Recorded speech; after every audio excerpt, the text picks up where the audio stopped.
Hello, lovely souls. Welcome to the Conversation with MJ, where we are going to embark on a journey of connection, growth, discovery together. I'm your host, MJ, and I'm thrilled to have you join me on this exhilarating ride through realms of inspiration, wisdom, and insight. So we're going to deep dive into the heart of what it means to live a fulfilling life, to pursue our passions, and to unlock our greatest potential. Each episode is a celebration of human connection and a testament to the power of authenticity and a reminder that we are all on this journey together. So get ready to be inspired, get ready to be empowered, and get ready to ignite your inner fire, because here at Conversations with MJ, the adventure never ends. So join us with every moment an opportunity to shine. Hit the like button, hit the subscribe button, please leave a comment, and the show will be starting shortly. See you soon.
Hello, I'm back.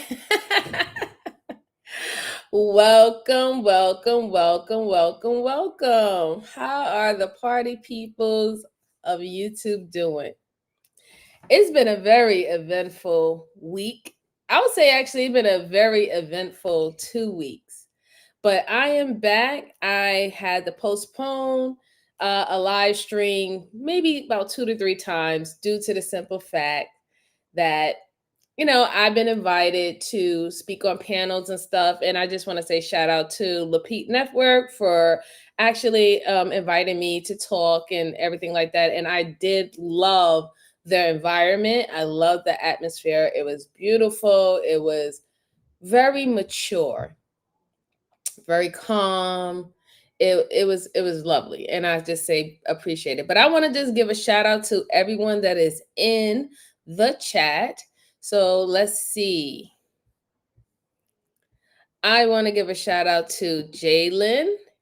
Hey Jalen, how you doing?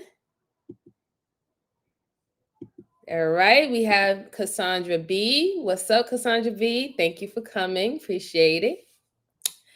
And we have Mrs. Elliott. Hi, Mrs. Elliott. Thank you for coming. I appreciate it. All right. So, what are we going to be talking about today? So, there's a lot of topics that I actually want to go over. And I do have a special guest coming to come and kick it with me so we could talk about these things. So, I want to see if she has come yet. I don't see it yet, but when she does, nonetheless. One of the things I want to talk about is hi. Hey, so Jen is in the building. How you doing, Jen? You are more than welcome to come up, sweetheart, as always. Awesome, awesome. She said she's coming. Cool, cool, cool. All right.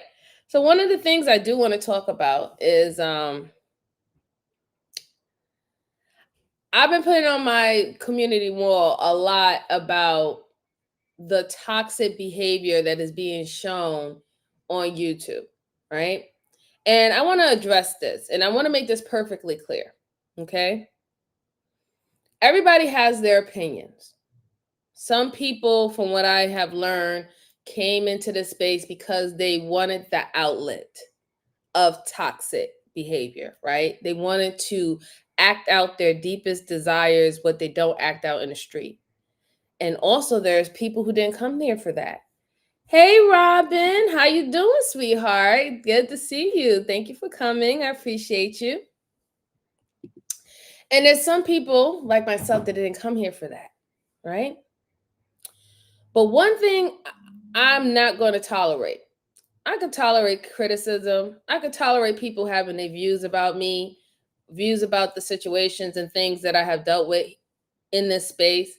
But one thing I'm not going to tolerate is you or anybody else telling me that I cannot no longer participate as a regular subscriber viewer on panels and in topics because of my situation.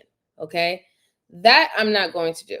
So I'm going to advise everybody going forward. Please do not come to my community wall acting like your fucking opinions have to matter to me.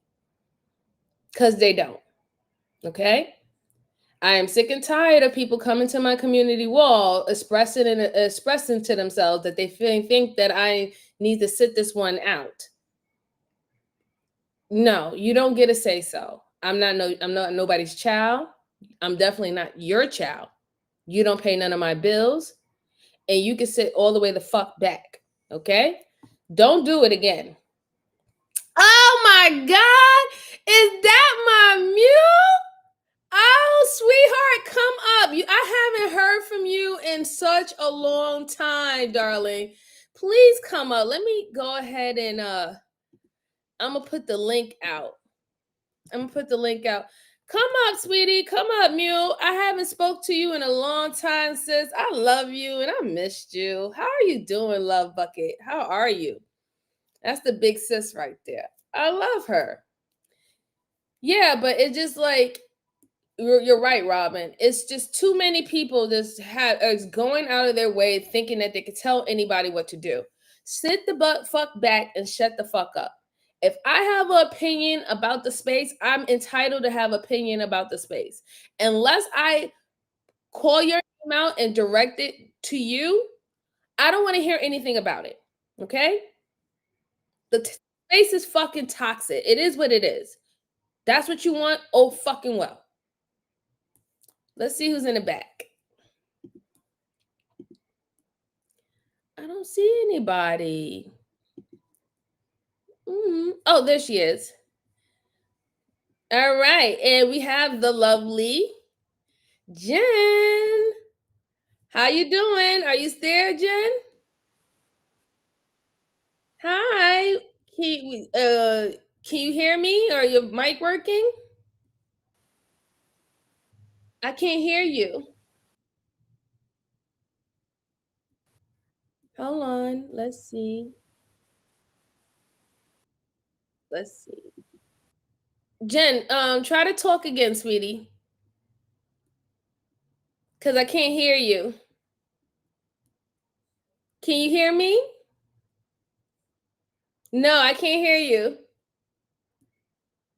No, I cannot hear you at all. Maybe so. Okay, so she's gonna come back. She's gonna come back. I love you so much. Mule, come up. Come up. Hit the link. Come up. I need to speak to you, darling. Come up. I need to see how you doing. Oh, they're here with you. Okay. Okay, no problem. So yes, I thank you so much for coming and support, and I appreciate it. If you can't come up right now because the kids are here, I get you. But I just wanted to show that, my love and my concern and how much I missed you and I love you, and it's good to see you back.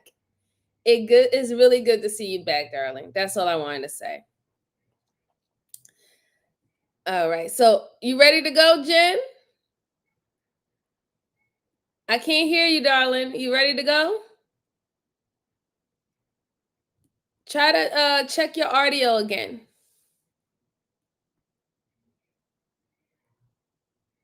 Nope, I cannot hear you. Oh, she left. Oh no. Okay, so she's gonna come back in. Yeah, so anyway, I just wanted to get that little out there, right? Please don't come to my community wall telling me what you think I need to do, because all I'm going to tell you is to see your fucking ass away from my community wall. At the end of the day, if you do not you do not want to hear what I have to say. If you do not like the messenger, whatever your problem is, you don't have to come to my channel. You don't have to come to my community wall. And you can always hit the exit if you see me someplace and go about your business. It's really that simple, okay? I am going to I'm still going to do content on what I want to do content on. I'm still going to talk about things that I want to talk about that is important to me. And I'm still going to call out degeneracy when I see it. So we're going to just leave that alone, okay? Because that's not going to be a battle that you're going to win with me. Okay? Good. All right. But I do have a few topics that I did want to speak to you about. And one of the topics is I wanted to actually go over DJ Hemp's live stream with the German lady. I think her name is Soraya. I'm not sure if I'm saying it right. I apologize if I'm saying it wrong. I wanted to go over that live stream, but DJ Hemp, he privated or he put it on membership only for whatever reason. It's okay. That's fine. We can still talk about it. So if anybody's seen that live stream, ooh, Jen is back. Okay. Can you hear me, Jen? Can you hear me? Yes, I can finally hear you, darling. Okay, cool beans. How you doing? I'm good. I had to put on the old handy dandy headphones. Awesome. And so, just playing while we fly it. I look like an airline pilot. Actually, you kind of remind me of like a call center operator. I ain't even gonna lie. Just a little bit. Thank you for calling. Thanks for calling Conversations with MJ. Yes, welcome. Exactly. How can we help you? How are you doing this evening? I'm doing wow. You look radiant. Okay. Oh, thank you. I appreciate it. I got to get it together. Oh, no, you got it together. Listen, I want to be you when I grow up, okay? You want to hit the wall, girl? Come on. Oh, man, according to the space, that happened a long time ago. So that I'm not fearful of that. But I want you, when I get in my 50s and my golden age, I'm gonna be looking for Jen for the secrets. Like, tell me your secrets, lady. Hey, black don't crack unless you smoke it.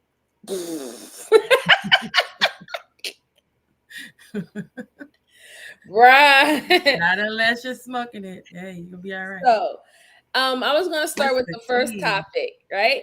So you remember DJ Hemp's live stream with the German girl, Soraya. German woman says Black women are no competition. Now, I will say that during the live stream, she said that that's not what she was saying. She did not specifically point out Black women. However, Black women was included because her husband is a Black man. So when he was speaking on his experiences of things that he did not get, whether it was from his women folk in his house or the women that he dated, it was most likely Black women. But she said that her statement was on the basis of pretty much American women. What, I don't know if you've seen it. Did you see a little bit of it? No, I didn't get a chance. So sorry, Hemp, I missed it. So, no. Okay. I usually catch the stuff but I missed that one. But that's interesting though. So her husband, as a Black man, is not getting what he needed from her.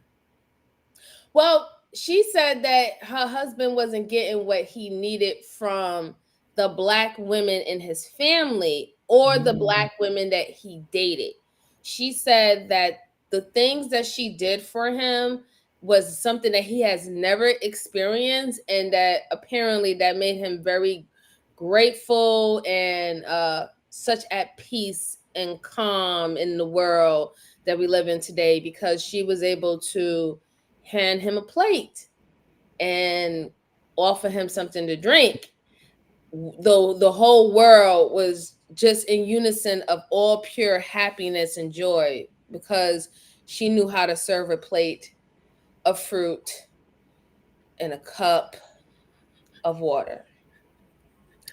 So I wanted to get your stance on this. That's all we have to do. That's all you have to do. That's it. Just pretty much, the yeah. Like, solution will be to bring you a plate of food and some water and yeah, something to drink. yeah. Very simple thing. Like, who knew that that's all that women had to do for everything to be perfect, and that would be the ultimate thing that they needed to do for them to be taken care of. Who knew?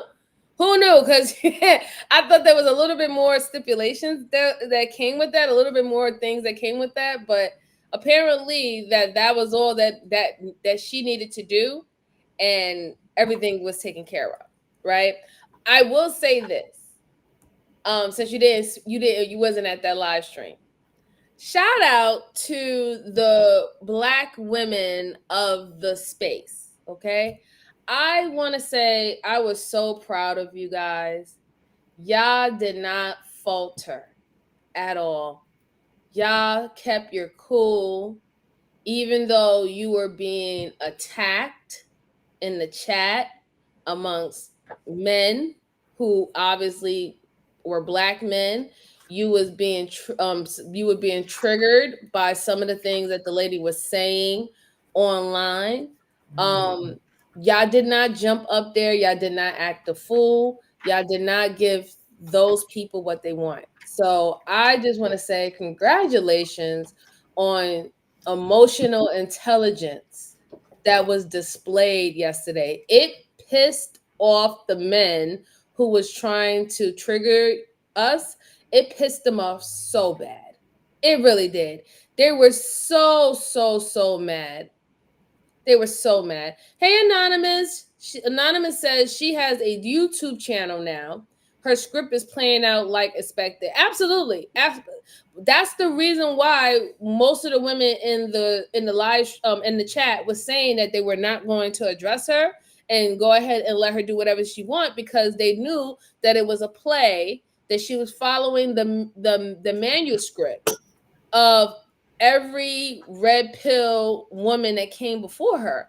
You know, like she's literally doing exactly what Pearly Things done, Jessica X done. Like it was literally gurgitated stuff. We had recently seen Luna, who remember Luna? We recently seen Luna try to play that in front of him, but that got spoiled out of control once you found out who her partner really was. And when she was right partner, and what she tried to put on Hemp, that kind of just went out of the threw her whole plan out of the rug. She couldn't really come back from that. But we seen this before, right? We seen that these women, they know that it's a lucrative business to play to the, I guess, to play to the rhetoric of the men in the spaces that have very harsh judgment on Black women, right? And the funny thing that it is, they're talking about specific Black women. This is not all Black women, but they will literally lump it up as a generalization of all Black women, and that is it is all Black women's concern to rectify the situation, right? I was just so proud. Honestly, I really was. They did not give them what they want. They literally stand down. I told them, I was in the chat, like, stand down, fall back. It's her opinion. She can have her opinion, right? And you have yours. She can have her opinion. You have your opinion. They have their opinions. Everybody got opinions, like they got assholes. Who cares, right? So it's like, and guess like just like that, they're all full of shit at times. So that's exactly what it is. Just your opinion. Okay. All right. So you said that, but okay. So I need to go back and watch it because I'm curious about this attack that everybody was coming after. Who was going after who? well, the funny thing about it is that during the chat, it was you had men in there specifically making sure that they say hyenas, right? They were specific, Oh, yeah, they were saying triggering. Trigger words. Oh, very okay. triggering phrases and statements that they say about Black women. They were calling us hyenas. They were saying that we was jealous. Even though the women were saying we are not jealous, they would say, no, y'all are so jelly. They're fighting the air right now. They were saying how the woman is such a woman. She's so attractive. She's so feminine. You know, they were saying everything. They was calling us masculine. They were saying that we were wig wearing hooligans. They were saying everything on the sun, everything that they normally say to us. They was making sure that they address it and said it around this woman of no color, right? The funny thing about it is that they don't know that that woman of no color got called out by her own German community. German women actually called that woman out. And if the men want to do their research, Hemp wasn't the only channel that she did an interview with. She actually did an interview with Paris Milan, and she got exposed. So you need to go check that out, because that was a great one to see. But the simple fact is that there was some things that lady was saying, and it wasn't necessarily wrong, right? I don't think that the things how she was talking about catering to your man, you know, basically in a way like, you know, showing that he's appreciated, showing that you respect him, showing that you love him, showing that you're special for him. I don't think any of those things are bad. And technically, I don't think any average Black woman think that that's a bad thing to do for their man, whether their man is Black or whatever. I think women in general don't have a problem doing that for their man. It's just only if that man is worthy of it. But the problem I see, Jen, is that these men don't even want women to decide who is worthy of that type of treatment or not. The men wants to be the ones to decide who is worthy of that treatment. Do you believe that? What? How would you decide if someone else? Are you saying you as the man decide if you are worthy of my treatment? Like I deserve you to treat me like a man, or are you just saying men? You know, who are you? Who can decide that for besides me? Your worthiness is how is my gratitude. Me, the fact that you have worthiness to me is would provoke me to show you that, right?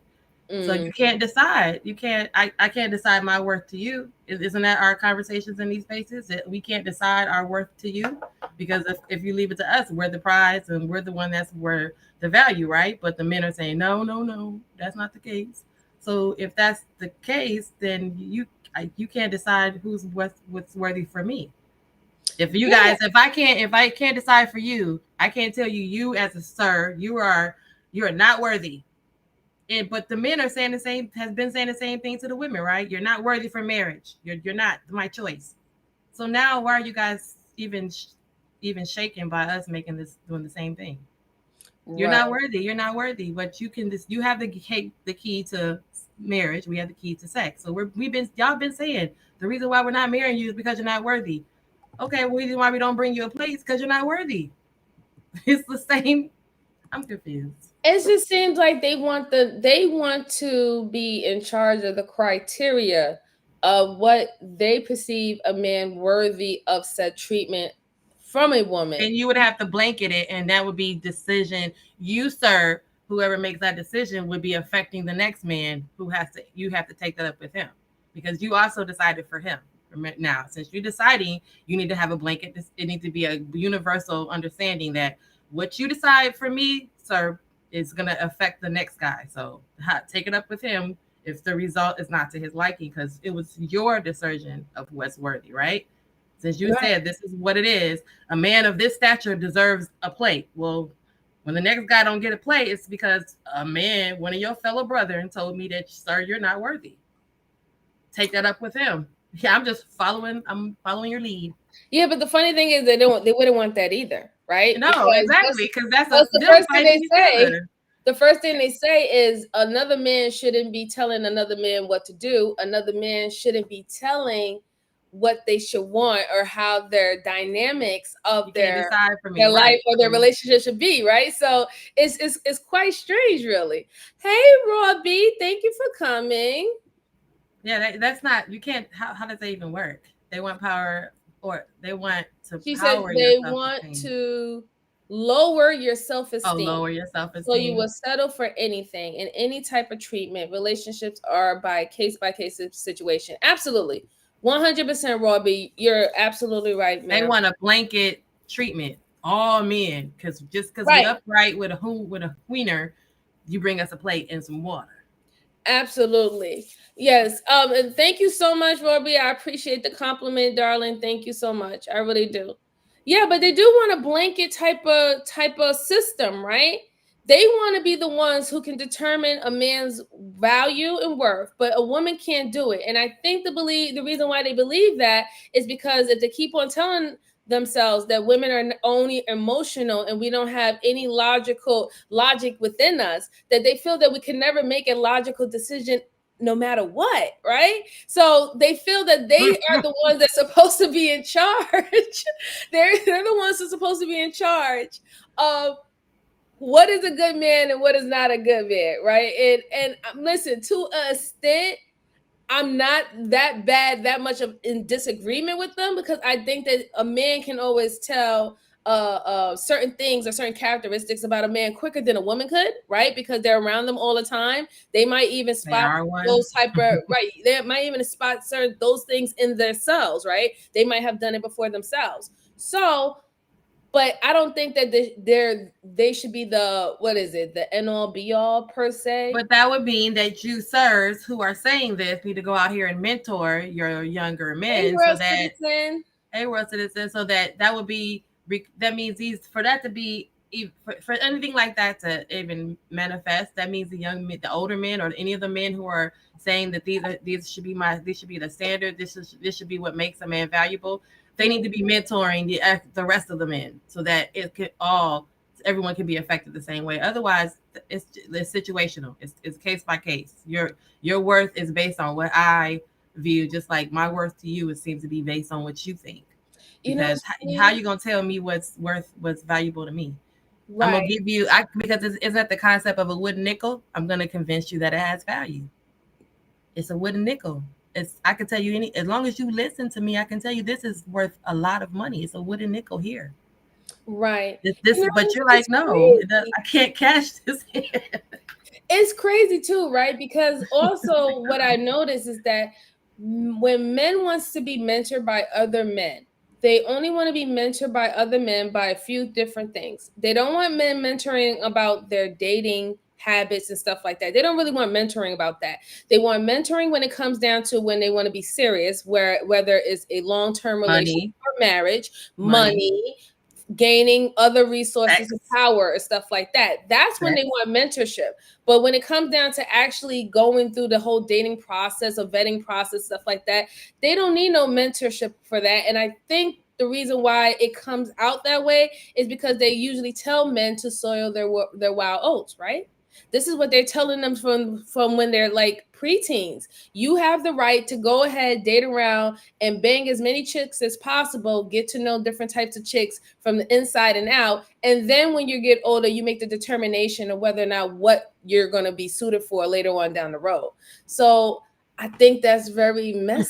Still, that's, I don't care how old I get, I cannot get used to that. That's like you're gonna just be test driving through your 20s. That's crazy. That's like you're just gonna, like, that's Do you know crazy. how Like, many people if you like a Cadillac, you like a Cadillac, but you can test drive a bunch of Cadillacs, but you just gonna be just any car, any ride, a motorcycle, a bike, just get on it and just, oh, I don't like this one, leave it here. Like, Yes. that's crazy. You don't know. I don't I know. know It's I just can't weird. get used to that idea. Never did. But I just want to say, I'm so sad that you didn't get a chance to see it in live action, Jen. You didn't see the resilience that the women of Black YouTube had for all the triggering and pressure that they was supposed to react to this Right. woman and her statements, and they show so much growth. Because normally they would have been in there and they would have cut a rug. They would have cut that woman to size. But in fact, they just stand down. They was having their arguments within the chat amongst the men, but Right. they didn't put any of their vitriol towards the woman. And you know what? I think it's wise not to, because like I said, it was her opinion. Everybody has one, right? She can believe whatever she wants. It was the men who were saying the agging on and saying the disrespectful things to you. They were the ones who was calling you out your name. She didn't call you out the name that day. She didn't call you out the name. They were the one who was calling you out your name. They was the one who was putting on a show, dancing and shackles and everything, for this lady. So I was very proud of them. I was very, very, very proud of them. Hi, Fatty. Fatty, like I said, she didn't. Like I said, it is not about her saying any statement that was bad. That's why I said it's like whatever her statement was, that's what she believed. That doesn't mean that anybody has to believe what she says. That's it. Let's see. Hey, Auntie. Hi, Auntie. Auntie. Thank you for coming. Appreciate it. Yes, Robin, you're right. You're always right. Wait, let's see. Robin says. Robin's always right? Let's see. Men who are in relationships and don't struggle to get along with women have a completely different energy. They're not complaining or bitter. You know what it is? I just don't really know. Good. They're secure. Right. They're happy. The whole goal of it is that they that little space where all that drama is filled up by someone that loves them. Ooh. That's it, though. It's someone who loves them. Because that little space is listen, fellas, y'all don't understand. That drama and all that crazy crap. When we put our love in there and fill that little space up, boy, that's what, Robin, you're right. They don't even have no worries. They don't even compare. They don't even complain about it. They're trying to get home to get this fresh pot of greens and get to this cornbread we made and lay on our little jiggly butts. They ain't worried about all that. They are in a relationship. They don't have to worry. They don't even worry about getting along with other women in the world. They don't have the same perspective. So you're right, Robin. So Fatty said that she didn't say anything bad about Black women. She was very respectful, actually. No, she talked respectfully, right? She didn't use any curse words. She didn't use any derogatory words. But we understood what she was stating when she said the words that she said. So nonetheless, I mean, it's her opinion. I don't care about her opinion. And most of the women didn't care about her opinion. She was entitled to it. And that's why they didn't respond in a negative way. So, but I will say that was very interesting to see. The reaction from the men in the chat was really the setback for most of the women that was in the chat, right? Because we know that men and women, especially in this space, there's a lot that panders, right? And we know that there's people, women and men, who likes pander, people who pander, right? They do like it. They like that feel-good moment, that feel-good jerk, right? Mm-hmm. So, but we didn't know that it was going to be to that extreme as how the men in that space was going. They were very, very extreme about it. It was like they was trying to put on a show for this woman, right? They wanted to keep on and keep on and keep on and keep on. So I think that was very alarming, because there always been this a sense like, the way how she was also kind of talking about the man, her husband. She was speaking to him as if he was a child, per se. The way how she was making it seem like she cuts his food up in little tiny pieces and she feeds them from a silver spoon. That's how she was kind of like talking about the things that she does for her husband. And your husband is a Black man, a man from Philadelphia. It didn't really sound good. Like, I don't know if she noticed that wasn't really good. You didn't make your husband seem very masculine in that point, and right. It just seemed like like a little bit. It was like, wait a minute, are you going to take his bath too? Are you like? So that begs the question for me then. That begs the question for me then. So then, I wasn't there. Okay, so I don't know. So Fatty, you're what? Hold on, real quick too, MJ. Hey guys, you're not gonna come and derail the show. So I guess if you want to know, you need to just. I wasn't there, so I don't know. But ask MJ. But we're not gonna derail the show. So Fatty, you know, Fatty, whatever. But yeah, that whole don't derail the show. So but then would it beg the question to ask, when is it, where is that fine line of actually catering and respectfully, okay, because I'm old, y'all know I'm old, but how it was brought to my attention as a young girl was that you have to be domesticated, right? You have to know how to cook, clean, sew a hole in the sock, all that stuff. So, but now what we're seeing is that there's this blurred line between this catering, Beyonce's catering. I have your slippers at the door. I rub your back. I roll over in the middle of the night. There's a blurred line between that catering and the act. There's some blur between catering and just being domesticated and just taking care of your household, including your man. I mean, he's there. He's part of the household, but there's some blurred line that is like, okay, well, that's actually catering. Catering by definition is going a little above and beyond to give someone else service. You cater to your kids when you make sure that, oh, I don't want to wear these socks to school. You literally cater to your kids when you sit there and go through the whole motions of figuring out what socks they want to wear, because you're literally making them, accommodating them, right? So that's the concept of catering. It's like just like a caterer. We bring it to you. You don't have to do much to do anything. Just sit back and enjoy. So it just sounds like there's like this really blurred line between this catering to our man and actually just being domesticated and taking care of the house and keeping things in order to where it's a domestication. It's the person who takes care of the home, the homemaker, versus this actual catering, because it just seems like there's like a really blurred line between what that's supposed to mean. Me bringing you a plate because you don't want to get up and come eat at the table we all eat at is, me helping you out because I see you're busy, you're working, you're in the office at home, you work from home. Me helping you out as a husband is saying, while you're taking care of your son and helping him with homework, I'm going to fix you a plate. That's literally, that's a little more catering ish to, what I'm saying? But my wife has to eat. I fix dinner for me. Why wouldn't I help her if she's helping our son by helping him with homework? It's kind of like, that's the domestication to me. The catering is you just sitting back like, I'm hungry. I'm hungry, MJ. Where's my plate? You see I'm on a live stream. I'm hungry. Well, even though that wasn't even supposed to have been done.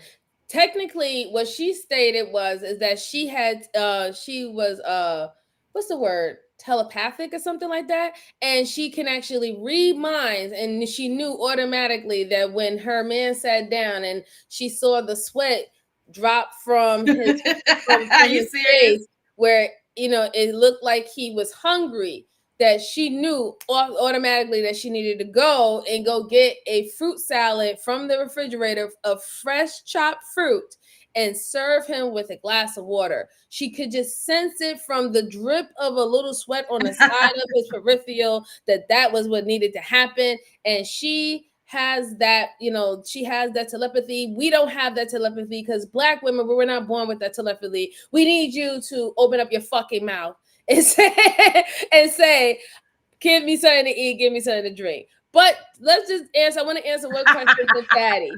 Because Fatty said that he's not derailing. Okay, cool. He said, I'm asking, what did she say that bad that warrant a response from Black women? Well, okay, so here's the thing. Part of her discussion was... Go ahead. Oh, hi, Cellulite. Welcome. Part of her statements is that she said that in the Black community, right? So now she moved it off what her husband experienced in his household, right? He said that he was never fed. Nobody brung him food, give him something to drink. He said that this was not something he even saw in his household with his women folk. That's an individual situation. But she went out of that and decided that she wanted to address the Black community and saying that most Black communities or most families in the Black community don't have that. Women folk are not doing that. So she's talking about fatty. She's talking about your nana, right?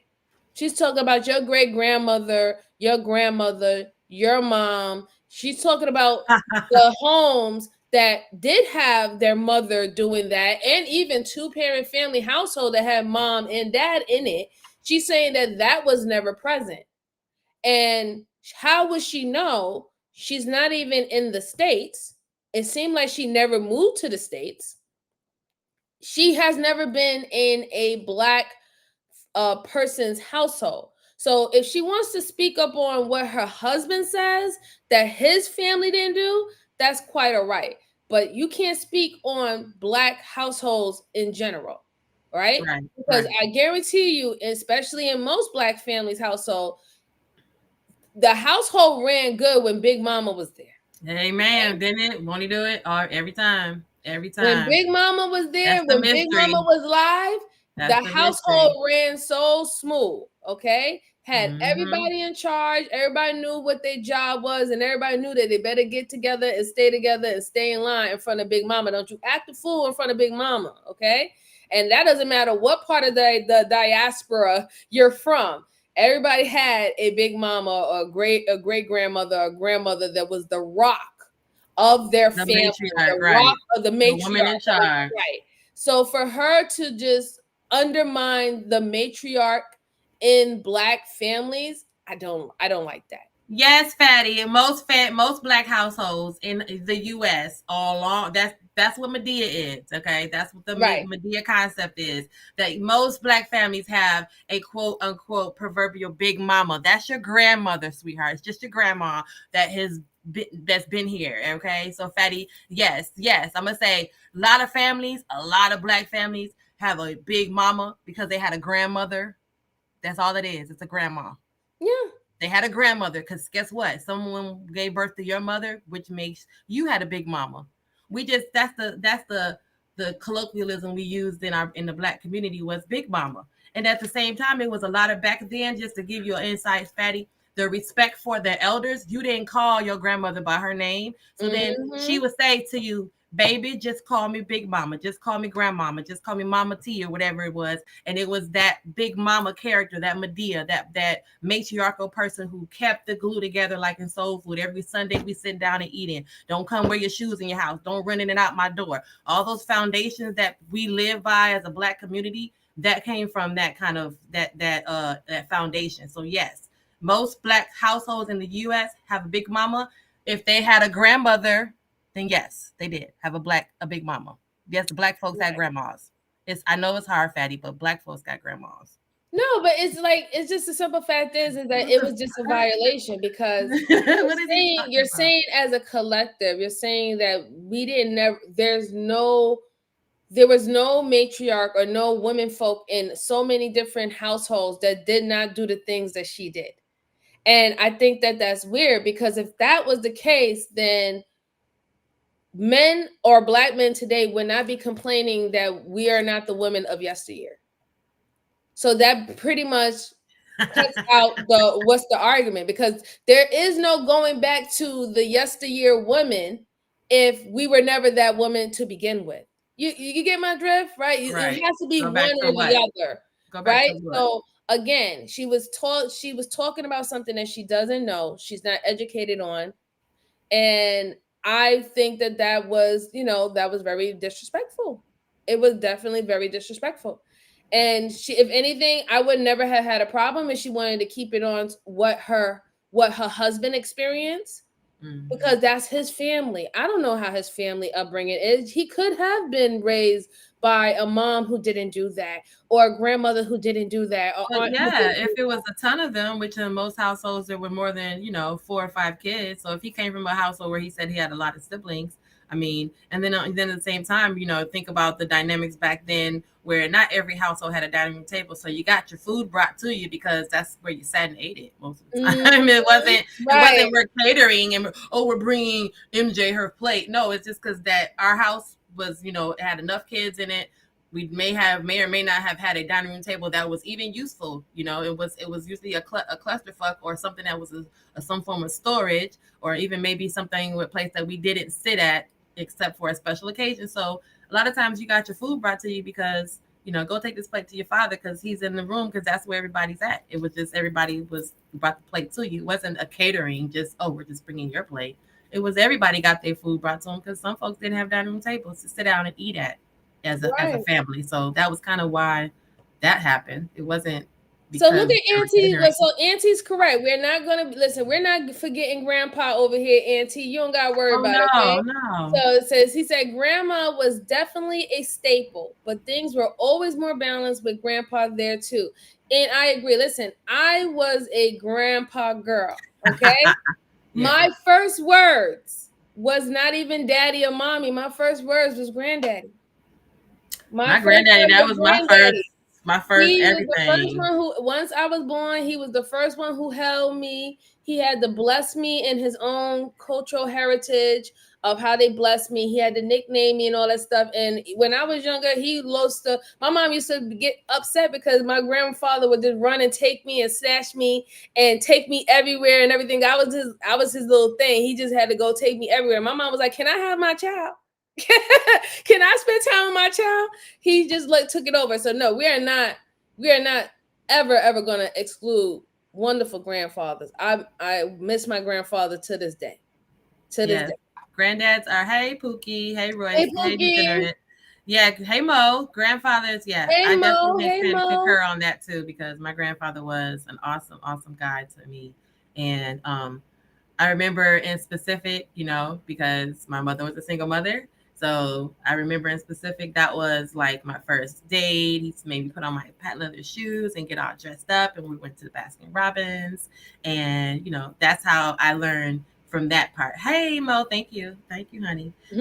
But yeah, the grandpa factor. The grandpa factor was a big deal. So no, we don't forget about the grandpa factor. Yes, grandpa and my great uncles. Like, oh my God, I was so close to my great uncles, especially my Uncle Herbert. He was from Virginia. God rest his soul. He would come up and he, like, every single time he was to come up to New York, he would just take me all over the place, like anywhere. It didn't matter where we went. He was like, if you want something, tell me. We would go to Brooklyn, Bronx, beyond. We would go anywhere to get what you want. Because I would say to him, I want this specific type of doll. And if we couldn't find it within the area where my grandmother's house was, we would go all around the whole city. But that was good because you were on a field trip all day. That was fun. It was an all-day thing. Hey, you know what, too? You guys, my grandfather, you know, and it's my last tip on granddad. Hey, Bracy. But my granddad, love the beard. My granddad, I can say to this day that I actually have an understanding of baseball. Because he would watch the sports and he watched baseball.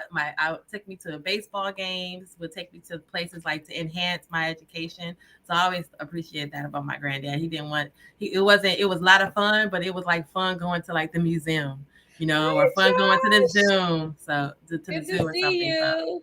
Good to see you. You look like a cute lawyer. Oh, MJ looked like a cute lawyer. I you know what? It's funny that when I was younger, I wanted to be a lawyer.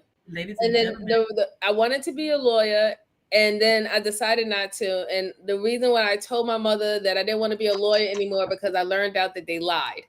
Come to find out, to grow up early and then still lie anyway. That's the irony. Been making money being a big old liar. I could have been all these lies. Lawyer. Like, was you there? That wasn't me. See, I'm a good lawyer. Nope, I wasn't even in. That wasn't me. I saw you there. Nope, you didn't. Hey, Joshua. Hey, y'all. Thanks y'all for coming for the chat. Yes, please. Thank y'all for coming. If y'all could please hit that like button, please, for me, subscribe, and then later on comment, and that would do us so much. Hey, all right. And we're simulcasting. Well, I think yes, we are simulcasting. Okay, so please go hit Jen After Dark over there too, if you could, to support. Say hi, guys. So the next thing I wanted to talk about, darling, is we need to go over this Pop the Balloon show. What is the point? Okay, go ahead, because you're gonna have to explain this to me again. I don't understand. Here's my thing. Here's what I think think why we have this Pop the Balloon show, and this is my honest opinion. I think that they started this Pop the Balloon show because they wanted to show how stupid we are as this generation, or this of how the society has became when it comes down to dating, mating, and everything like that. Because literally the Pop the Balloon show is all about superficial dating requirements. It's about basically lowering someone's self-esteem publicly, like publicly humiliating them, right? You're letting them know the red balloon is a big symbol to me. It symbolizes stop, don't go there, no, you will never have a chance, right? Because normally when we hear people when they're not sure if somebody liked them or not, they'll say, oh, this person winked at me, they looked at me, they might have a thing for me, but you don't necessarily know. I think that the balloon is supposed to symbolize that this is a complete stop, do not enter, there is nothing going to happen, nothing. But then when you ask the person why they didn't choose the person, now it's becoming subjective, right? Because now it's the perception of that individual. They can say, oh, I don't like that you're short, I don't like that you're tall, I don't like that you're that dark, I don't like that you're that light, all these other things, right? I just think that it's one of the stupidest reality shows that are, or whatever, because I think it's only on YouTube, but it's just one of the stupidest shows that was ever created outside of Bad Girls Club. I really do. I really do. I just think it's the dumbest thing, because I don't see any relationships formulating with that, right? None at all. So I don't know. Is it a scam? I think it might be a scam. Pookie said everyone on those shows be faking like, yes, Pookie, yes. I think, you know what? I really think that show is a scam. I think it's a scam for views and all the stuff like that, because it's literally like, I don't know. It's like, what is it? Tinder on YouTube? I really don't know. Like, I feel like that. I feel like, okay, at first I thought I was like, okay, so I'm dumb. I don't know what the concept is, because so we're supposed to pop the balloon. Okay, so Auntie, thanks, Auntie. Auntie's okay, so they're saying in the chat you're supposed to. It's all based on first impressions. For people forgotten that you only have one chance to make a first impression. When folks realize that, they'll put more thought into it. So so then Auntie and all you guys. So would it be the why if it's based on first impression? If it's supposed to be, I see you, I like MJ, I don't pop my balloon. I see you, I don't like MJ, I pop my balloon, right? So then why would you need to tell me anything about you? Correct. If it's based on just me, the optics, and I'm looking at you, and I say, oh, okay, well, I prefer, light skin people. So off the top, I'm popping my balloon because you're darker skin. Or if I prefer taller people and I'm 6 feet and I'm, and you're 5'1", I'm popping my balloon because you're too short. I like taller women. So I'm confused on to what would be the reason for the critique. Why do I need to tell you why I pop my balloon unless I'm going to take this information and go back and say, oh, well, I went on this dating show and this guy popped the balloon on me and he said he didn't like that, I have, my arms are too flabby. So now I'm going to go into the gym and I'm going to work my arms out so that next time that's not an obstacle.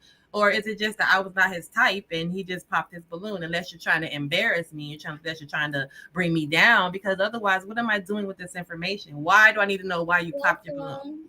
In real life, if you didn't want to talk to me and you saw me across the room and we locked eyes and you saw me and I wasn't your type, it would just be that you would kept walking and I would have kept walking. But according to this show, I would have walked up to you and said, hey, you didn't give me your phone number. You didn't wink back at me. So why?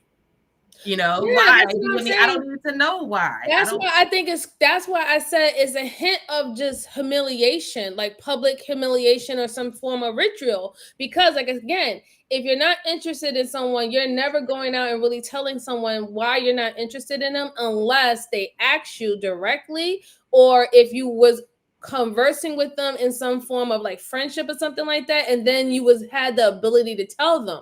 But most people usually get the drift if the person is turning around or they're egging you or they're not paying you any attention or something like that, or if they ask for your number or they don't give it to you, or if you gave them their number but they never respond to your phone calls. We have so many different things that we will let people know, okay, that person's just not into you, that person's not feeling you, right? So for them to actually pop the balloon and then express to the person why they decided to pop the balloon, I just feel this humiliation factor in it. I could be wrong, but that's what I get from it, because I just really don't think it's necessary.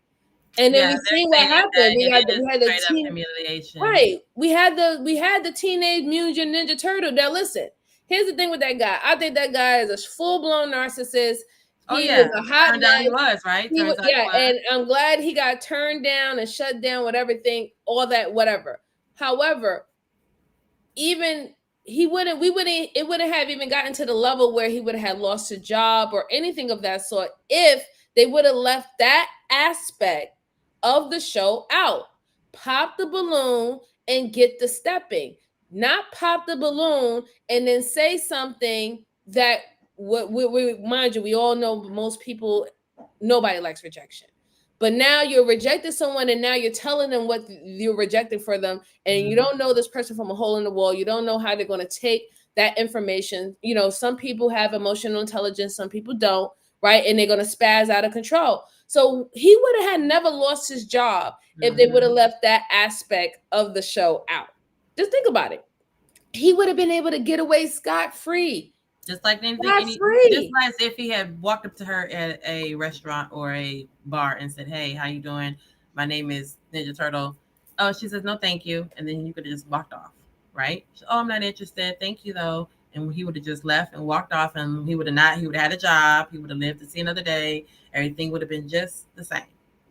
So Auntie said, all interactions begin with the first impression. I agree. It's human nature to make assumptions and decisions based on them. That is true. The feelings of the rejected are rarely a concern of those doing the rejecting. I would say that is for most. That is for most. Some people who are rejected don't care how the other person is being rejected. But like, I do feel like, to me personally, I just really still feel like it's the humiliation part behind it that's unnecessary. Because I also seen another show outside of the turtle guy, right? I seen another show when it was a woman who was rejected by numerous of men, right? And they was saying the reason why. And when they said the reason why, one of them was saying, well, you're 3-time baby mama. The other one said that the other one said that your shape, whatever, not is not really good or not my tea. It was a lot of, and also it was a fight. Really, they had it. I don't want to show it now, but there was an actual fight where she ended up wanting to fight one of the guys who rejected her off of what he said. So I'm just saying, we could tell that there is humiliation in it. It's a natural sense of humiliation by being rejected. We all know that. But the added on to it, I don't think it's necessary. I think it makes it even more toxic. And we're already, when it comes down to dating, it's already a very, very, very toxic situation as it is, right? And what about this part? Because Pookie said in the chat that they be popping balloons on beautiful women. That was just, they were popping. The beautiful women were beautiful. I think he said it a while back. He said the women were beautiful and they were still popping their balloons. Because I saw one where as soon as the girl came out, it was like pop, pop, pop, pop. One person didn't pop their balloon. And for the sake of the show, she had to go to each one who did pop their balloon and have them tell her why. Instead of just going to the guy who didn't pop his balloon and just say, hey, let's get together. They end up getting together. But even with the guy that was heavyset, he popped his balloon as soon as the girl came out, because he was like, look, I mean, I just don't want someone to match my size. So it's just interesting that, like Pookie has said, they just been popping the balloons just in general. Some folks are saying it's scripted. I guess if you get a balloon at the beginning of the show, you're supposed to pop it regardless, or just for shits and giggles. Every 3 people pop your balloon type of thing. But yeah, when Pookie said that earlier, he was like, they just went, yeah, and I noticed that. I said that the girl wasn't half bad. One girl was kind of tall. She was a little, her body wasn't in shape, but she looked cute, but they were just like, pop. I'm like, well, what's the reason? Because her body was out of shape. Go work, look at your body. That person that's popping the balloon should be popping not for a reason that they hold themselves. Because the guy who popped the balloon and said his logic was, I'm a full figure man. I don't want a full figure woman. But everyone looked at him like, "Sir, you can. How dare you? How dare you?" Even the men on the line were like, "Excuse me." Like, how you can't be like, well, you got a big nose and I got a big nose. I'm a pop because you got a big nose. So I have heard people reasoning as to why they don't want someone who's very quite similar to them when it comes down to weight or I guess even facial like expression. So for example, I heard somebody who had a big nose said they didn't want someone who had a big nose because they're going to be bumping nose and pretty much they're going to be doing polar bear kisses instead of actually kissing, right? And then I've heard of a person who is plump or might be fat say that they don't want a fat person because they it's like how can I put it? Too much of us. They said it will be too much. It will be too much sweating, or it's. I guess if I don't know, depending on whatever sexual positions or whatever they're doing, it makes it uncomfortable. It's very difficult. Well, so these are their go on a diet then. We both need to go on a diet if that's the case. But this is what their standpoints is. But listen, I have heard the same thing for very, very skinny people. There's very slim people who say they do not want their significant other to be slimmer than them because they can't have two bones rubbing against each other. Making a fire. Starting a fire. There's so many reasons that people say why they don't want what they want or they want something opposite of them, right? So I'm not going to hold people too much on that. But yeah, I think it's pretty unique. He said no BBW slander. Say like, I love me some cushion for the pushing. Oh okay. No! You know, if MJ got thick thighs that save lives, poop. She got the whole EMS over there with her thick thighs. I don't know BBMW. We love. Now here's the thing. Listen, I am in agreement with. He said you popped up. Listen, say it like there is no BBW slander here, sir. No. Absolutely not. No fluffy slander. We like fluffy. Big women are beautiful. Big women are beautiful over here. And so are the men. Okay? And are the men. And who doesn't love a teddy warm bear? In the winter. Who doesn't love a teddy bear? Come on. Yes. Seriously? A teddy bear? Really? Hey, it's okay. We love y'all. Okay. He said he seen men pop off of the woman's outfit. Oh, you didn't like what she was wearing, sir? I need to question that. You and y'all, your honey. I need to question. Who said that? Who said that? Pookie said. He said I seen men pop off of the woman's outfit. They didn't like what she was wearing. So are you talking about Pookie? Are you referencing the reason why they popped it is because of the first presentation of themselves? So they're representative of themselves. These women thought that they were looking good in that dress, and then homie come through and say, like, "No, sweetheart, that was a hit and miss. She need a spank on. Yeah, you didn't hit. You missed. That is last season's. First of all, we need to wonder why he knows so much, but you know." But if he popping, he be like, that was last season's couture, honey. Then we need to be wondering. You know what? But that's kind of, I will understand that. I can understand that, and that's not a bad. That's not a bad like reason. She don't look right in her, like she got on the wrong outfit for her. But body you know what? type. That's not really a bad reason, though, right? Because if you really think how the man gonna tell you what do men don't care what we wear the rolls and the pushing and the cushion at? They don't care. Well, you got to technically think that men today do care. Men today do care, right? Because think about it. If you think listen to me. I'm trying. Listen, I'm doing the boy math here. Let me do the boy math, okay? I gotta do the boy math. All right. That's the other side of your brain. Let me do the boy math. Okay, gotta do the boy math. Hold on, let me do it. Okay, so just think about it. If you're dressed, right? Because think about it. If you see someone dressed as, let's say, they are in the adult films, right? You're going to assume that they're in the adult films, right? So if this woman is dressed as if she's in the adult films, you're gonna think, even though you might ask her, or they might say, hey, yeah, I do this, blah, blah, blah, you're gonna assume that maybe they do have a dream or a future about participating in adult films that you might have to worry about in the future.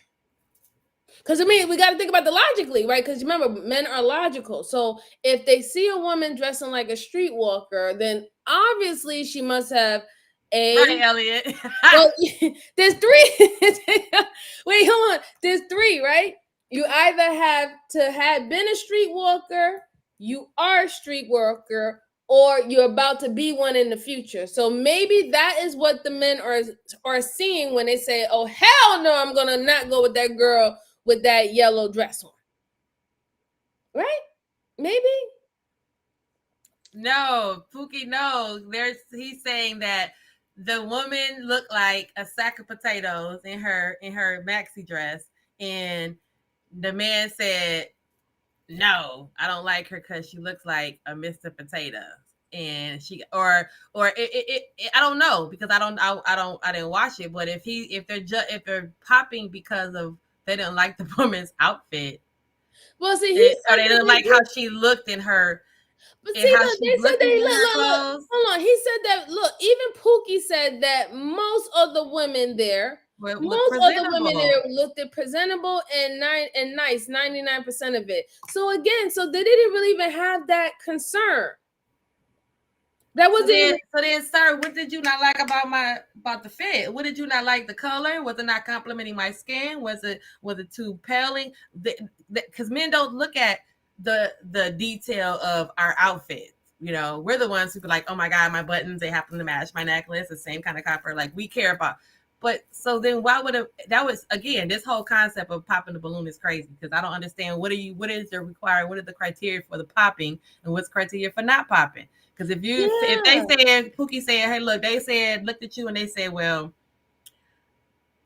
I don't like MJ cut on white, and that just made, I don't like that color on her. Pop. Look, so the cellulite said, listen, the correct term, ma'am, is BBM. Big, beautiful man. No, aka teddy bear. They're gonna always be a teddy bear. That's how they're gonna be. They teddy bears. That's Cellulite. It is okay. Welcome, come over to the cuddly side. It's okay. Welcome to the cuddly side. Well, it's okay to be squished and squeezed, and a little bit of, squished and squeezed. Yeah. Jalen said, remember about the lifestyle. Yeah. Well, Yeah. I see that popping. I really do. Yeah, but I really don't understand the show. I really think that they need to do a poll and try to remove that show, because to me it brings out such the most stupidest things that we actually use when it comes down to dating and vetting these days. And like, it really just shows how Tinder got so popular, Plenty of Fish got so popular, all the other I don't know, hookup platforms got popular. It really just shows that. And so it was basically a swipe left, swipe right in real life. Yes, that's exactly what it is. Oh, swipe left, swipe right. But this is all you're doing now is you're popping red balloons. And I you read instead of reading the profile, it says guy, male 40, male 40 with 2 kids, lives in the suburb of Nebraska. And then you see his picture and you're like, swipe left. So when they come out, they're like, hi, I'm a woman 40 that lives in Michigan. I'm a teacher. Pop the balloon. It's like, or I could be a woman that lives in Chicago. Pop the balloon. Well, thank you for coming, Mr. Cellulite. Have a good day. Thank you. I appreciate it. Oh, hey, go ahead. All right, I'll be back up. Okay, MJ. Yep. But yeah, you'll see us again. Yeah. Yeah, you'll see us again. 11/11 Make a Wish. Let's see. Okay. It was 11/11. Make a wish. Swipe left, swipe right, and tell you. Now they tell you to your face. Oh, Peter's dress pop, balloon pop. Oh, they didn't. Yeah, I think that's what I'm saying. I said that it was her body shape. They thought they were I guess some of the women probably thought they were really beautiful. Hey, talking to Kim Folk. Hi, Black Beauty. Hey, that they were beautiful in their dresses.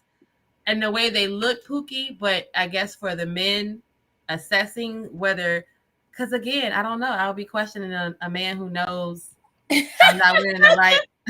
Listen, I would wonder about a man who knows I'm not wearing the right outfit for my body type. Listen, How do you know men. this? I think men should know, right? Because wouldn't you want your husband, like when you're married, wouldn't you want your husband to let you know that, baby, that don't look right on you and need to take But when it off? they do that, MJ, that's because we already know they want control. We already know that they're very controlling, and we are their prize. We are their woman, right? When that happens, you're my property. So, and when that happens, it's more so because they know what men are thinking, and they don't want another man to think that about you. Yeah, Not because I think that's not always the case. baby, that's the wrong material for your skin. It's not giving, or that's the wrong color for your complexion. That's the wrong dress. Yeah, for your but I body don't type. think, but tell you the truth, I really don't like. I think that for majority, I can agree with you. Majority, they're doing it for making sure that another man don't, get too comfortable staring at their woman. But I do believe that when you're a man who loves you and he's looking at you every day, he's seeing the most detailed things about you. He knows your silhouette inside and out, right? He knows what what garments lay good on your body, right? He knows these things about you. He knows what type of pearls or what type of necklace goes good on your you know what I'm saying? Do we now? Does Right. he? So this is what I'm saying. So these are things that he will pay attention to. Listen, if he's gonna buy you a dress one day, he's gonna buy you a necklace one day, he's gonna buy you earrings one day. Those men who care about their women are going to pay attention to very small details about them to make sure that she is always shown in the best light. So I agree with that. I did have a boyfriend that was like that. He was very about the whole, black tie affair type of thing. So he would buy me a dress. But Auntie, okay, I'll give you that, Auntie. Auntie says I pay attention to the occasion and whether or not the outfit fits. What first see, there you go.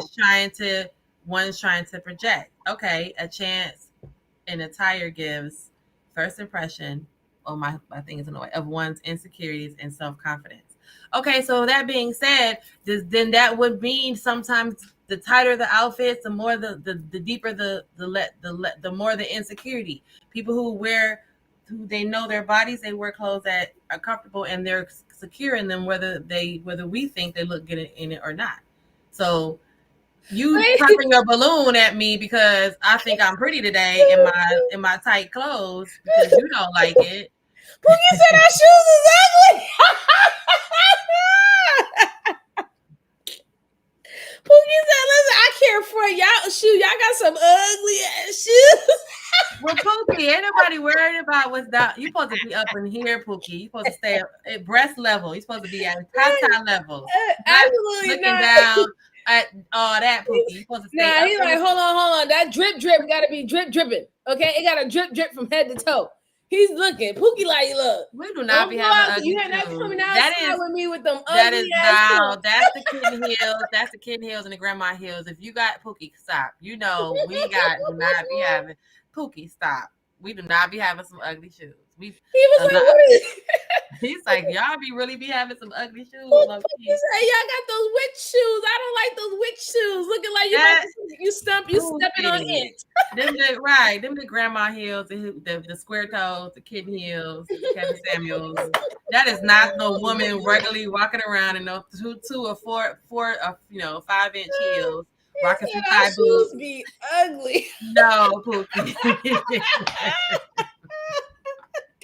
He just going, he's all 10 toes down on that, like, I'm not moving. I said what I said. I'm sorry you had that experience, Pookie. You had some bad shoe experiences, honey. Wait, he said, I don't care that y'all wear them. He said, I just hate y'all shoes. Pookie. Pookie. Talking about, no, Pookie, it's not Temu. Pookie said they are Temu and Sheen shoes. Jalen said they Jalen, we do not, I don't got nan shoe from Sheen or Jalen or Temu. Not saying that Temu shoes is bad, I don't know. But it's kind of like, come on now. We done had some cute shit. We had Bakers, we had Saks Fifth Avenue, we had Off the Rack. Come on now, Pookie. We should I don't know what you experiencing, honey, but this is the Motor City. We love our shoes out here. That's so funny, though. He's making me cry. Hold on. I don't care. I don't care that y'all wear them. We gotta wear shoes, Pookie, but I just hate y'all selection. He said those some ugly shit. Elliot said don't be talking about her Velcro shoes, Pookie. Them things is comfortable. She said, leave them back rows alone. Leave my Velcros alone, honey. Auntie said, not necessarily. A tight outfit in a club wouldn't give me the same impression of a tight outfit on a first date, a four to 5 star restaurant. You know what? I can actually agree with that because I don't understand. What is the difference? Well, here's the difference, right? Because it's what you're trying to let off. When you go to the club, most people want to look good. They want to look good. And most people who do go to the club to find someone to go home with, they want to present all their assets, right? When you're going, sale. I'm sorry. I don't know. I'm doing my KS now. Okay, I'm on my KS. Okay, so now if a woman is going on a first date and she's showing everything, then now he's gonna be like, what's the point of the second date, right? So he can look at her and be like, maybe her body is okay, it's not as good as I thought it was when I saw it in the middle of the night. Now I'm seeing it up close, and then now I'm adding the conversation and everything else into boot, and I don't think that's where it's I don't know. Think so. I think it don't make no difference. If you how is you at a club? I don't know. Well, just think about it. When you're on a first date, do you want him to be looking at your body or do you want him to look at your face?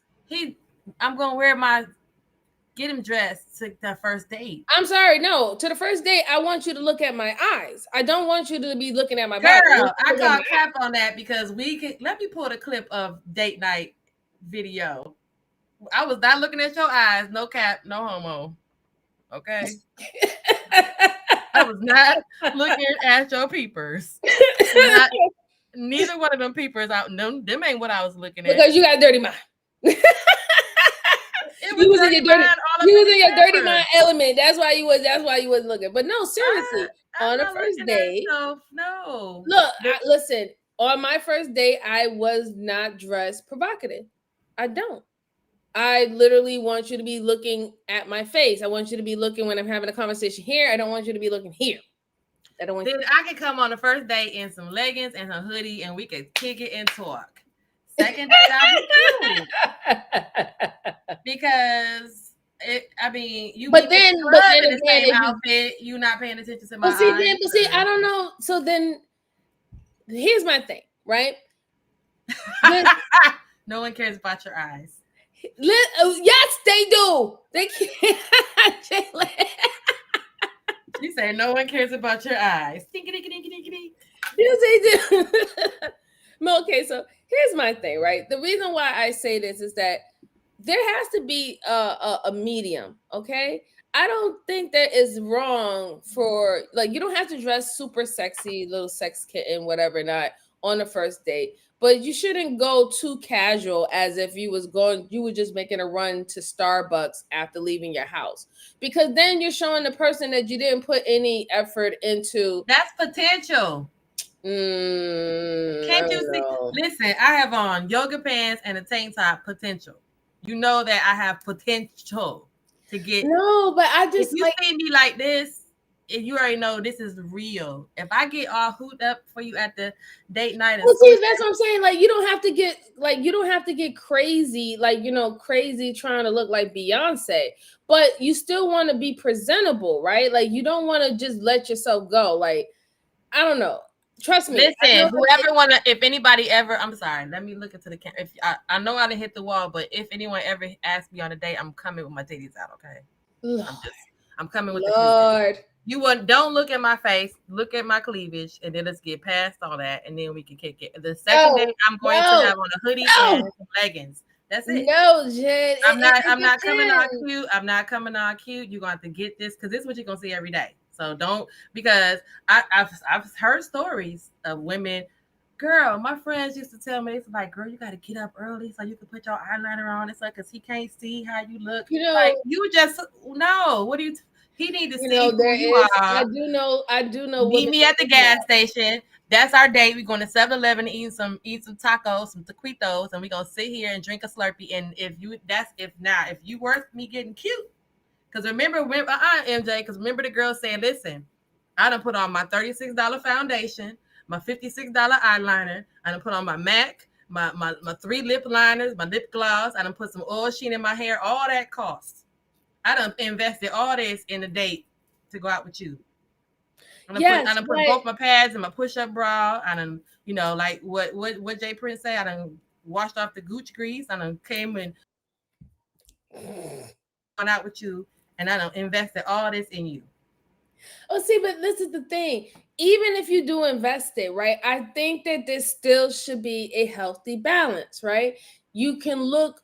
I think that women's goal on the first date is to look beautiful, not sexy. I think sexy should be coming later on, or if, like I said, if you're at a club and the club is all about, sexy, being sexy and grown, that's different. But if you're trying to go on an actual first date, I think that you should look more forward to trying to look beautiful or cute or pretty, those words, than actually being sexy. Because if you go by sexy, right, then you're leading with sexy. You know what I'm saying? I see your point. I get what you're saying, because then at that point now it's kind of hard to reel back from, like, okay, I'm not going to put out, but I just want you to know I have put out potential. I want you to want me. I want you to be lusting. But I get the whole point that, but again, I'm sorry, y'all. My first date, listen, this is a PSA. If you go on a date with Genesis, meet me at 7-Eleven. We will have a Slurpee, sit in the parking lot, we'll talk. And then if I feel like you are worthy, because it's my decision, then I will put on lipstick, makeup, and put the girls up in the push-up bra and put on uncomfortable ass heels, because they always don't feel good. Just to sit across the table from you for you not to look in my eyes. So Auntie said that it's the occasion, setting, social atmosphere is the difference. Who wants to be seen the same way on the first date with someone they like as when they're drunk and sweating in a club full of strangers? So again, like all bets are off, Auntie, in the club. But see, ain't nobody coming home. They want to feel like they want to feel special. They want to feel like you put a certain type of effort for them, per se. It's the same thing that you would want with going on a date with a guy. Would you want a guy to go on a date with you in the same outfit that he sits on the corner on the block with his homeboys with? Like, no. Exactly. So it's the same thing. Men will want. Said, that's it. Just go butt naked. Look, just take everything off. Just show up in the buff and be like, look, here. This is all you get. Don't like it? Let me know now. Not butt naked. Don't go butt naked. Look. We ain't doing all that, okay? I mean, there is a place that you could do that. If anybody who's in New York City, go to Fires Island, okay? You can meet and have your first date completely butt naked on the beach. He said that's what babe naked is for. Okay, but Auntie, yes, you're right. Auntie also said that the eyes, I like that. The eyes are the window to the soul. So for MJ, the eyes are a window to her soul. And to know what color you're working, what do you say? To know what color we're working with in order to admire, do what you got to do. Okay. MJ and her brown eyes, her beautiful brown almond eyes. Roy said he wants them bad and bougie. Nah, he said he wants them bougie guys. Fire Island is a new beach. Okay. Yes, it is. It's a new beach. If I go out with anybody in New York, meet me at Fire Island. That's it. I'm not putting on nothing. I ain't trying. I'm gonna wear a robe and some flip flops. You don't like that? Then that's all you get. Yeah. So, yeah. I don't know what Fire Island is. I'm just saying. No, yeah. Well, I know what Fire Island is, and any New Yorker like Jalen know what Fire Island is. Oh, okay. Yeah, I'm not trying to go there. Yeah, I don't want to be okay. Jalen, what you been wanting on the first date? Auntie, you know what? I will cover up my whole body and just have my eyes out. Just for you.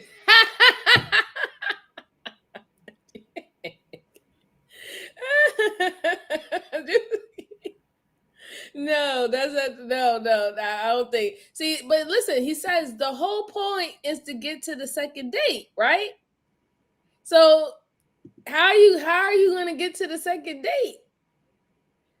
If the whole, let's say if the only interesting thing about the whole date is your getup, not your conversation, not how you treat the, you know, the restaurant or the waiter or the waitress or the servers, not that, right? You know what I'm saying? Not the environment, not the atmosphere. Like if none of that, if all that is trash and the only thing the person can say is that you had a banging ass body in that banging ass outfit, do you really think a second date is going to happen? Or do you think that that person is going to go all But in if for the somebody tell kill me, for the MJ, first girl, date? when has anybody ever told you, MJ, we did not go on a second date because I do not like that blouse?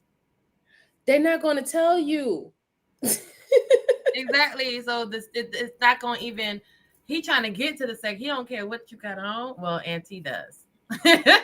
But most guys don't be. Look, I don't think they care. I don't think it's all that. I think it's for us and for our respect and for us to appear a certain, you know, have a certain demeanor about us to say, hey, we're not. I'm not quite. I'm just a slut behind the closed door. I think I'm in agreement with Auntie because here, look at this statement. He said, "That's why you dress differently for different occasions. Wardrobe versatility is a big deal for me. Lack thereof shows me an inability to adjust and adapt." And I agree. Yes, Auntie. Both of these bandits don't have anything outside of gym shoes and Timberlands and basketball shorts and t-shirts, so they don't have anything to even meet I me agree at with the that club for me to though. put my clothes on and go But to the that I restaurant. agree with that, especially when it comes down to women too, right? Because if They you ain't got nothing to wear, Auntie. if They your ain't got no outfit wardrobe. matches, if all your outfits match what you will wear to a club or a lounge or what, if you can dress, go outside, do regular daily basis things, and it's the same outfit that you would wear going out to a club or a lounge or even some rendezvous type of restaurant with somebody, then yeah, you can't adapt. You don't know how to read the So room. you mean to tell me if you saw me, okay, if you as a man and you saw me in my yoga pants and my tank top like right now, you was like, "Oh, girl, you look cute pumping your gas." And the next time you saw me, you know, I just put on my little jacket with my yoga pants and my tank top, like, "Oh, versatility here." That is like those. I just put on a blazer and just put on a. Minimum form of versatility. Just adding a freaking blazer to some. I'm just. Listen. Here's the thing. I am with the men on this. Leggings is for the gym. Nowhere else. Wait, but they got the cute little legs with the designs and the glitter and the little the leggings. the rhinestones. Keep it at the gym. Keep it at the gym. Keep it going to what the if gym. I wear a cute shirt and pull it to the side? No. And it match my shoes and my thigh high boots with my leggings. No, leggings should be for the gym. Jeggings. You're talking about jeggings, okay? Jeggings, pants, slacks, you know, those things. But leggings should just literally be gym wear or workout wear, or if you're going fucking hiking, you know what I'm saying, the mountains and stuff like that. No leggings, no leggings, just walking. Nah, I agree. Okay, a cute shirt, right? A nice little cute shirt, some jewelry, some bangles, some earrings, cute little hat, and some jeggings. They jean leggings don't even look like leggings; they look like jeans. Okay, maybe with that, I can rock with that. Because but no, you know that's not nobody. Girl, who do you see? I don't even see people in the world dressed. Leggings is just too lazy. It really is. It really is too lazy. Like you really should not be wearing leggings everywhere. I really just believe that you need to keep those leggings at the gym. Keep them at the gym. Keep them at the gym working out. You about to go work out. You about to, climb up the hill, whatever, hiking, whatever. Yeah, put the leggings on. But sirs, just because you have on a pair of basketball shorts over a pair of basketball shorts, just because it's coordinated, does not mean you're dressed. Because if I see that, I was like, where was I? I was out just recently out somewhere, and I just literally happened to look over and saw this guy. He had on 2 pair of basketball, but his outfit on the outside matched. Everything was coordinated. I guess he thought he was dressed in double basketball shorts. And it was just like, does he have on a pair of basketball shorts over a pair of basketball shorts? So listen, so let's see. Wait. You fly, let's baby. see. Auntie said, I have no problem having you change in a store if I like you. We'll make a pit stop if we have to. Pookie yes, KFC, come through with your little rubbing 2 sticks. Pookie said, and most women have more clothes than than they can count. To lack that is telling, and I Pookie, listen, stop your shit. Okay? Twerking in the chat. He said most women have more clothes than they can count, so the lack. Yes, Pookie. That mean they didn't got to that point with them comfortable, no bra, no panties on that. They putting on leggings and a t-shirt and take it how. Look, meet Pookie, me at the. There's so many different occasions that you're gonna have a certain amount of clothes. I mean, you have to have wardrobe, Pookie. You cannot survive the rest of your life on 5 shirts, 5 pairs of pants, and 3 pairs of shoes. You have to change it up just a little bit, sir. Just a little bit. Just a little. Now, Dragon says, don't make me no difference. I ain't going marching with no picket through the city to get rid of them. Keep them everywhere y'all go. Dragonfly said, keep the leggings. He ain't gonna go on protesting. Jalen said, leggings and Velcro. Child, when I tell you, if I say another pair of Velcro, cute little Velcro sandals with leggings on, a tank top, and a bonnet is the outfit, honey. That is the outfit. That is the outfit. Okay, that is couture. That is where it's at. We are underdressed if we do not have on the bonnet with the tank top and the leggings with the Velcro sandals, honey. Pookie said his wife just be buying shit. Don't let me tell your wife, Pookie. She don't just be buying stuff. She be buying stuff that she needs, okay? She's buying stuff that she needs. You like yes, Auntie. Yes, Auntie. Yes, Auntie. Facts. Every woman should be able to pop a tag and pull something out you never seen. Yes. Okay, Pookie. Yeah. I mean, yeah, that was for you, Pookie. But yes, that's because I think I look at that too, where if I notice, well, if you notice that the guy doesn't, like, every time you see them, they're wearing, hey, last time we hooked up, you had on a white shirt and black pants. It's like, Kinfolk says she ain't got some good workout attire. She likes shopping there. Oh, they have good workout attire? Yeah, she said they have good workout attire.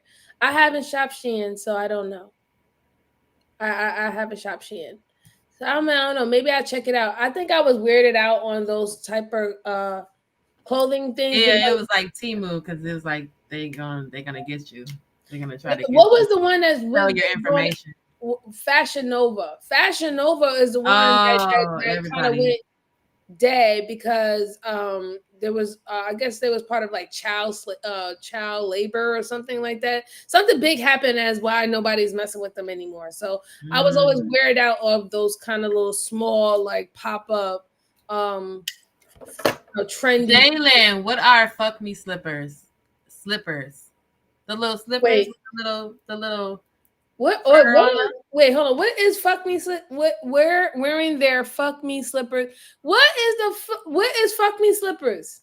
Girl, somebody please tell me what is fuck me slippers? I don't know the little kitten slippers with you slide in the little fur on the feet. Yes, Auntie. I know what you mean. I definitely do. You gotta learn how to pop a collar sometime.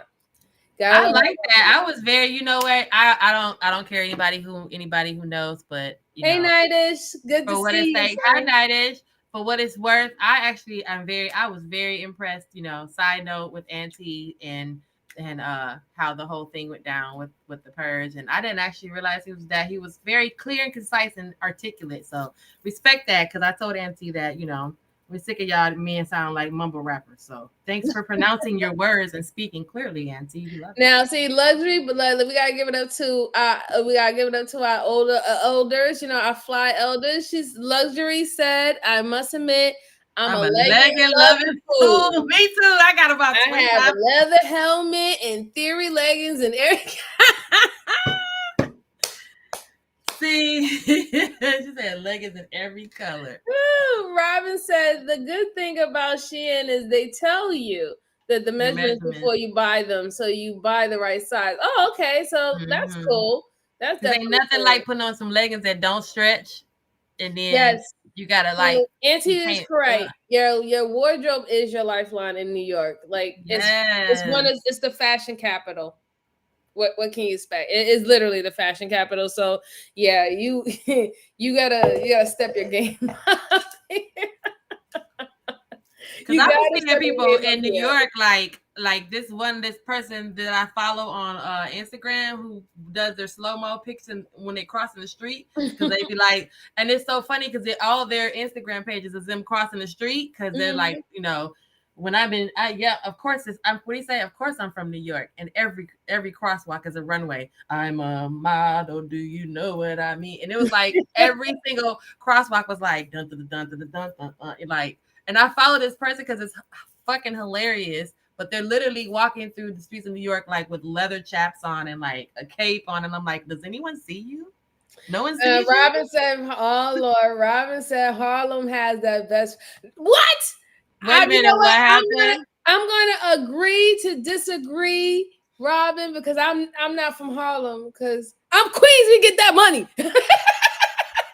She said Harlem has the best fashion. She said they got the best. Yeah, they have the best fashion. All right, maybe so. TikTok, they're very fashion trendy. I agree. They are very fashion trendy, but that's okay because I'd rather get that money. So Queens get that money.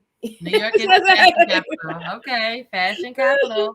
That means I add that to my trip of places to go and places to go shopping. When I Pookie, you're not even in New York Harlem is flashy, like in a movie.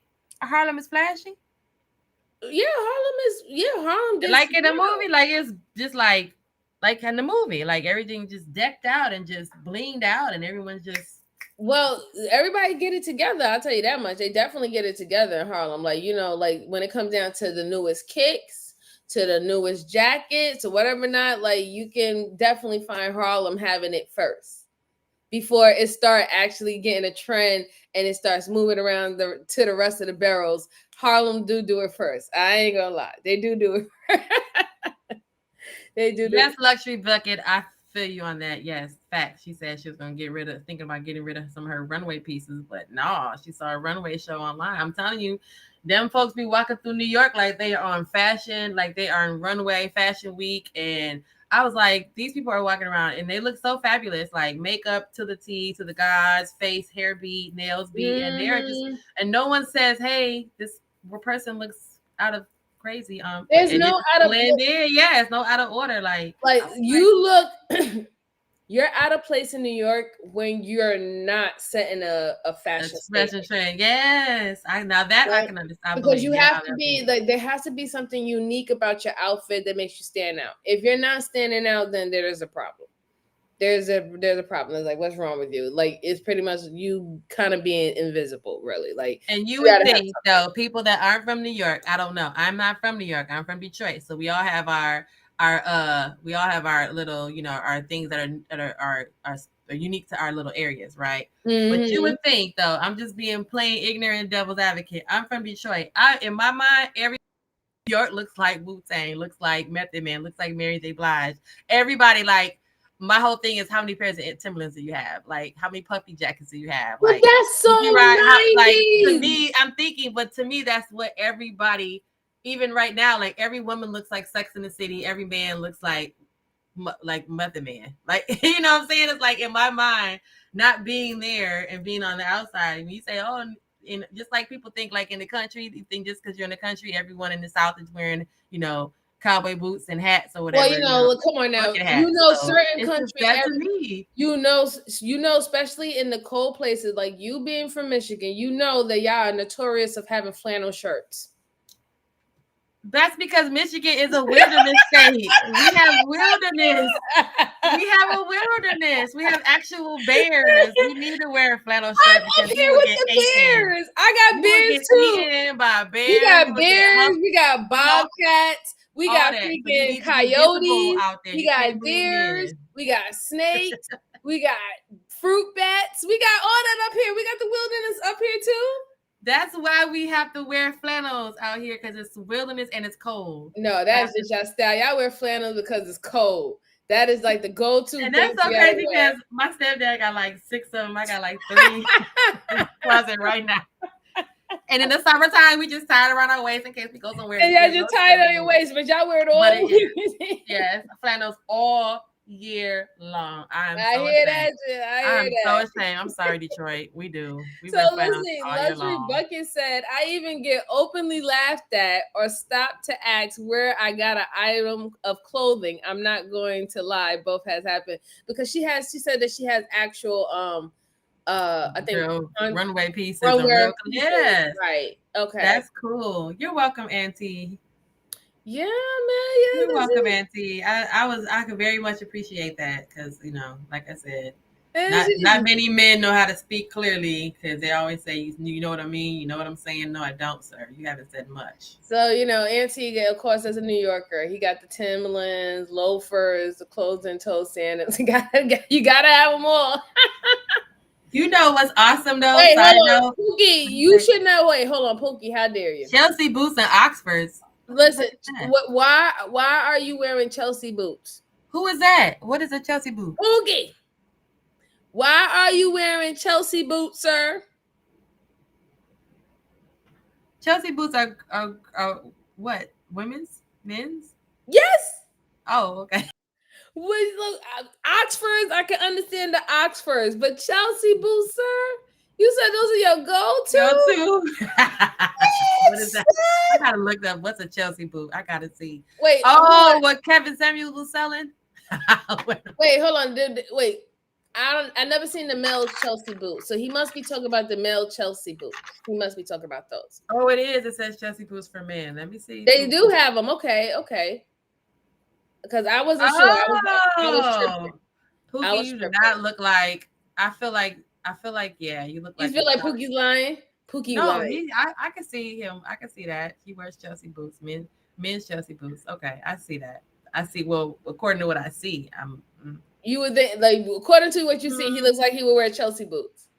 And he looks like he'd be part of a 5-part boy band singing doo-wop. That's what that looks like. He'd be like, ooh, baby, ooh,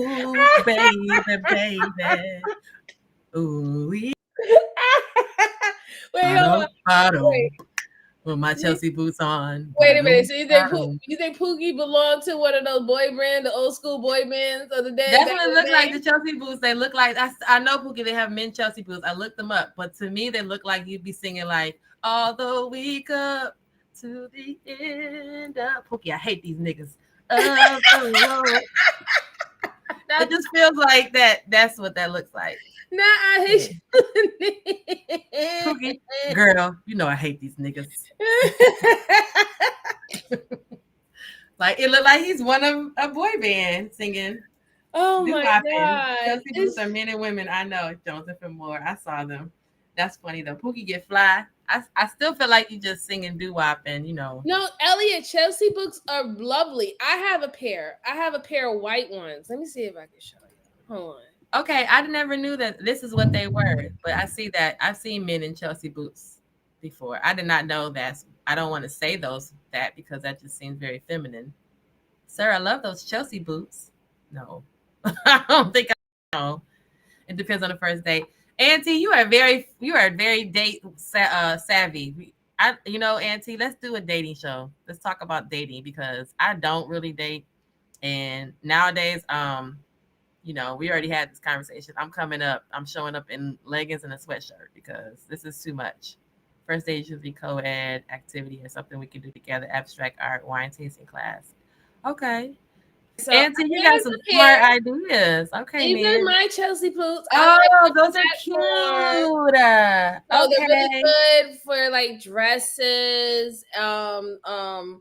Yes, Elliot. Like mini dresses and also like slacks and stuff like that. Like they're really good. They're really cute. Really cute. I think those are cute. Okay, those are cute. I like the new colors because you can wear them with so many other things. So like, I like those Chelsea boots. Wait, hold on. Hi, DB. DB said they're men Chelsea. Yes. Yeah, that's what I Yes, said. DB. We just found out, and we have just been confirmed by our good brother Pookie. There are male Chelsea boots. We got it right. We got it. We can't get it twisted.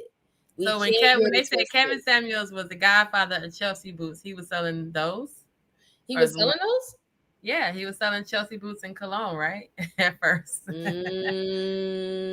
what Angry Man said. You're not the godfather. You're the godfather of Chelsea. So, I mean, I remember women's clothes or men's clothes. Thank you, DB. I appreciate it. Oh no, I remember when he was doing the fragrances, the colognes and stuff like that. That's what I remember. I don't remember the boots though. I don't remember. Chelsea boots, lingerie, and cologne. Hey, I like it. I like it. You love it. I like it. Pookie said, "Who wears lugs? Who got lugs still? They didn't even make those." Yeah, no. DB said Pookie wears. Do they even have those anymore? Wait, is lugs? They used to be a store. Yeah, it was a store, right? Yeah. I think so. I know. You gotta step your game up. Back in the 90s. We had Jimmy Jazz up here, so that's when you used to get all your lugs and all that good stuff and everything. Shut up, Pookie. Kevin Samuels was not a fly nigga. Sorry. He's about, I'll give him that. Auntie, I've been on a lot. I think it would be. I was making chocolate in workshop. Good for the connection app. I think that Auntie, I would definitely. That would be a good. I think that would be a cute little idea to do it. Like we were talking about the dating earlier. We were talking about the dating pool and everything. So I think that'd be like a nice little collaboration. I'm interested in it just because I mean you've been kicking this whole dating and you're not saying anything that I've heard from men. Men don't talk about that right now. In my opinion, men are not. They're not speaking the way you're speaking about the date preparation and looking at her outfit and going out and what. No, these men are not talking like that. You hear what they're saying, and it's actually transpiring outside of the internet. So the men are not talking like that. They're not speaking about the anticipation of the date or just what you're just saying, how like going to a chocolate making class or doing something together where it's a little more activity involved, Yeah. So yeah, we can do it. We can do something like a show about it because I think that's a good. I think people got it confused on what it's actually supposed to be about. Like you said, it's supposed to be about getting to know you, but that's not the case. If the first date leads to bang bang, put it down. Right. So, I mean, clearly you didn't get to know anything but the inside of my walls. You didn't get to know anything. You got to know me long enough to get where you wanted to go. So apparently it's just, I don't even really date anymore, but just to even say what it would be like now, I would be completely, I'm like I said, I don't even, the odds of you getting all dressed up and then meeting a guy that's going to be dressed up like you said, MJ, he's not even going to be matching your style. He's not even going to be matching your flavor. You know what I'm saying? Nowadays, because it's just all out of proportion. Guys don't know what to do. They think they look good if they just wash their hair and not comb it. They think they look good because they washed off the gooch grease and put on some deodorant. And they got new basketball shorts on. These are brand new. I just bought these. What are you talking about? Like, that's fly. These are brand new. I popped the tag just an hour ago. Yeah. What are you talking about? It's just Miss Jalen said, good luck teaching these men to go beyond your whoa. That's my wall, and metaphorically speaking, that you don't get past because you all are bullshit. What's funny, because that's what is one of our topics. One of our topics that I want to give us a nice little music break, just a little one right here. I'm going to share my screen. I'm sorry for the kids who are not old enough to know, but it is what it is. We're going to get this in real quick. All right, yay! We had our little break of music before we get back to some good talk. So Jen just started. She will be stepped back. She'll be back later, but the next topic that we're actually going to be talking about is hitting the wall. So obviously we touched on it for a little bit. Yeah, DB, come on now. Come on. Old school. If you don't know Kids on the Block, I don't know what to tell you. You know. That's what music. Shout out to Brooklyn. You know what I'm saying? I'm a Brooklynite as well. So shout out to Brooklyn. New Kids on the Block. You know what I'm saying? That's our peoples. It is what it is. They was fly back then. It is what it is. What? Not you doing the Running Man. Oh, yes. Oh, yeah, definitely. Yes, Nidus. Shout out to Donnie Werber. Yes, exactly. Absolutely. Awesome.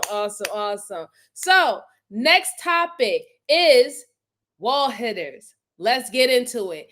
I am going to drop the link because this is an actual open discussion. So anybody who wants to come up and talk to me and Jen, you are most than welcome to do so. So let's see. The right stuff. Oh.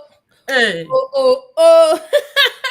Listen, I'm telling you, I was showing my age today because today was literally like playing all the old jams that I used to play when I was in a teenager. Oh my God. Since you said that, brain fart. Oh my God.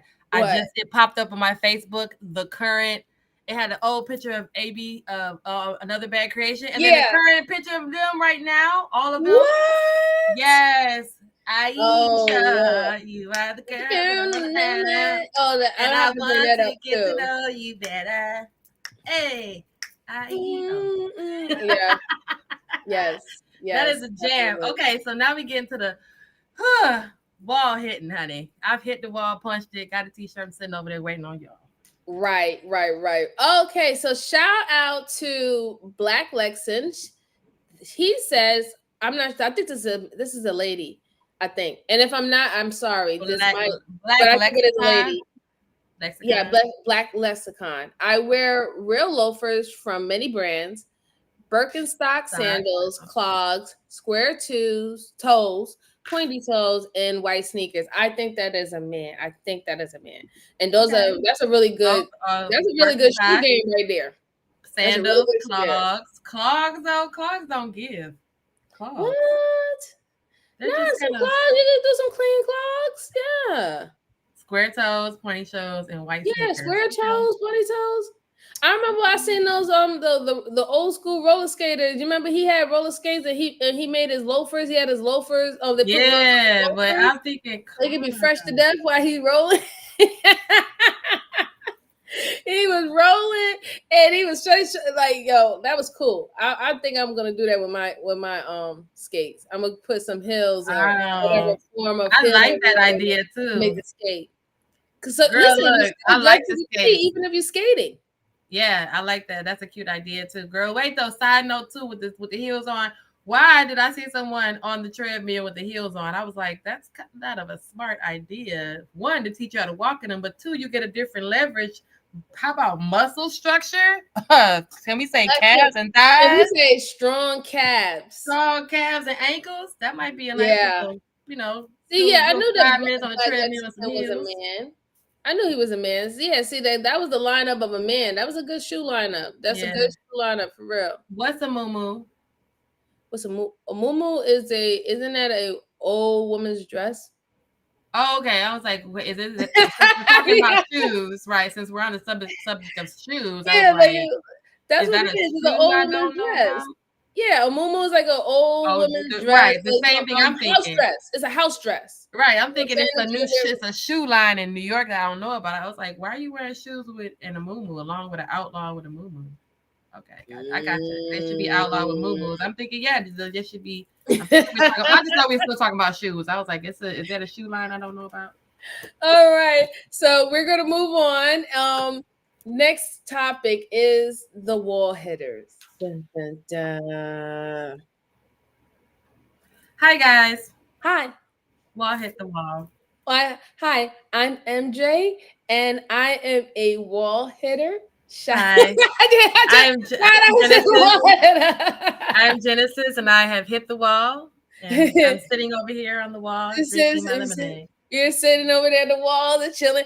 Hey, Sherelle, how you doing, sweetheart? Thank you for coming. Where's We the muzzle buckle? appreciate you. Thank you. I Hi, haven't seen her Sherelle. forever. But yeah, like, so I'm a wall hitter. And there was a few things that I seen on TikTok. Like most people say when it comes down to women who hit the wall, that you should now be taking your time to reflect on your poor decisions and helping to assist the younger women on not making the same mistakes that you've done, right? What? And yeah, I mean, this is what is normally what is said about the wall hitters. I mean, listen, we all know that men hit the wall too, but it's a big emphasis on women hitting the wall. That is your duty as a older woman, that we're not supposed to look at you sexual anymore. You're not sexy anymore. You're old. So do your Well, duty. then. Oh, okay. All right, go ahead. Because I What? thought Madonna. You I'm just trying to cannot understand win. if we not sexy no more. Because Madonna got 77 years old with her 24-year-old Sherelle, you boyfriend. really happy belated then, sweetheart. Oh She's my saying God! that she was Happy belated happy birthday! belated. Oh my God. You too? Jayla said, don't get me started. But you Oh see what I'm my saying? God. Like, I'm not thinking. And she said, girl, they barely Born on a what? they're born at the war. They barely make it over. She talk about the She said, just want to get over. Just want to get. But I want to say that, ever since I even hit the wall, right? Just hit the wall. There is so much freedom in that. Mind you, okay, wait. Did you say you just hit the wall? Because remember the red pill manosphere standard was that you hit the wall at 35. All the wall hitters start at 35. So if you made it to 40, I've been at the wall. Okay. I just I've been at the wall. Because our hit the wall. First of all, we ain't got one, but y'all hit the wall. Y'all saying there's 35. So I'm just trying to make sure, because every week we're not 35 anymore, guys. So we're just letting you know the wall is way back there. I think that when they say hit the wall, most of the time, I think men, when they're talking about hit the wall, they're talking about your reproduction system. I think that is. Right? Like, and we can be honest about that, you right? Think so? You think that's what they're talking about? I mean, we do know that there are men who use the hit the wall phrase to pretty much like scare tactic women into just settling or shaming tactics, whatever. But I do believe that when most men who are logical and who don't hate women, when they say hit the wall, they're trying to say be realistic, that your biological clock with reproduction is ticking, and it's harder every year that pass after that certain state for you to have healthy children, right? And I don't think that that's a girl, that's a lie. Thing. What do you mean? I mean, most people don't have, let's say, for example, who's the most people that have children? The age group? Because if that was the case, then MJ, we wouldn't have any young person. Well, I'm not talking about age group. I'm talking about when it comes down to income. Who's the most people who have children? Is it poor people or is it rich people? Poor people. Right.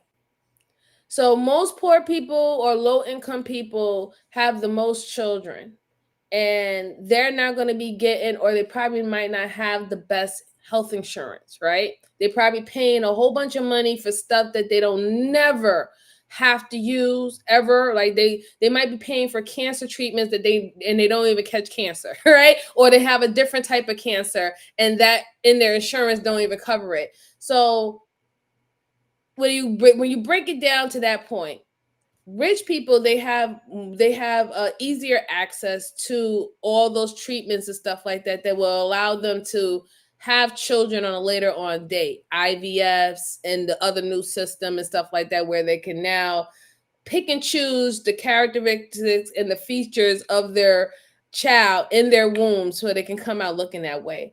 Most poor income or low income people don't have that type of access. So I think when they really talk about the hitting the wall conversation, they're talking about people who are not in a situation where that is not an opportunity for them, that's easy access. So they want them to think a little bit more concerned about, if you want the most healthiest offspring that you can possibly produce, there's a time frame that can happen where you can have it not be expensive. I think that's when the logical men, not all men, but the logical men, when they're talking about it, I think that's what they're talking about. Being realistic, not only for your health, but also for the child's health, right?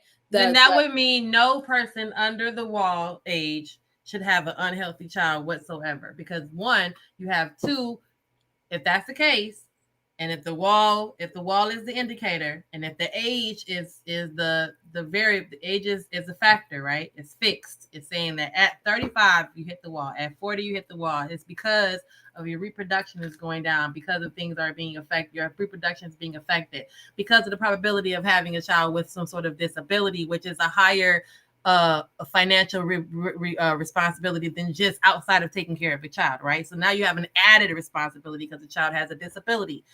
Well, they're saying it's because we hit our eggs are old, we hit the wall, we shouldn't be trying to continue to have children. Then that means that the younger people, there should be no deficiencies among the younger people if the age is the wall is the timeline, if the time is running out. So if you're younger, you should have perfectly healthy, I'm just saying subjectively, you should have perfectly healthy kids. You and your perfectly healthy man, baby daddy, should make perfectly healthy children, because you guys are far away from the wall. And my old wall hitting ass at 40 is going to have a higher probability of having an unhealthy child, problems in my pregnancies, because I'm closer to the wall. Then that young person should have none of those same issues, because you're further away from the wall. You should be a lot healthier. You should be in better condition, and then your children should be way healthy. When my old ass have a child, I might have issues and might have situations that are because of the age, because I'm closer to the age of my eggs expiring. I think that we can apply that in a very controlled environment. We can't apply that in the society and the system that we live in. We have younger children or younger adults that are doing more drugs than ever before, right? I think the kids do more drugs than the young adults of Woodstock. Okay? Just think about how many Plan Bs you took before you actually had a baby. Right. And what that did to your body in that process. Then you also have to talk about, like I said, our health is not the same either. Like, you can actually pull up reports and stats from 1940s and 50s, and you can look at how many healthy births there were and versus how many healthy births we have now. Meaning, and when I mean healthy, I mean the kids are not coming out with sicknesses or something that they're going to have for the rest of their life, or be treated for the rest of their life, or terminal illnesses. The numbers are drastically different. So there's a lot of other things that are in it now that we know that the kids today are not built the same way as the kids from the past, where we are really not even seeing healthy pregnancies and healthy births happening. Mm-hmm. There's just too many. So it's not an age factor then. The age is no longer a factor. It's not how close you are to the wall. It's not how far away you are from the wall. It's not if you hit the wall. Because Janet Jackson supposedly hit the wall and had a baby. So it can't be, I think what but Janet Jackson was also a billionaire. Right. That's where what your point comes into, where the money is a factor to make sure that when I'm in that time period where my body will have adverse reactions, or might have a probability of my child not being healthy, I have the money and the resources to ensure that. But to the point of that, most people don't, because they're part of the working class and poor class.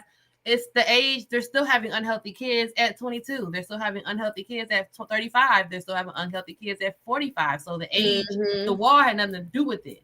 The wall had nothing, where you were to the wall had nothing to do with that. I agree with you, Lita Caproni. We talked about this before. It's because of y'all unhealthy ass sperm. Y'all old ass sperm, y'all 40-year-olds trying to get pregnant, a 20-year-old creating a child because your sperm is degenerate. It's your sperm it's your sperm. It's y'all old ass sperm. That's what I'm settling. I'm putting a flag in y'all old ass sperm. Because then that's crazy. Because then if that means the woman carries all that, and then all you did was bring your sperm, and then this 40-year-old woman had a child that had issues, right? Because she's closer to the point where her body is starting to change. So she's 45 and she has 46 and she has a baby that happens to have concerns, has health issues. You're saying that it's all her fault, that it's her old egg, her old uterus, not your sperm. I think it could be both. It has to be both. I need 16 chromosomes for you to make this child. It's got to be your old sperm and my old eggs put together. It's got to be both. Listen, Nighty said, look, I'm not appreciating the sperm hate here, okay? Now we're sperm haters. Sperm haters. Don't be hating on the sperm, okay? I appreciate it. It's good for your face. It's protein. It's good for your skin. It makes your hair grow. Sherelle said, we hit the wall, then ascended, child above, the thought and ideas that exist for the likes of men. Yeah. Girl, when the wall came out, Sherelle, I was already there. I was already at it. I was like, oh, okay, this is where I've been. Okay, thank you. I think, like I said, the wall is just, it's a social construct, just like everything else.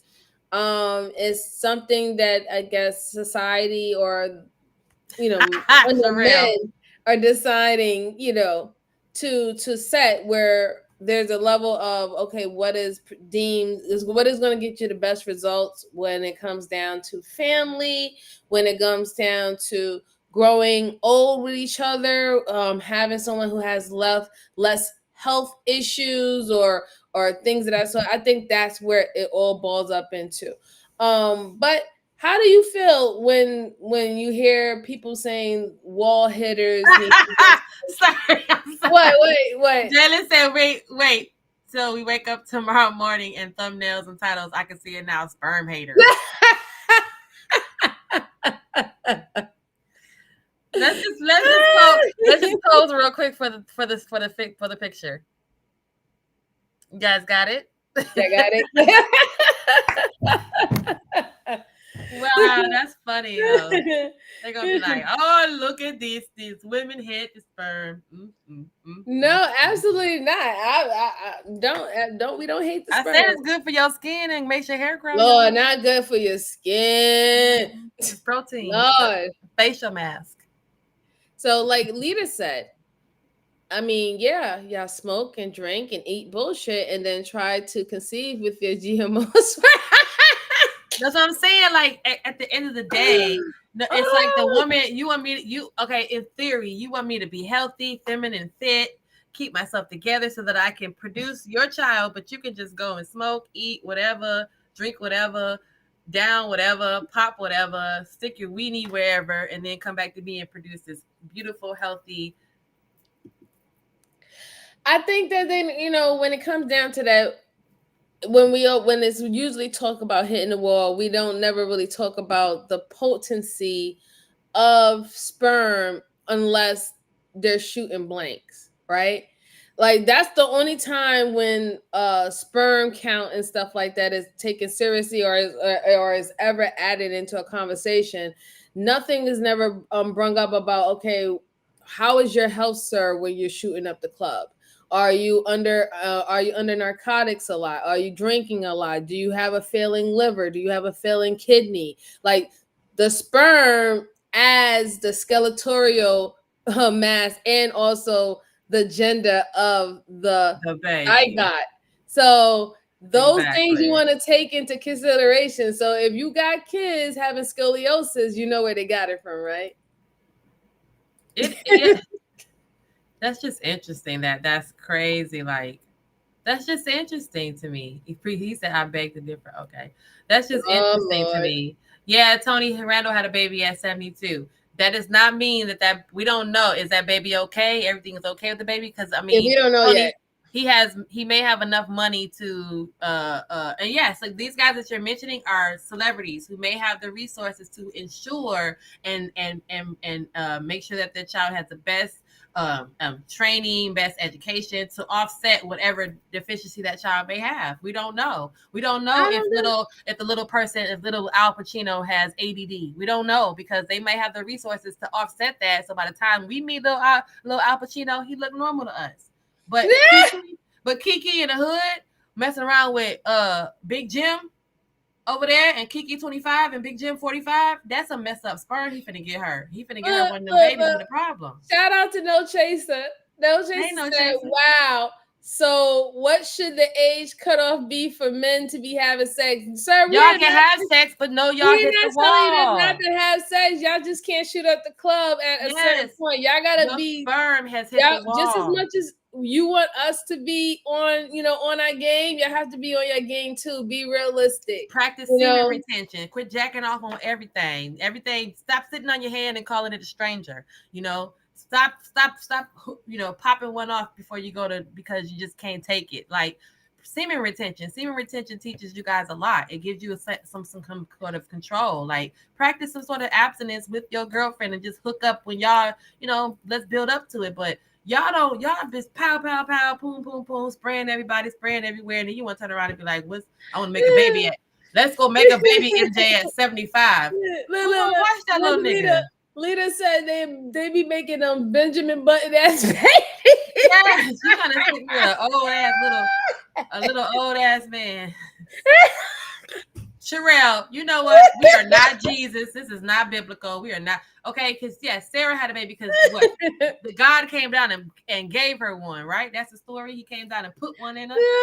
We're not talking that old ass Abraham. I'm not fucking with Pet. Look, I'm just saying, we got old ass Abraham was 100 years old. Babies ready? Recipe for greatness.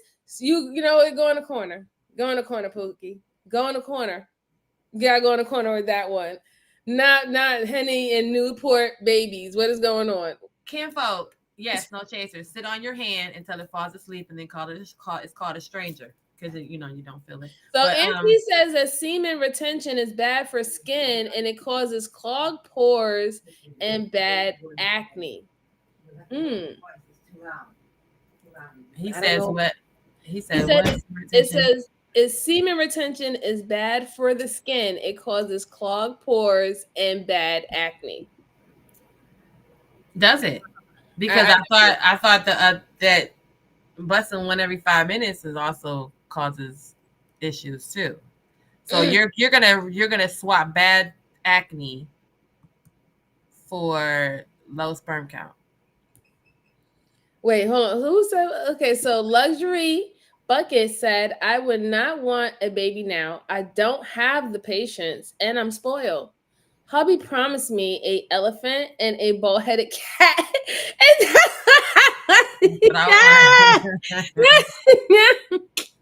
Wait, hold on. Luxury, you want those Egyptian cat, the skin, like the ones that don't have no skin on them and they look all wrinkly? Like those are some Benjamin Button ass cats. Freezing what? You freezing what, Jalen? They freezing sperm? Auntie said, fellas, let it out. Don't let it build up. I'm not saying let it build up like you have no choice. Like even men in prison. I mean, obviously we know that no one's letting it build up. I'm saying the conscious effort to retain your semen until you can put it in a viable source to produce what you want. Not just be shooting up stuff.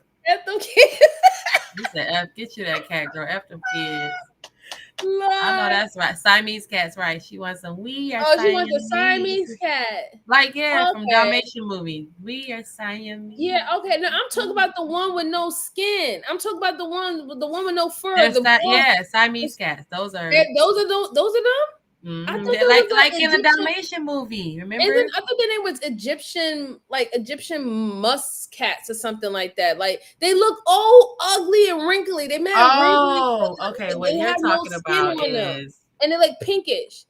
Okay, she said it. Yep, that's what she wants. She said yes. I had one last year that was supposed to come from Greece, but they claimed he died. I may have gotten finesse. the Sphinx cat. Oh, it There looks you like go. it. Yes, the Sphinx Oh cat. my Look at God. it. It's Yes, called the please, extremely wrinkly cat. if you please. Yes, I am me. And when you say they are so ugly, put some lotion on them. They are. I see them now. They're called the wrinkliest cat. How dare you? Oh, Listen, luxury. Listen, I know. I'm sorry, boo boo. I know. I apologize. There's some ugly cats though. They look cute. Like they look like they are cute, like lovable, but they ugly. They ugly. They some ugly cats, girl. I'm sorry. Benjamin Button cats. Them cats look like they guard the. Not only do they guard the tombs, they guard the pet cemeteries. Okay, they're the ones that they the one they the what is it? They're the dream catchers. They're the original dream catchers. Okay, that's funny. Sphinx cats. How dare you? No, let's see. Okay, so Auntie said you don't want a man that's practicing semen retention to take it out on you. You may get hurt. You know, I think that maybe they might need a little bit more study on that, right? Because we do see that when men don't get a sense of release, that is where a lot of their aggression, when they, they have that build up aggression. But then also men naturally needs to release their testosterone as well. Anyway, so how do you know which one is which, right? Because you're still going to have the same result where they're going to have a sense of release, right? So I don't know. Maybe they need to do a little bit more research on that, really. Like, could it be a substitute? Like, I don't know, breaking shit or breaking a rock, breaking glass. Well, I thought that's what the whole thing was, basketball and football and hanging with the fellas, roughhousing, taking out on a video game, getting that testosterone release. I mean, obviously in these spaces, we hear them yell at each other, they get it out. They have to get it out. So I'm thinking that, for some reason, why did I think that men already had outlets to let this all out besides sex? But I just always thought they had outlets, yell at the football team, yell at the TV, get it all, what they do, man wrestle with each other and stuff like that. I'm thinking that they've already have outlets. So why it shouldn't be hard to just not spray up once in a while. Like, I think, from some men who has talked about it, like, when they do the research and stuff like that, sometimes, and they have those little taboo type of interviews and stuff. Some men felt they found so much power when they learned semen retention, right? That's what I thought. I knew it was. That's what I knew of it. Yeah, they felt like they were no longer slaves to their gender, right? Their genitals. They felt like they were more in control and power. Oh Lord, who's this? 1111 Theory. Hello. Hello. If you come to bomb me, dear sir, I don't know what to tell you. Let's see where he at. Is he back there? He is back there. Hey, Theory. You're not coming to porn bar me, are you? Theory, can you hear me? I can't hear you. Yo, I know you from what's the channel called? This Might Be Risky. I think I saw you from there. Quite you was informal. just over there earlier. Damn, you do. Yeah, know I was in the chat. About. Yeah. I think I heard you on one of the panels. I was never on This Might Be Risky panel. Wait, no. Sorry. I guess wrong. Shit. I think I got it confused. Yeah. Yeah, never on This Might Be Risky's panel. Never been on there. Been in the chat though. Oh yeah. I don't know. Small world on YouTube, eh? Small sector. How can I help you? Shit, I was just looking around on YouTube. I was like bored looking for live streams to join. That's all. Oh, okay. You know what? You know what we're talking about over here? No, I don't know. Okay, so let me ask you a question, Theory. How do you feel about semen retention? What now? Do you know what that is? Something about I don't want to know. You don't want to know? No, Why you don't want to know what happened? He's like, I don't Because- want to know that. What is semen retention? I don't want to retain. It sounds Because dudes do feel exposed when you be, you know. No, it's not. We're not trying to expose you at all. We just said that. Have you ever heard of semen retention before? Oh yeah, like the Netflix show "Man with 1,000 Kids," something like that. No, that's the opposite of semen retention. Right. He did not Yeah, retain any semen. he did. That person is dropping. He's shooting at the club. We're It's talking like- about guys. We're talking about guys who refrain from having, orgasm. Oh, or guys who don't do that. They're very rare. very rare. They do it on purpose so that you can build up and have more empowering, be controlling of your sexual desires and not just, I see a big butt. Ugh.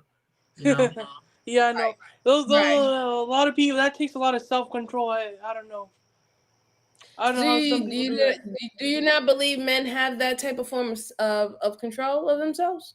I mean, men do when not to. I mean, yeah, hard to do what they do. Control themselves. If dudes control themselves, the world will be a better place. So, like, for example, theory. I think I heard you, but you said that your family is from India, correct? Yeah, they're from India. Okay, so in India, do most men, to your opinion, do they practice sex retention? Cause they usually tend to wait until they get married and stuff like that to be a little, more connected with women. So In don't India, they they naturally see- do it? Yeah, in India they see moving yourself as a bad habit. They say, what's wrong with this guy? What's up with it's like they look at the guy like he's a freak. So Even they though- look at a man who is too promiscuous in India is looked at he has issue or Yeah, my lack of country's self-control. yeah. The country I'm from is full of incels. I don't know what to say. Really? Yeah, they're like they're very backwards. They're not progressive. They're more like regressive when it comes about. I mean, India got the caste system, so what can you expect? Okay. I mean, I know that there's certain things that you're trying to change and it's a slow progression. But like you just said, you said that if men had more control, especially in that department when it comes down to sex or whatever not, that you said that the world would be a better place. Do you agree? Yeah. Yes or no? Yeah, I do agree. Like if they didn't jump on some baddie like they see on the street, they don't jump on her, simp her, and maybe she might come up to them and say that they're not creeps, they're good guys, all right. They don't have to expect anything. It's about expectations. Like if you expect something from someone, you will be sad, and some can't take no for an answer and they get mad, and we all know where that road leads up to. So, theory. How do you said your country? You said a country, not your city, not your neighborhood, not your. Yeah. You said I'm right a now whole in Lansing, country. Michigan. Okay, so but you said your whole country is full of incels. Yeah, I mean, the country I'm from is full of dudes that can't get women. They have to have arranged marriages just to get their parents, just to find them somebody. Guys don't have social skills, English right. And they cannot get a woman? They can't get a woman, not even in their own country, because, women don't like Indian dudes who be dark or medium skin. Wait a minute, your own women don't like darker versions of you? So you're saying that they want the Bollywood type looking guys, not the regular guys? They want the Bollywood types, not the regular guys. Like if they what find is some Bollywood type? guy, The darker skin? What is lighter? The one that's lighter, more fairer, that's closer to like European kind of fairer skin, not somebody brown. with a lot of muscles, basically. And a lot of Indian dudes eat a lot of Maggi, like noodles and shit. So you know how that's gonna be. Oh, hold on, you're breaking up a little bit. There's competition. Yeah, and wherever there's competition, there's always some kind of something negative going on. Competition for females, you name it. So where are you? You said you're in Lansing, so you're not there because I'm in Lansing, Michigan, because I left India a long time ago because it was getting too negative. Shit. Mm. So Okay. it's very interesting because you know the men in the Western world idolize a lot of the situations in other countries that Sheree, right. have Passport bros, arranged yeah. that has arranged marriages and that women tend to have not have the same rights and stuff like that, and that Mhm. they have the option sometimes to take on another wife in another household. A lot of the men in the Western world think that those things that are done in your country is a better fit for them, but it's kind of refreshing for you to even say that even with those men in that type of form of patriarchy, there are still men who are still not making the cut. So I Yeah, would love to know why that's happening. And well, let's bring to my guest, first time on the panel. Hello, sir. Good evening to Hey, you. How you doing? Auntie. I'm a fan. I'm a fan. Okay. Yes, I'm a fan. I don't care what nobody cares. yeah, well, there's two reasons to that. It's the passport bro situation. Foreigners coming into the country and then getting what they want because Western women, they according to the bros in America, they say American women be too aggressive, but I say American women be independent. Mm. They cannot stand I, American women's independence, kind of like that.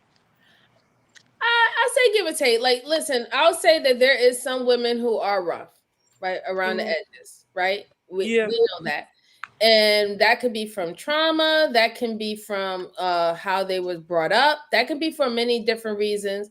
But there are women who are naturally independent. That is true. yeah, Some men will have a problem with that, but here's the thing. I guess being independent does not mean that you can't be agreeable. You know what I'm saying? Just yeah, because you're independent doesn't mean that you can't compromise. Most independent women, especially if they're like a boss or they're a co-worker or a CFO in a company, they have to literally know how to uh, come together with another person to have a business deal, to set up a plan and stuff like that. So they do still have, some right, these negotiations. independent women. They still exactly, they still have negotiation skills, Yeah, right? So it's just the right. 1% that they don't like, and then the 1% kind of represents everybody. It's like when you start categorizing people, things just turn disastrous. Mm. So, Well, we all do one of that. that, theory. I have a question too. So, what? Just curious because I think of it a lot. But what does birth order mean to you guys in your culture? Does it mean anything? The fact that someone's born first, second, third, or fourth? Because a lot of times for us, I'm not saying I don't know in totality, but I know for myself, I'm only American. That has a lot to do at times with the authority and the leadership that people kind of inherit. So for me, as being a firstborn, there's no other role I've not ever filled as besides a leader. I've not Mhm. never been a leader because I'm firstborn. So being that dynamic, that's what creates that so-called aggression or independence. Because I'm literally was the only child or the first child for the longest for a lot of Americans. So does that mean anything to you guys in your Oh, culture? yeah. Well, in my culture, it's just like they don't play favorites. They just play with it. If the kid has the most IQ, gets the most money, because money speaks a lot in my culture. Mm. So it doesn't matter what order you were born in, if you're the first child, because a lot of times in American culture, the youngest child is coveted, the oldest child is kind of looked at as a more mature person. By default, we become leaders. We're the ones that step out first. Sometimes the youngest child has a little more coddling, a little more time to get themselves, get their lives together. I notice in other cultures that's not may not be a factor of where you were born in your family. Yeah, it don't matter if you're the first or last. It's like as long as you get the money, you're okay with your parents. It's like as long as you got a high Oh, IQ, okay. get good marks in school, you do what you're supposed to do. But other than that, shit. When it comes to dating, though, that's where the hard part starts. Oh, So wow. at what age is your side note, but what is the legal age of consent? When can you start dating? Oh, if the parents determine when you can start dating, which is in most cases never. Are you serious? What? Wow. Wow. Wow. Yeah. How, Okay. And then if they allow you, they tell you what types you cannot date. And what is the type? so if your Minors. parents don't allow you, They don't allow you. They don't allow you to date people younger than you, people that have a darker complexion than you, people who are from a different caste, class, or a wealth level. A whole lot of things. Like the age So cannot what be are you different. supposed to do? So what are you supposed to do with your life if you don't get married and if you don't date and get married? If you don't date your parents, if somebody doesn't marry you off, what is your role now? Because in American culture, you get married, you go off and be with that person. You still are connected to your family, but So you got to stay home. what do you do? Stay home. Like in my culture, parents just make the kids obey to everything. So you're basically like their little servant or something. So you got to just like remain a slave to the family if you can't get hitched. In my culture, like family loyalty means a lot. And it means more than marriage. It means more than expanding your family. Yeah, it means like respecting the ones who came before you. Heck, the ones who came before you are valued. The ones who come after you, even. It's pretty wild in my culture. That's interesting. Shout out Auntie. How are you doing tonight, sir? Hey, yes, come with our articulation. Come on, black man. Talk, black man. Nah, thank you for having me up. I appreciate it. I appreciate it. I like what he just said because that's kind of the way my family kind of handled things too. Whether we're extending or whatever, you know what I'm saying? It's about the folks that came before us. You know what I'm saying? Like that's just the way it was up until recently. I can remember a painting in oil. You know what I'm saying? Everybody had their paintings in oil. You know what I'm saying? On there. So you know what I'm saying? We're remembered even after we're gone. Right. And, Yeah, the picture, velvet and our children are twice as important. 3 times. I have mine, yeah. Me and my brother have our pictures when we was like 5 and 8, made in oil and everything like that. So I get it. Yeah. I even got the scroll of my grandfather when they put it on the little scroll and you roll it back up and have a little. So the family's a big deal, and even when I can remember being a teenager, it wasn't really that much of a big deal with my mother and father, but my grandparents, they would always ask that question. Oh, where's she from? Did she come from a good family? How are the parents? What are they into? Where does she live? Like that. Those were the questions they would ask me. Well, the question my parents would ask me is pretty would be the last thing anybody would say. They would always ask about, does she come from a good family? That's the most important thing. That's both sides of my grandparents were on that. But that's telling a little bit too, Auntie, because that is that generation where it mattered what your lineage was. I like I said, I'm old. I don't know how old everybody else is, but I know I remember literally like not being able to associate with certain people on the block because of where their lineage and who that was and whose family or versus what's now. In Brooklyn, in Brooklyn and East New York, you couldn't deal with the next family down the block. Okay, like if you was from Pink Houses, you can't deal with anybody in Cypress Hill. So that's how weird it was. Like it was just like that, families against families, lineage, right. Keep it together. That's all we over here. It was literally some street, what is it, Romeo and Juliet street shit. It's the funniest thing. Like, little theory. How old are you? I heard that you're still a teenager. I'm 19, about to turn 20 next month. September. So you walked in, right? Congrats, happy birthday, happy pre-birthday. Yeah. But you walked into a conversation because over here we are old ladies. We're very old ladies compared to you right now. Very. In perspective too, we're probably as old as your oldest sibling, probably your mother's age. So with that respect, we were in this conversation about the fact that a lot of society, a male society, sees us, me and she and I, as pretty much we've hit the wall. We're not worth dating. She has a child. I don't have a child, but I'm older than her. We're both over 40. So at this point, society is starting to give us this narrative, and men are actually starting to believe this, that me and her, I'm definitely off the market. I'm off the market.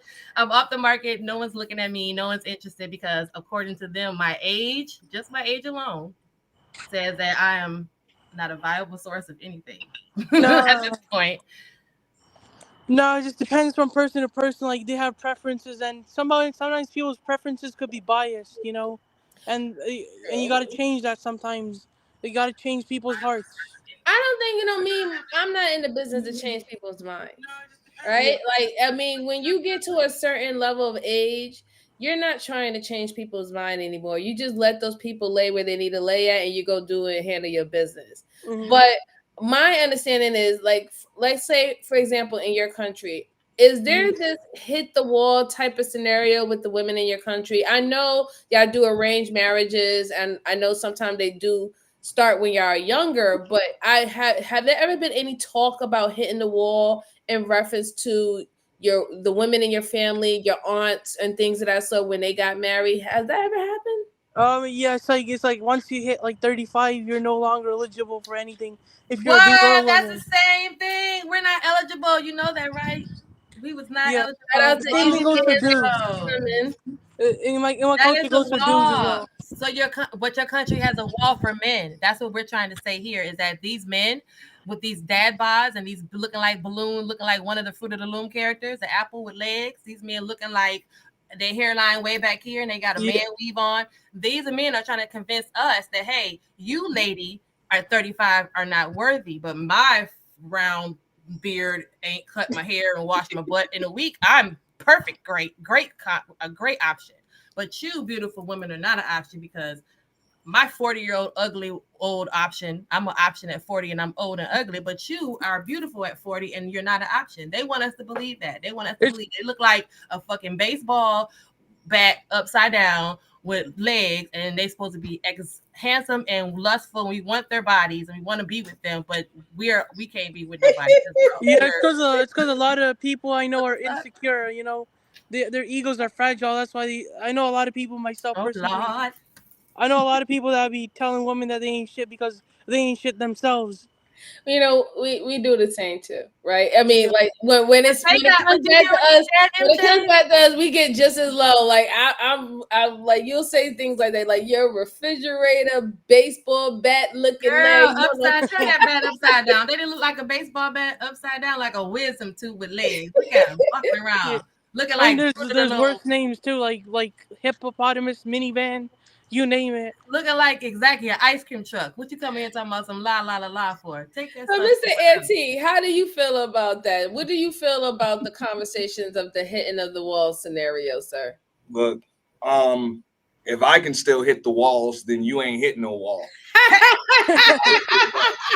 That's it. I'm not, you know what I'm saying? If everything's still working, you good. That's a Auntie, good you get a Yeah, stand for that. yeah.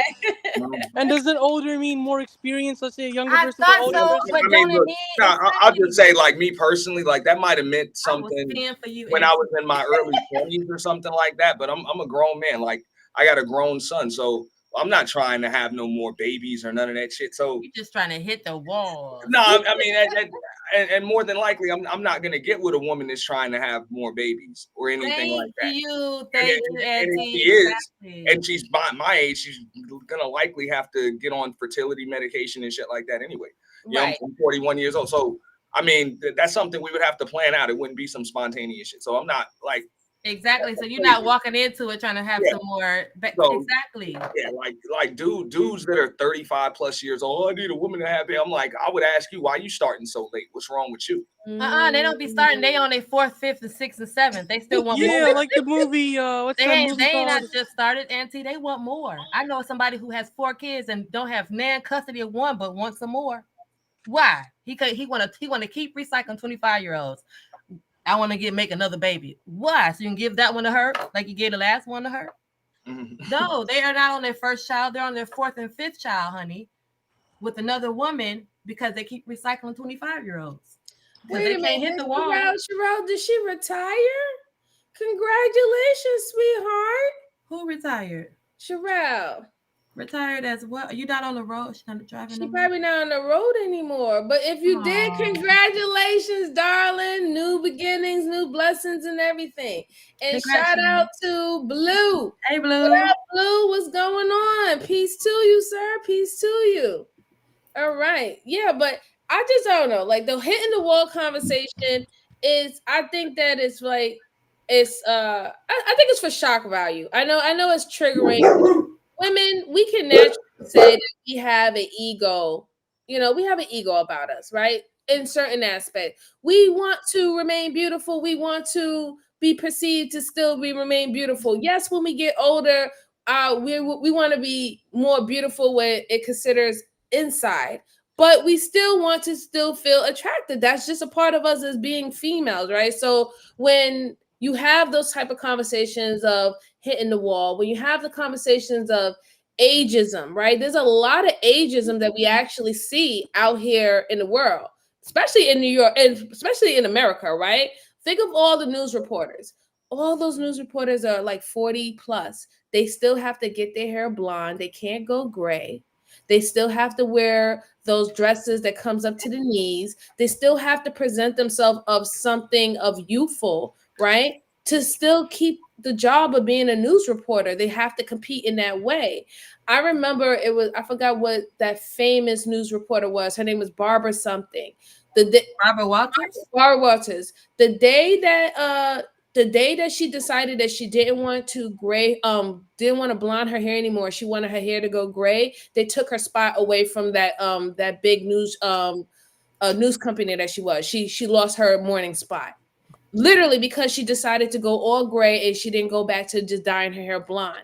So it shows that there's a big ageism in this country where women are not allowed to age gracefully. In fact, they're shamed for growing gracefully and beautiful. I mean, I think that's a little different when you're talking about those industries when they're in front of the camera. It's just that's kind of like your currency. Everybody wants to be newer and hotter and whatever because there's always a newer, hotter, younger, shinier model coming out. Do you think ageism is related to futurism? One second. Hold on 1 second. In real life, I mean, a woman with gray hair, like that's just what the hell it is. I got a few grays. You know what I'm saying? I got to look for them, but they there. Whatever. You know what I'm saying? So usually a woman that's even near my age and I'm a date, she's going to have a few grays in her hair too. That's cool. I don't have a problem with that shit. Salt and pepper is cool with me. You know what I'm saying? If you aging, you're going to have a few gray hairs and it's going to look good on you if you got a healthy head of hair. So we're good. You know what I'm saying? I'm not worried about that. Yeah, but that's good for you because I mean there is a lot of people who feel like they can't be with a woman who have grays in her hair. They can't be with a woman who has a wrinkle here, a wrinkle there, who has stretch marks, whose body has changed over the process of being developed. It's not super tight anymore, but it's still tight. You can tell that she's still healthy. You can tell that she still works out and she takes care of herself. She takes care of her skin. But because it doesn't look like a Victoria's Secret model body and how it's just baby smooth, even though, mind you, that's all makeup. But it looks baby smooth, that they feel that this woman now, her value deteriorates. Well, don't get me wrong. Your skin and texture, that is currency. I know I don't skip trips to the dermatologist. I try to make sure that mine is straight. And a woman, I would expect her to take extra care of hers. So that is but look, father time, mother nature, grandma gravity is going to hit everybody. Right. That's what it is. So, and me included. So I'm like, it just is what it is, Right.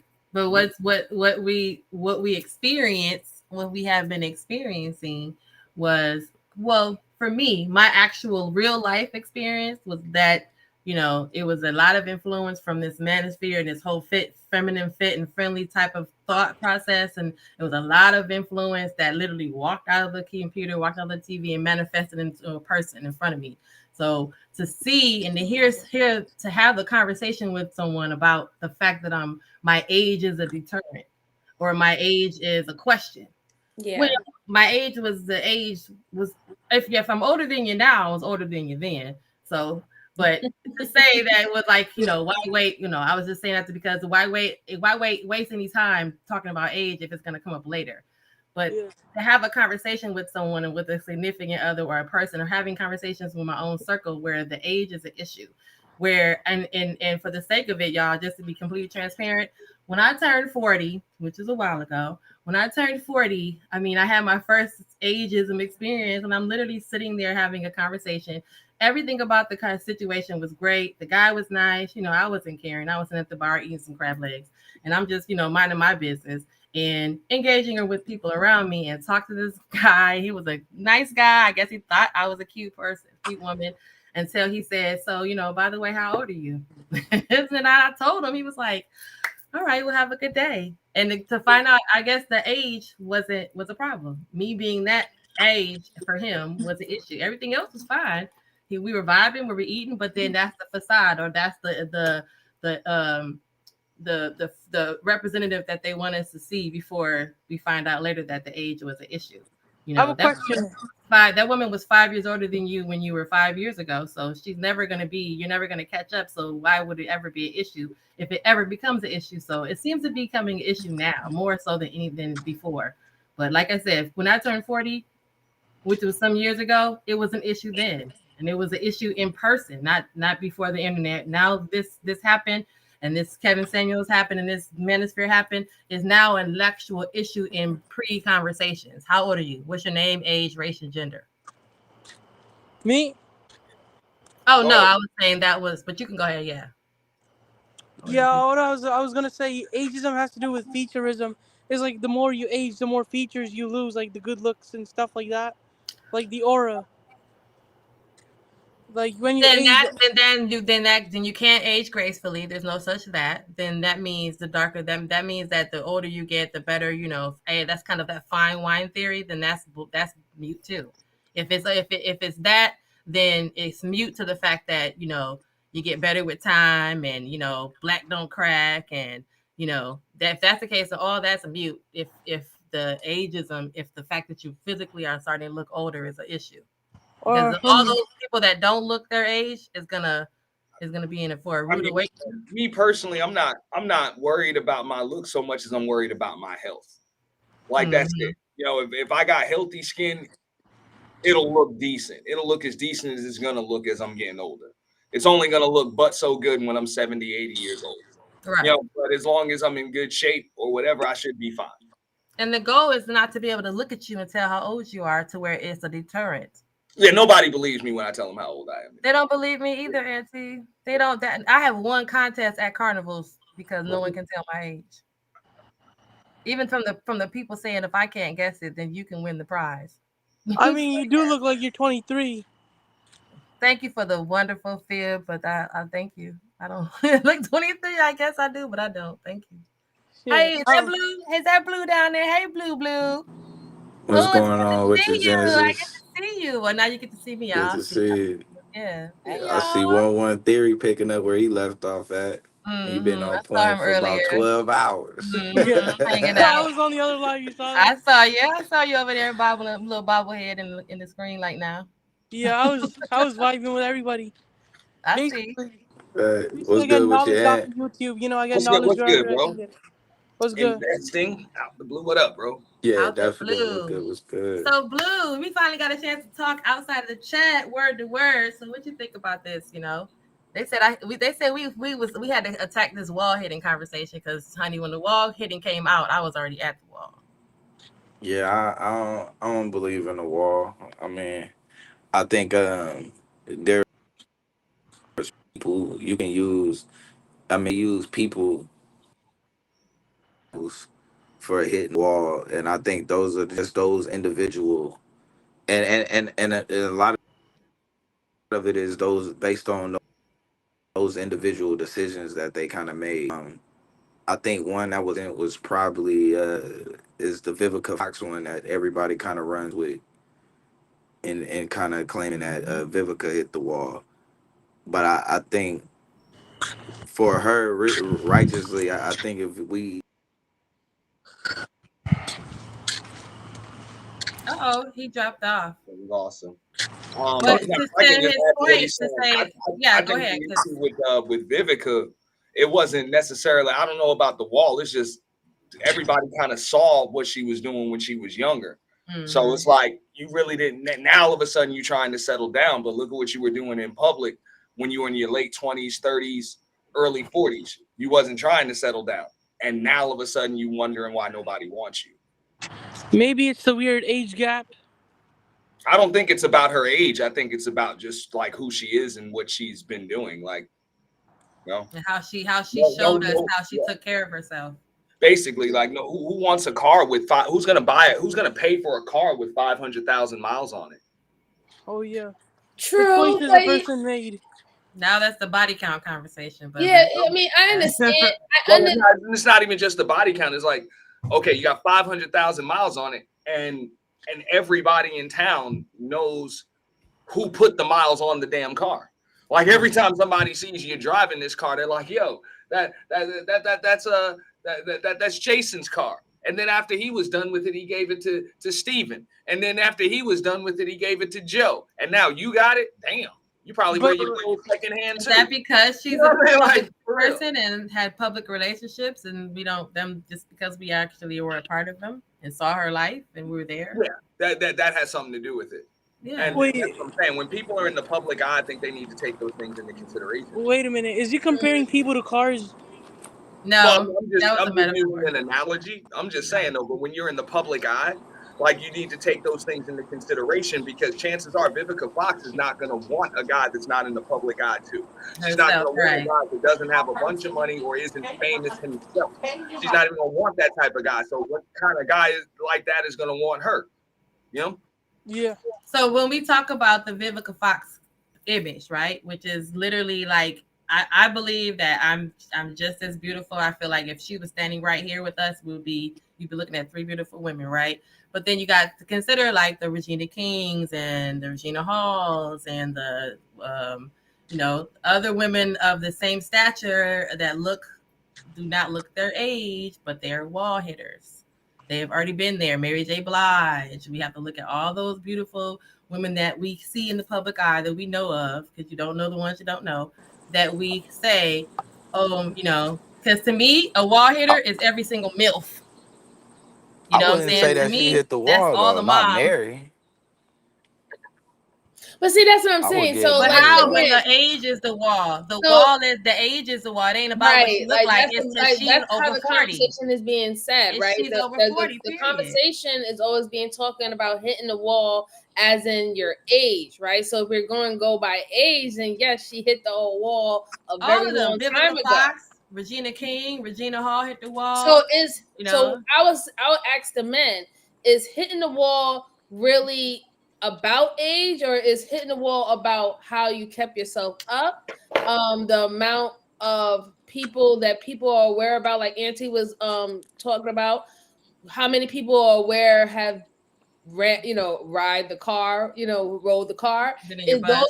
Are those the things that you're considering hitting the wall? Is it Stella got her groove back, but she was at the wall when she did it? Because I mean, I don't think nobody here would not date Angela Bassett. Like, she's 60-something years old, and she has a better body than most of these 20-year-olds out here. Look at You know what I'm Madonna. saying? They're dating younger and her girls. skin is fabulous. And so I don't think that no man would turn an Angela Bassett down. So what about Ashton Kutcher and Demi Moore?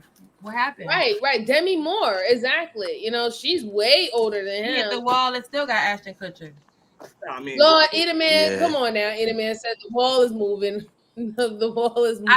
It should be moving back. It should be moving back, Edelman. The wall. I mean, it's kind of like, is somebody stuck in their ways, or they incapable of evolving? You know what I'm saying? Expanding their mind, or like, because that's an old saying. Once you get older, you're kind of stuck in your ways. You're set in your ways. There is no changing. Right. So it's going to be kind of tough to even bring a man or even a woman into your, you know what I'm saying? If you're a man, bring a woman into your life, you know what I'm saying? That's totally different from you and isn't willing to just kind of get on what it is that you're doing. Once you turn a certain, and when you're younger, you're willing to kind of compromise a little bit. So the wall physically is the fact that a woman, you see this beautiful woman, she catches your eye, she's hollering at you, you talk to her, she talks to you, you guys have a wonderful evening, and at the end she says, Auntie, by the way, how old are you? You said, I'm 41, and she said, woo, you hit the wall, child. Just because you're already older, you're already on the other side of 40, you're older, you're a child, you're 40. Right. Not that you had a great in conversation, not that you don't look 40, not that we had a great evening, we even vibe. It's just the fact that you, child, because if I'm 21 and 25 and you 40, that means you're gonna be expired before I even get to living life good. Yeah. I mean, I personally don't Because you're gonna believe be in the whole, expired. I don't believe in the whole physically hitting the wall thing, especially for women. I just don't. Women can keep a high sex drive for a while.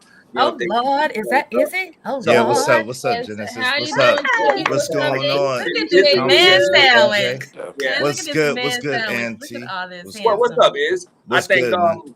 as far as that's concerned, I think, believe it or not, and I know the dude's gonna get on me for this, but whatever. Dudes are more likely to hit a sexual wall faster than women will. That's It what we depends whether your saying. libido goes That's in the what we toilet. saying. You know what I'm saying? You know what I'm saying? You need a pill or whatever. You know what I'm saying? You got to go. You need to think about it. You need to gotta lay on get your all hand. You need to talk to testosterone, yourself. all of that. Wait, shit. what kind of you pill know is what, he the talking honey about? Honey pat, you gotta talk If yourself you're not up to functioning it. naturally, so Coach your Yeah. boy into You got a come on, whole girl. coach, your We whole can do coach. this. I think it's Wait, more, wait. And that's because they yeah, I drive go personally up think it's though more of a mental too. thing. Yeah. I Yeah, Yo, they got your drive back. You got can my I front. can I say through this? the roof. Yes. Shout out to y'all. I think the wall more so is about an attitude, and with melanated women of color, physically, as far as beauty, y'all don't hit the wall as fast as other women. At the same time, what happens is, unfortunately, through experience, a lot of women get jaded, and a lot of experience make women hard and bitter and hardened. And so with that, and with the experience that women get through the years of dating or through the years of dealing with dudes or whatever the case may be, that's more so for me. I think it's more of an attitude thing than a physical thing, because bar none, black women age the best. Black don't crack. Now, listen. Now, sometimes it does Unless mildew. they do crack. Sometimes it does mildew, but black doesn't crack. So because physically, you know, when so-called black women stay beautiful, body tone, all that for a long period of time. Most black women, it's not so much about the looks. For me, it's more so about the attitude. So I agree with that. Wait a minute. Hold on. Let's put a pin right there. Hold on. Let's put a pin in the wall. Is the attitude. For me, for Izzy, the wall is the attitude. Okay. I think it's more. I think that wall is more of a mental thing than it is a physical thing. Right. Okay. So I don't. So pause on that. The wall is the attitude, and then it's a mental, right? Yeah, but I don't. I think Genesis. I think the thing is this, right? I think with the popularity of Kevin Samuels, may God rest his soul, I think that those talking points got spread and it became a myth and a legend all of its own, right? That most men that I know, and again, it's anecdotal, don't think like that. Don't think of black women of, oh, she's a certain age, so she hit the wall. Most men that I know don't really operate and think like that. Most men that I know and operate generally deal with women in their age group, because this is the thing that nobody really talks about. No. When you're an older man dealing with a younger woman, yo, do you know how much of a headache that is? You need an interpreter to interpret what the hell she talking about. She on social media worried about the dumbest, stupidest thing. Nobody got time for that as no grown ass man. Baby, it's the same thing other way, going the other way. I don't know what y'all talking about. Why your pants so tight? Why can I see your whole life through your pants? Why you can't run down the street and give me something? Because you can't run nowhere. Your pants is falling down. What the hell is what the fleek? What is you saying, boy? Why are you talking like this? Where are your adjectives, nouns, and verbs? Why you ain't got no periods? Yeah. Where the rest of your sentences? Why is everything all right, sir? So I don't know what you mean. I don't know what you're saying. With the attitude part, Mr. Izzy, what is it? What do you tend to mean by it? Is it like they're not agreeable? They're not compromising that part of it? Because, you know, as you being an older man and you started to set more standards for yourself that you're not going to budge on, like, you know, things that you would have let people slide with when you was 20 years old, you ain't going to do that with you now, right? The same thing would happen with a woman. So I would just say, that's what I want to know. What specific type of attitude that will be causing the problem where he's like, okay, you're no longer trainable? Is that what it is? I think that's a good thing. No, not like a puppy, but coachable, teachable, trainable. And this is the thing, right? I think that it's just so much. It's just so much going on, right? I understand. Like women are socialized a certain type of way, and like the things that younger people have to deal with. I'm gonna be honest with you. I don't see how they do it. I don't know how they do it. I don't see how they do it. It seems just ridiculous, right? Mhm. So the thing is this: I couldn't imagine sending a woman a Cash App just to talk to her like that. That to me is like insane. That's a deposit, sir. That ain't gonna happen. That doesn't even compute. That doesn't even compute. So to send this person to Cash App. So to answer your question, it's like yes, I am. But this is what happens when you become settled as a man, right? When you become settled as a man, the byproduct is you know who you are, you know what you want, you know what you like. Now you're established, you're settled, you're into yourself, you got your thing going on. So yes, it's not gonna be no more compromise because you shouldn't have compromised to begin with. You should make concessions. Okay. But you should never compromise as a man. Compromise versus concession. Right. It's always concessions, but you never compromise. So the thing is this, like, I don't think that, and I know that y'all are socialized to look at it kind of the same way, but I'll be honest, I don't think that women should operate the same way that men operate. Y'all benefit from certain double standards that are in your favor, that if you operate like a woman, that you're going to get those benefits, and men benefit from other double standards. So I think that it should be a thing of, we shouldn't really try to measure it equal, because it's not the same thing. It's not. Well, I don't believe that we can ever be equal. I don't believe that, right? I'm a man, you're a woman. There is no equal in that. You're gonna walk a different path than I'm gonna walk. However, what you're stating as, for example, you said the concessions, right? Mm-hmm.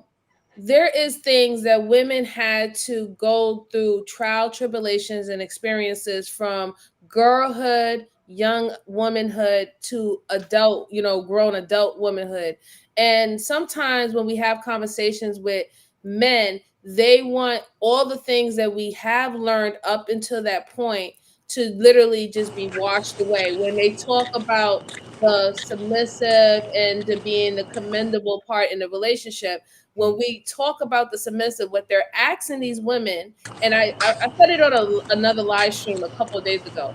They're asking these women when they're saying that they want 111 mute up. Oh yeah, 111 mute up for a minute, please, sir. Okay, I got it for him. So yeah, so what they're asking for the women, and when it comes down to being submissive, most of the time, this is what women is hearing. This is my opinion. They're hearing that they're supposed to give up all their boundaries and standards that they had before for that relationship. And if it was okay, it was literally the boundaries and the standards that got her to the place where you was even interested in her. Now that she has to give it up within the relationship, then for me as a woman, it's like, well, what was the point of having women having boundaries or standards in the beginning anyway, if she's supposed to relinquish it once she gets in a relationship? All right, but before you go, what's that? Let me jump in real quick. Auntie first. Yeah. All right. So I want to ask a question and then I want to respond. Yeah, sure. When you hear that from a man, is that a man that you want? Is that a man that you're interested in?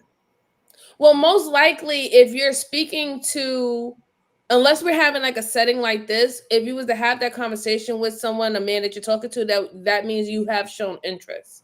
So if you start to understand what this person is looking for within the said relationship, and then you start to think about your boundaries and your standards, now you have to relinquish it, or now you have to be agreeable to get on their plan. So it's like, what was the point of having those standards and the boundaries in the beginning anyway? I'm gonna have to let it go. Auntie, before you go, I gotta say this, right? Because she posed it to me. So bear with me, Auntie. I got you, baby. You got it.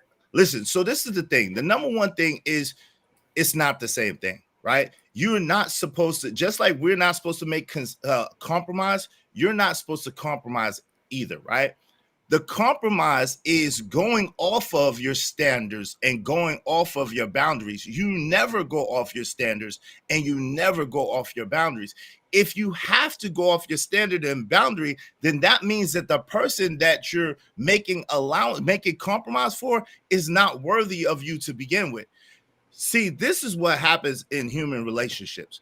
A lot of times we make compromise for a myriad of different reasons. We like the person, how the person looks, how the person smells, what their body looks like, and then we make a mistake and we become intimate with that person, and then we like the way the situation feel.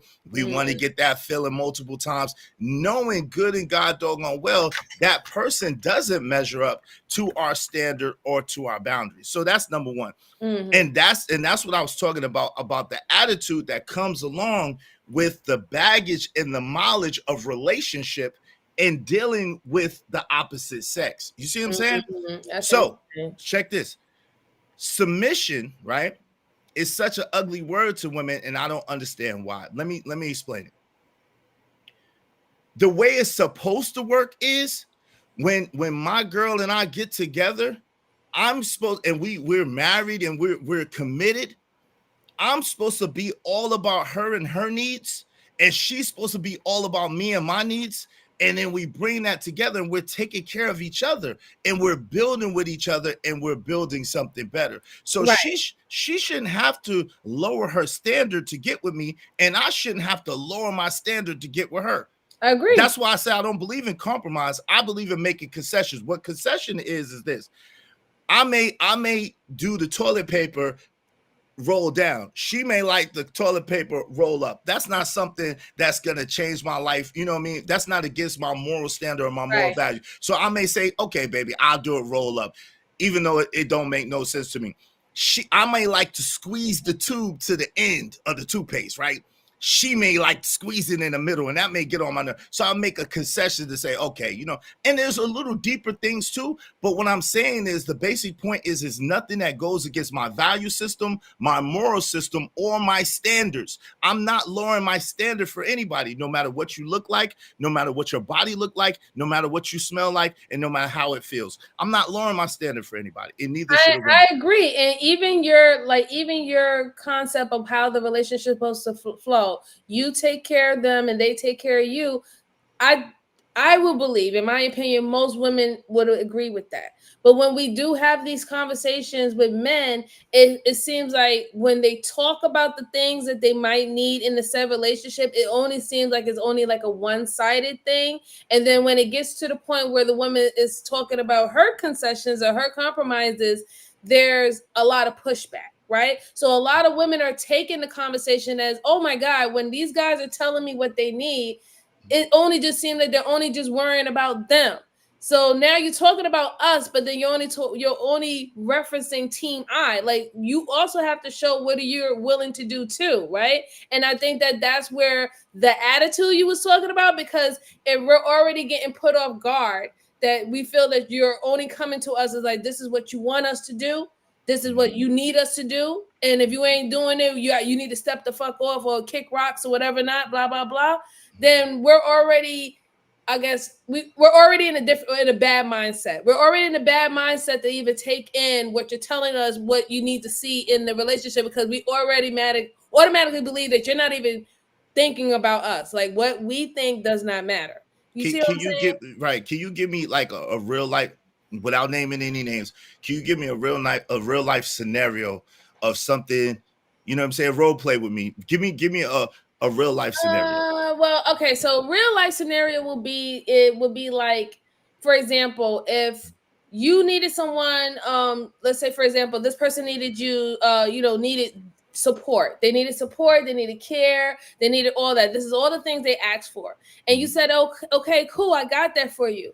But now when you reference what you need for them, here goes the excuses. Here goes the reason why they went back on their word, what they promised you. Like, I got sick from COVID when COVID happened.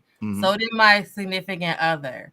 I took care of him because, of course, as his woman, that was what my role, right? I'm submitting, I'm supporting, I'm being there for him. I got sick from COVID. and I was sick from COVID. What was it? So he just got You MIA. know how to take care of yourself, don't you? Mm-hmm. But as a woman, so then the conversation is, this is what we're supposed to have. It's supposed to be a give and take. We take care of each other. If I get sick, well, just because you are ill-equipped in taking care of a woman, I can direct you how to take care of me. But because I naturally know what to do, it was just my role to step in. But the disconnect is what I'm expecting from you now. So the reciprocity isn't coming in that same dynamic. I got sick and you didn't want to take care of me. I mean, I've had it in so many different situations where you can ask me to get you something from the store, but I asked you you can't bring it back for some reason. Oh, okay, so you do communicate. It's a communication is there. It's the negligence of the dynamic. What you're saying. Yeah, let me jump in for a second. Now, relationships are supposed to be mutually beneficial. That's why I ask it. When somebody's telling you that this is what you have to be. You're not compromising. I ask, hey, is that somebody you want? Or is that somebody that you're interested in? Because if that's not somebody you're interested in, why do you even care what they think? It really doesn't matter. So we go into it knowing y'all don't already care about what we think. Well, no, I don't care what a woman thinks if I'm not interested in her. I could really care less. Even the interested ones, because you guys are there. Well, no, if I'm interested in you, I'm going to. We definitely care. If I'm interested in you, I'm definitely going to listen, and I'm going to do just what is said. I'm going to make concessions, and I would expect you to do the same if you're interested in me the same way. But if you're not willing to make concessions, you don't care. You don't care about me. You really don't want me. Maybe you're trying to check boxes. Maybe you just want a man. I don't know, but you don't want me. So easy. Where does the compromise concession standard come into that? Because if I don't change my standard, which means if you ask me to get you something from the store on the way home, means I gotta go out. You gotta go out your way. I gotta go out my way. Then on the way home, Izzy, can you stop and grab me this? I should have no excuses because you were able to get that. That's I'm not changing my standard, which is if you're going to be my man, you need to bring me something from the store if I ask you for it, especially if you're on your way home. But if I'm your woman, I got to bring you something from the store if you ask for it, especially if I'm on the way home. The standard is set. I'm not going to budge. People have broken up for way less.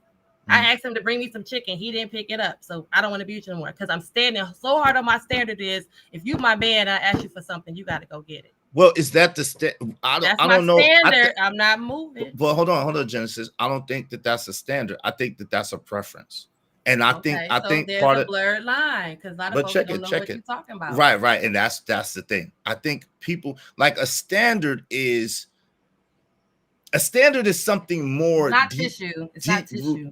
Yeah, a standard is something more deep rooted, right?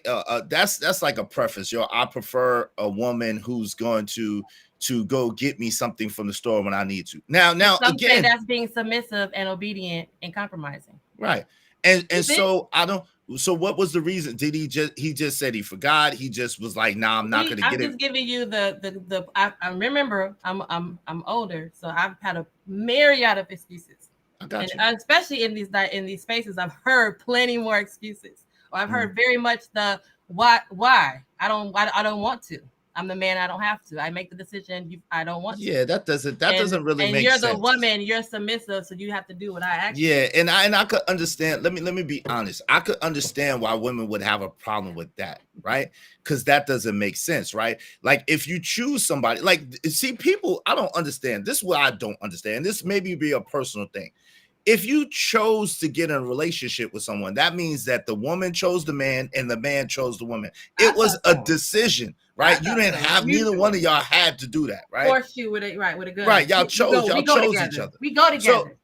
So if y'all are together and you ask something of me, that doesn't cost me nothing to go to the store for you and get it. You know what I'm saying? Now, let me ask you this. Are you saying, hey, boo, can you go get me some that from the store? Can you pick this up? Are you expecting him to know? See, now this is the thing, Genesis. No, there are a lot of women. The expectation period. I'm being transparent and giving you my experience. The expectations period of you are my woman underneath that umbrella of submission and being my woman, my proper tie, my better half. That you are underneath the umbrella of submission, you are to do what I asked you to do, because that's what a submission is. You submit and you say bark like a big dog, and I get on one leg and bark like a big dog. No, that's the expectation, right? And have you been married? No. So the you expectation was, now that's another thing. This was literally my relationship, and the expectation and the conversation of what submission was. How long were y'all together? It was in that dynamic. It was I'm expecting you to do what I asked you to do. And men don't submit to women. Women submit to men. So if I don't want to do, as a man, if I don't want to do what you asked me to, that's my choice. But as a woman, your expectation is to do what I asked you to. But this is the thing. Start with that. Start there. So let's start here. So number one, if y'all wasn't engaged or y'all wasn't married and y'all don't, I heard you say you don't have any children, y'all don't have no real commitment together, then you shouldn't be. This is not gonna be popular, and dudes are gonna be mad at me, but I'm gonna keep it a bean. You should not be. Don't call. No, I'm good. I'm good with it. Listen, I'm good with it. No, we already sperm hating over here. You should not be giving submission to a man that hasn't made a sincere commitment with you anyway. And just going together is not a sincere enough commitment for you to submit. Now, let me explain a little bit, because this deserves a little bit of explanation, right? So the thing about it is, you want to be a good woman, right? You want to be a good woman, and you want to be a proper woman, right?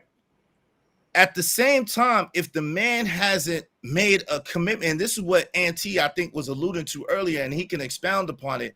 But what we understand as men is, when we are tied into you, when you are our girl, then 9 times out of 10, the inside of a man is going to do whatever it takes to make sure his girl is straight and to take care of his girl. See, this is the biggest thing that women don't seem to understand nowadays. The more that you are able to work with a man, the more compatible you are with a man, the more that you're able to give and take with a man, the more that man will do for you, guaranteed, if he's a man and if he's committed to you. However, I don't think that women should just be given any and every man submission, because that's what's going to make her bitter. That's what's going to make her upset. That's what's going to make her tainted goods for the next man. That's a catch. No, that's a fact. And that's why I even tried to tell dudes in this space, I'm like, do y'all even know where to find eligible single women? And they're like, oh, maybe the bookstore, the library, coffee shop. I'm like, bro, why not just go to the self-service car wash? And they're like, well, I never thought about that. I'm like, no woman over the age of damn 21 that knows her worth and is in a committed relationship is washing her own damn car. She's not doing it. Her man's going to do that for her. Okay? Or she don't have to do it. There's going to be a lot of I wash my car. I've been washing my car. As far as, just like Iz said, going to the store and just picking you something up, that's something that, hey, you ask your man one time for that. You know what I'm saying? Or he's going to ask you, hey, I'm on my way home. Anything you need? Anything. You know what I'm saying? He's going to make sure that that's taken care of off rip. He's just going to make sure of that. That's why when we were having that conversation about, the wardrobe, y'all were talking about that earlier, just dressing for the occasion. I look at little things like that. That was good too. That was good. I was like, wow, okay. Why do y'all care? I'm just saying, I look at little things like that because it tells me how versatile are you. Do you dress for the occasion? Or are you taking those things into consideration, how you're going to be perceived? Are we going to one of my corporate functions from work? Are we going into social settings with you and your homegirl? Are we going to be in a family gathering? Are we just going to be in a secluded area or whatever? Are we going out to a nightclub? Like, you should be dressing differently for all of those things. And so should I. So should I. So if she doesn't know the difference between those things, then she's just not the woman for me. That's it. I'm not saying she's a bad woman or there's something wrong with her, but she's just not the woman for me. And that's the thing. I agree. That's the thing too. That's the thing too. Different men have different requirements. Men, just like all women are not the same, all men are not the same. So what one man thinks is submission, believe it or not, another man may not think that that's submission. Another man may not think that. So the deal is for you to be as good of a woman and as true to yourself as possible. And he that finds a wife finds a good thing. That man that is for you, that you was made for, finds you. And then y'all start to build together, and then y'all go from there. You know what I'm saying? All right. So Izzy, since that's what you guys agree with, then he who finds a wife finds a good thing.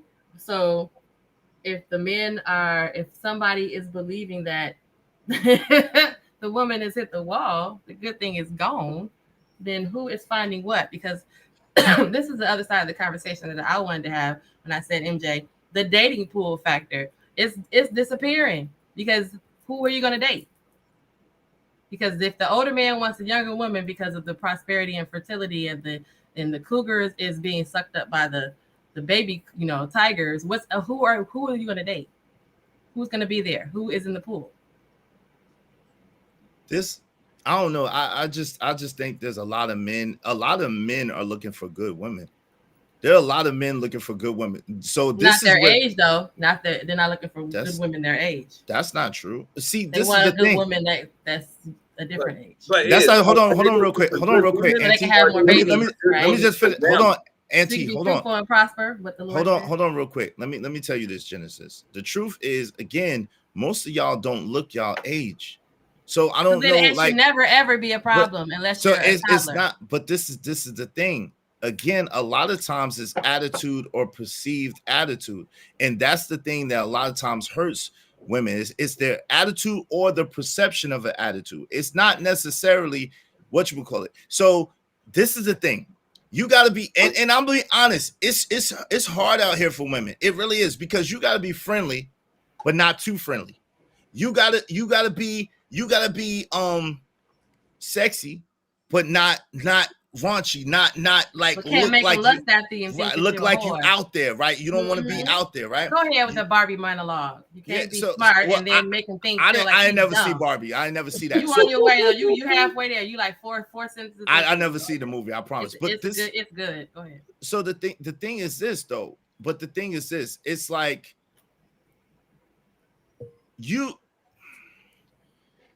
I don't know what it's like to be a woman. I'm gonna be honest, right? I don't know what it's like to be a woman. I have 2 daughters. You know what I'm saying? I have a lot of women around, but I don't know what it's like to be a woman. I only know what it's like to be a man, right?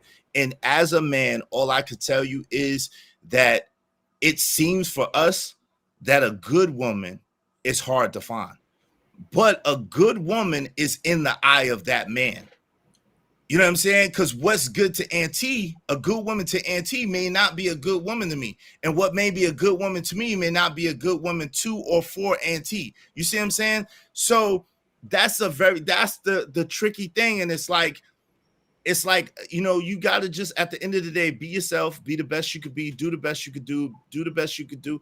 And then at the end of the day, I think the chips fall where they're made. But rest assured, there are men looking for good women, for facts. And T just told you, and they be coming up to him like, yo, where you think I could find some good women at the bookstore, at the library? Yeah. They be asking them. So men are looking for, believe it or not, there are men, Genesis, looking for a good woman. And you don't look your age. I think a lot of it is in the mind, right? And if you listen to these conversations and you take these conversations too serious, you take these talking points too serious, then you start to get jaded and you start to get clouded. But make no mistake about it, real niggas, people in the streets, people making it happen, people doing their thing, ain't think about none of these things that these kids on this internet is talking about. Like, yo, what's your body count? Who asked that as a grown-ass person? Who asked that? What you bring to the table? Who asked that as a grown-ass person? Yo, are you fit, feminine, and friendly? Like, yo, who asked? Like, I'm just be honest.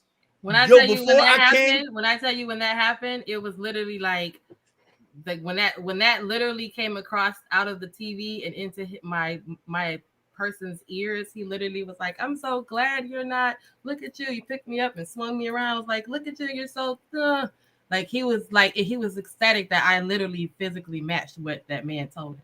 Physically fit." Well, friendly. This is what I was going to say, to go to what Iz was just saying. I'm like, look, I'm not looking for a good woman. I prefer to just have a woman that's good for me. You know what I'm saying? There are plenty of good women out there that are just not good for me, and we're not going to make a good match. That just is what it is. You know what I'm saying? And because I'm not good for you does not mean I'm not a good man. I'm just not good for you. We're not on the same playing field. We're probably gonna argue, we're gonna bump heads. We got different ideologies or whatever. You're still a good person, and I'm pretty sure you. Do you think that that's a problem though? Because, like, for example, there is even men in these spaces. They can have so many bad experiences with women, right? Because they find out that woman's not meant for them, and then when they are expressing themselves about their experiences, it now seems like that woman gets tarnished as a bad woman, right? And then now it's like, you know, that's like sending like a back signal to other men who whatever not about this said woman without actually getting to know it, right? Because it's the optics. It's all about the optics. Do you believe Izzy and Auntie, both on women and men's side, maybe they need to stop trying to poison other people that can be interested in an individual and let them figure out for themselves? Or is it what I'll say, is it the right thing to do? Let's say if this woman has a certain trait or a man has a certain trait, to alarm or warn people about that trait. Should we just keep it to ourselves, or should we let that person experience it? Because some people will say, hey, warn us if this person's a scammer, warn us if this person's this is a thought, right? warn me if this person is for the street, warn me, don't let me be out there with, you know, with beer goggles glasses on, right? But then we now know that sometimes that's not the case. Like you said, that person can be a good person, that just person just wasn't good for you. What do you think that we should do as a community? Because we're really telling everybody our business now. We're really telling everybody about who do this and who do that, and people are making up their perception, you know, making their perceptions on people and categorizing them and putting them in boxes. Should we stop doing that? I mean, this is the thing. So we can't control other people. The only thing, trying to control other people is like an exercise of futility. It's pointless. It's useless. The only thing that we could do is control ourselves, right? And the only thing we could do is be the best people that we can be, right? And so at the end of the day, you know, one of my favorite books, you know, one of the only books I really read in high school was The Scarlet Letter, right? I didn't get to start reading until later, but The Scarlet Letter, right? And so if you love the story, you know the story of Hester Prynne, right? Yes, and you know that she did her thing, but she did her thing one time, and she learned the lesson, and she was transparent before the people. The people mocked her, the people scoffed her, but she wore her scarlet letter. Meanwhile, Arthur Dimmesdale, supposed to be so holy, supposed to be so righteous, was hiding. Correct. And he was living a lie. And eventually that lie tore him apart. Meanwhile, her A, that was meant to be for adulterer, turned out to be able, she ended up being one of the most celebrated people in the land because of how she chose to deal with her transgression. See, we're all humans. We all make mistakes. We all fall short of the glory of God. None of us is perfect. None of us got this thing all together. None of us know shit for real. We all just believe. And so as that, you know what I'm saying? We all trying to work this journey out. We all trying to do our thing and get to a better place. And y'all see right now, there was people hating on me for no reason in the chat. It is what it is. My mentor told me 1/3 of the people are going to love you no matter what you do. 1/3 of the people are going to hate you no matter what you do. And 1/3 of the people really don't have an opinion one way or another. They don't really care. So it's on you to, as a person, to convince those 1/3 of people that don't care. And maybe you could bring those people along, right? But at the end of the day, what you can't do is you can't control anybody. You can't control what people think. You can't control what people feel. You can't make anybody do anything. So the best thing to do is just take yours and ride with it. You know what I'm saying? Be the best you can be and don't even worry about the rest, because we've seen it. If you want a person, that person want you, y'all going to find each other regardless. And a real dude is not going to really care about your past. Most men, when you bring them down all the way to the compound, as long as that woman wasn't crazy out there where everybody could say, yo, yeah. As long as most people can't say that. And as long as that woman is good to that man from that point on and don't embarrass him and don't put him in no crazy situation, most men are good with that. Most men, if you that woman for him, most men like, yo, I got my girl. It don't matter what she did before me. Yeah, I mean, I would go this far, like as far as the whole most men or most women thing. I'm like, yo, for the most part, we're not even in a polygamous society or nothing like that. So you only need one.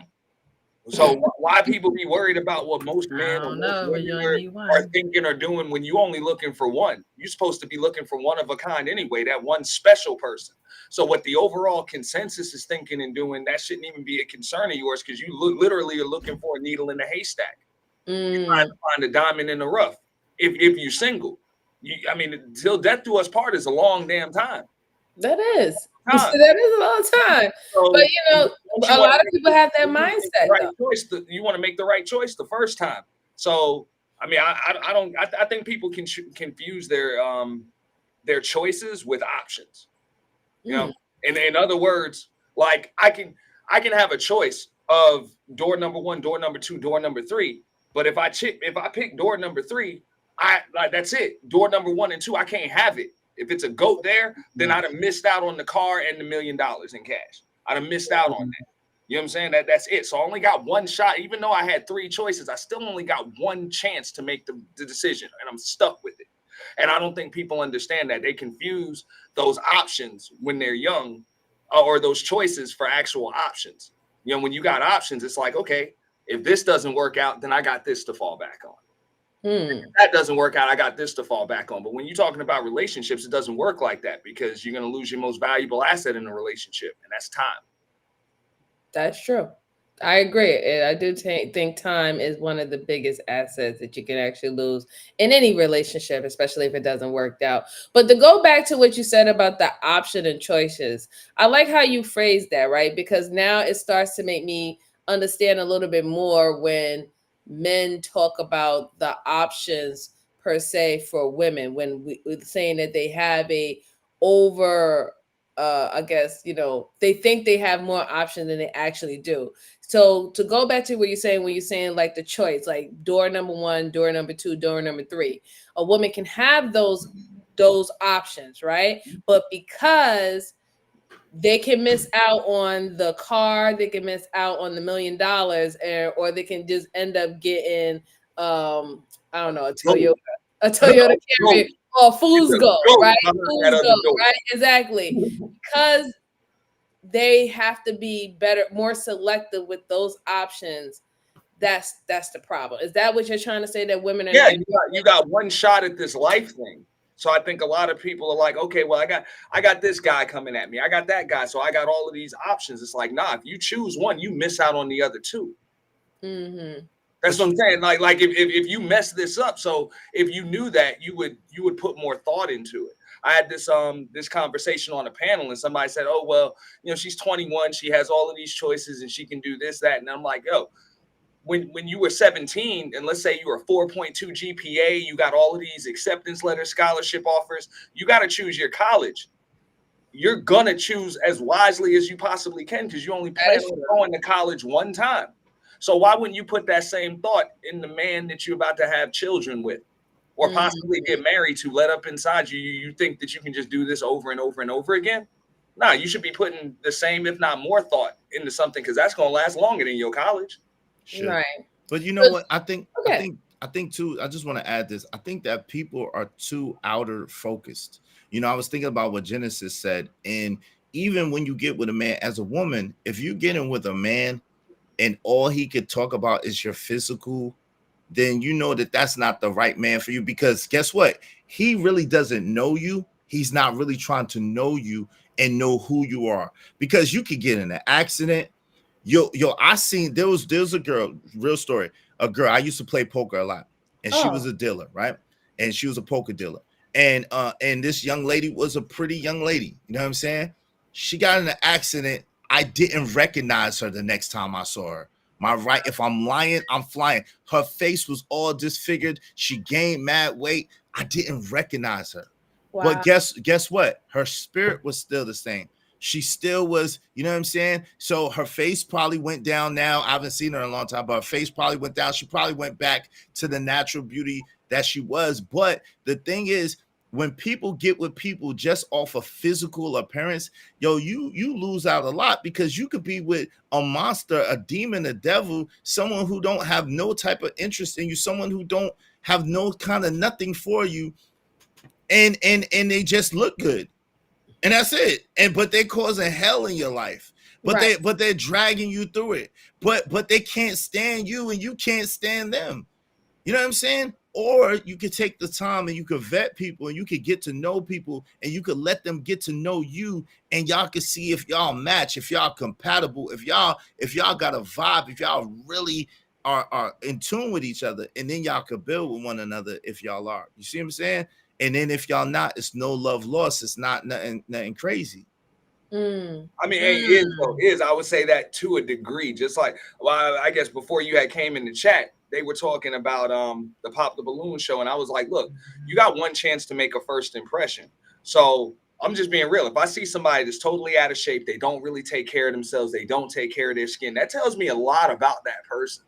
Like, it just tells me a lot about that person, that they are, even if I know that they're capable of getting themselves back up because they used to be in good shape or whatever, you still are capable of letting yourself go as well. So I don't like. I mean, but would you ever go on the Pop the Balloon show though, Auntie?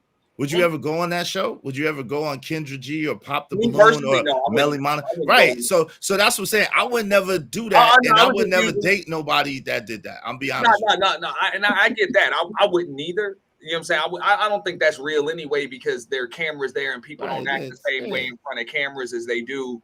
You know what I'm saying? When there are no cameras. No, but listen, a physical, listen. But what I'm saying is, the one thing that I do like about that is it's pretty much based on all first impressions.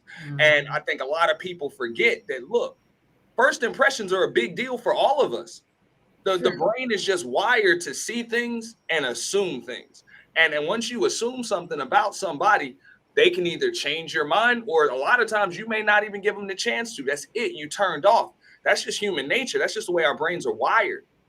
I mean, but we physically, this is what I'm saying. Of course, they know and we know that men like physicality, right? We like the way a woman looks. But there's a difference between, you like the way the woman looks and you're just dating the woman for how she looks. You see what I'm saying? There's a difference. And I think that in order to have a quality relationship, you got to be in tune with that person. Not just their outer appearance. You got to be in tune with who they are on the inside, because people get old. And this is the crazy thing. Like, that's why I don't like none of that. Y'all don't hear me talk about none of that. If you really listen to me, y'all don't hear me talk about none of that, because it's the stupidest thing in the world for people to have ageism. Because the point of living is to hopefully get as old as possible. Yeah. Because if you're not, you're dead. What are we talking about? It hurts. It really does. Yeah, it does bother. It's bothersome. I would agree with that. Yeah, I would agree. Because you would hope to get this age to be able to sit here and have this conversation. You want to hope to have a triumph, to tragedy, triumph, to be like, we thought our grandparents and our older elders back in the day was crazy, talking about I walked up here both ways with snow with my books on my head, and I had to, we all had to eat at the same lunch table. Like, you guys are crazy. But now, in hindsight, and as we get older, what happened? We respect that wisdom and that knowledge they passed down to us because of what they went through. So they wouldn't have never had that if they had not gotten older. So it just seems really strange to now have an issue with it when, people been trying to my little brother's friends been trying to sleep with me since we were little in high school. I'm gonna go take us into the prom. I've always been older, so how come now it's been? Now that it comes up to be a huger problem in this the ageism talk is really sad, right? Yeah. Because like going back to what Auntie says, I take pride in how I take care of myself, right? And I do it for me. I don't do it for anybody else per se, but I really take pride in how I take care of myself, how I keep up with my health, how I work out and stuff like that. And when we get to the ageism part, most people, yes, they don't believe I'm 40, but I'm 40. I'm planning on looking like this 10 more years. So now, even when if I'm looking like this in 50, but then now when we have the ageism, the hit the wall thing, whatever not, it's like, okay, well, this was a part of the quote unquote requirement that you will want to see somebody who know how to take care of themselves, keep healthy, they take pride in their appearance and not just going out there looking any kind of way and stuff like that.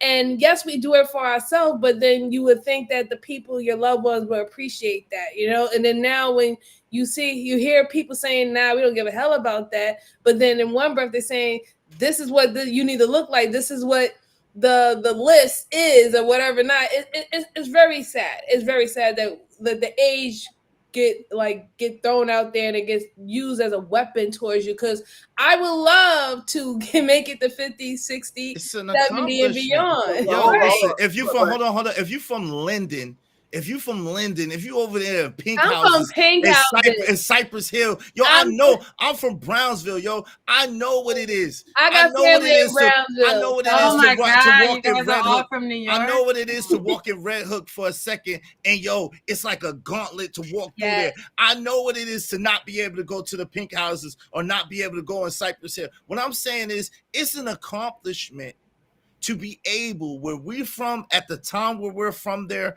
it's an accomplishment to grow old. Right. It's an accomplishment not to have $150 marks on your face, right? Not to be shot. It's an accomplishment to be able to grow and get old and to thrive and to make something and to grow and build. So at the end of the day, I'm gonna tell you, like Bernie Mac said, if someone don't like how old you are, fuck them up the wall. What are you talking about here? Like, it doesn't even make sense. That's real. Hey, and we're not getting no younger now. But back to what I was saying about, like, you know what I'm saying, first impressions. Like, I find it extreme. I've been in sales for a very long time. And I understand she from the hood. I have a limited amount of time to catch somebody's attention and then keep somebody's attention, keep them in. So when I say I have a first impression, whether it's right or wrong, I got instincts that have been with me all my life, so I have to rely on them. They're right more often than not, and I get it. They're not right all the time, but they're right so often that I have to trust them all the time. You know what I'm saying? So when somebody comes to me and I'm like, look, man, I'm not feeling their attitude, or I'm not feeling such and such, whatever. And they're like, oh, well, you don't understand. They've been through this and they've been through that. I find it extremely condescending and disrespectful to try to tell me that my first impression isn't valid. It is what it is. I could be wrong, but when somebody says, oh, I got to understand, it's like, no, I don't. You need to understand that I'm turned off by you. That's it. Because I gotta understand that too. You know what I'm saying? Y'all know, y'all are ladies. A dude, hey, you might like the way he looks, you might like the way he dresses, and as soon as he opens his mouth, or you spend a couple hours, yo, you trying to find out why he's like that, why he had mommy issues. I don't want to know why you cannot put adjective in the verb. You just I don't understand. I don't want to know. You just want to just be like having a what if he sits there waiting it's finicky for you to finish a sentence? No, I'm messing with you. I'm being funny. And why you need to change your mind and all of that. Understood. You're gonna find it. You're gonna take it as disrespect, I would assume. It's like, damn. Yeah. You know what's crazy? That's why I won't, even though this is disrespectful, this one patch right here. That's why I won't dye it. Because you know what I'm saying? That one patch right there. I earned that. Yeah, that's disrespectful. I want the whole thing to be great, if it's gonna be great, or none of it be great. But it's disrespectful. But I earned that. Yo, being where I'm from the time that I'm from there, to survive and to live and to keep living, I earned that. So I don't hide my gray. You know what I'm saying? I'm a rocket. It is what it is. I'm getting older. Y'all, I feel a little y'all are from New York, right? Is that what's happening here? I'm from Brooklyn. Yeah. Yes, I'm from Brooklyn. Okay. What's wrong with that? Where you from? I'm just saying, I'm from Detroit by way of California. 313. I'm nice, but fuck you. Fuck you. Nah. Hey, girls from Detroit love me in person. They love me. Oh, I get mad love from girls from Detroit. I ain't gonna lie, they show me mad love out there. Shout out to Detroit. She ran a marathon. I love New York. I love when I was there. I love shopping. What up, though? I met some Jamaican guy that had his store smelled so delicious and beautiful. He sold me jeans, a little pair of pants, jeans for like $100. I loved it. It was yummy food.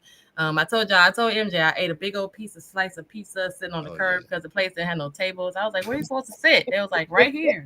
I was like, yo, she was on the curb. Yeah. I was like, on the curb? They was like, yes. This is. I said, well, we just walked out the restaurant. To them do that no more. That's when they said we chill. They was like, sit down and chill, eat your pizza. I was like, okay, this is. Yeah, they played you. Don't sit on the curb. I wanted the experience. You ever sat on the curb, MJ? I ain't never sat on nobody's curb. I got me some Timberlands. I ate it, yo. Now they tease us all the time because we'll eat it walking. Like I ate it walking. Walking down the street. Yeah, somebody bumped into me. They said, "Don't say nothing, just keep going." I was like, "You don't get a." Yeah, I was like, "I'm sorry." They was like, "Don't even apologize." Yeah, keep going. That's how we talk over here. All right. So do we have a conclusion with the what is it? The wall hitters scenario. It's not really real. It depends on the person. It depends on attitude. It's not really meant on age. Mentality, And, as you right. say, So it's like mentality. more on it's introspect, pretty much, right? So when most men, I hope, most men who are talking about hitting the wall, they're talking more like introspect, or they're just talking about health wise. No, most men that's talk about how y'all look.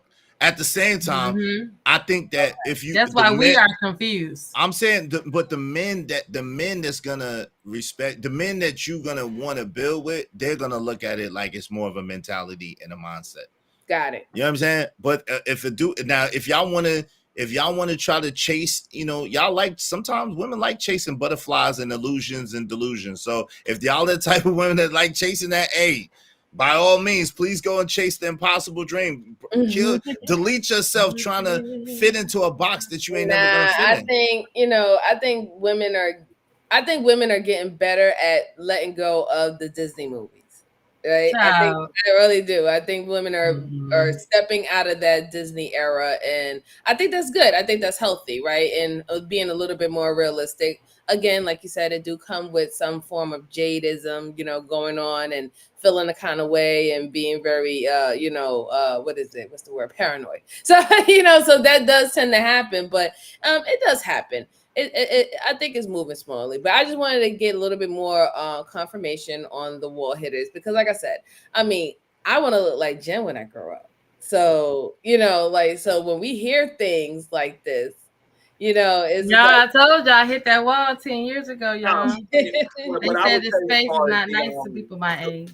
I would say this to men and women. Look, as you continuously get older, just like it said, that clock is never going to dial backwards. It's always going to dial forward. So naturally, everybody got to accept that the wall, not the wall, but the dating pool is going to shrink as you get older. Absolutely. Because more people are going to be passing away. More people are actually going to be married already. It's just going to be less available people that are going to be equally yoked with you mentally.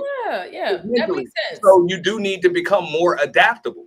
Like as you're getting older, which is one of the toughest things for us to do as we get older. That's why dating is tougher. I agree with that. No, if you can learn how to be pleasant, if you're just a pleasant woman, like pleasant without being too friendly to everybody, if you're a woman that prioritizes your man without necessarily having to be quote unquote submissive just yet, without a commitment. But you know what I'm saying? But and you understand how to maneuver, and you understand how to learn that man and be in tune with that man. The world is your oyster. I'm gonna be honest, man. Y'all got more going on than y'all know, but it does require a little bit of a sacrifice, I think. Yeah, so, Izzy, can I say? Go ahead, Jen. You said just now, where you had said something earlier before about not being trained or being coachable, teachable, and teachable. And then just now you said if you're not someone who can be submissive to it just always sounds like it sounds one-sided. On the coachable comment, it just seems weird to me. I don't know about you guys, but I already said I'm the oldest. I've always been in a position of leadership. I don't think you're older than me, but it's okay.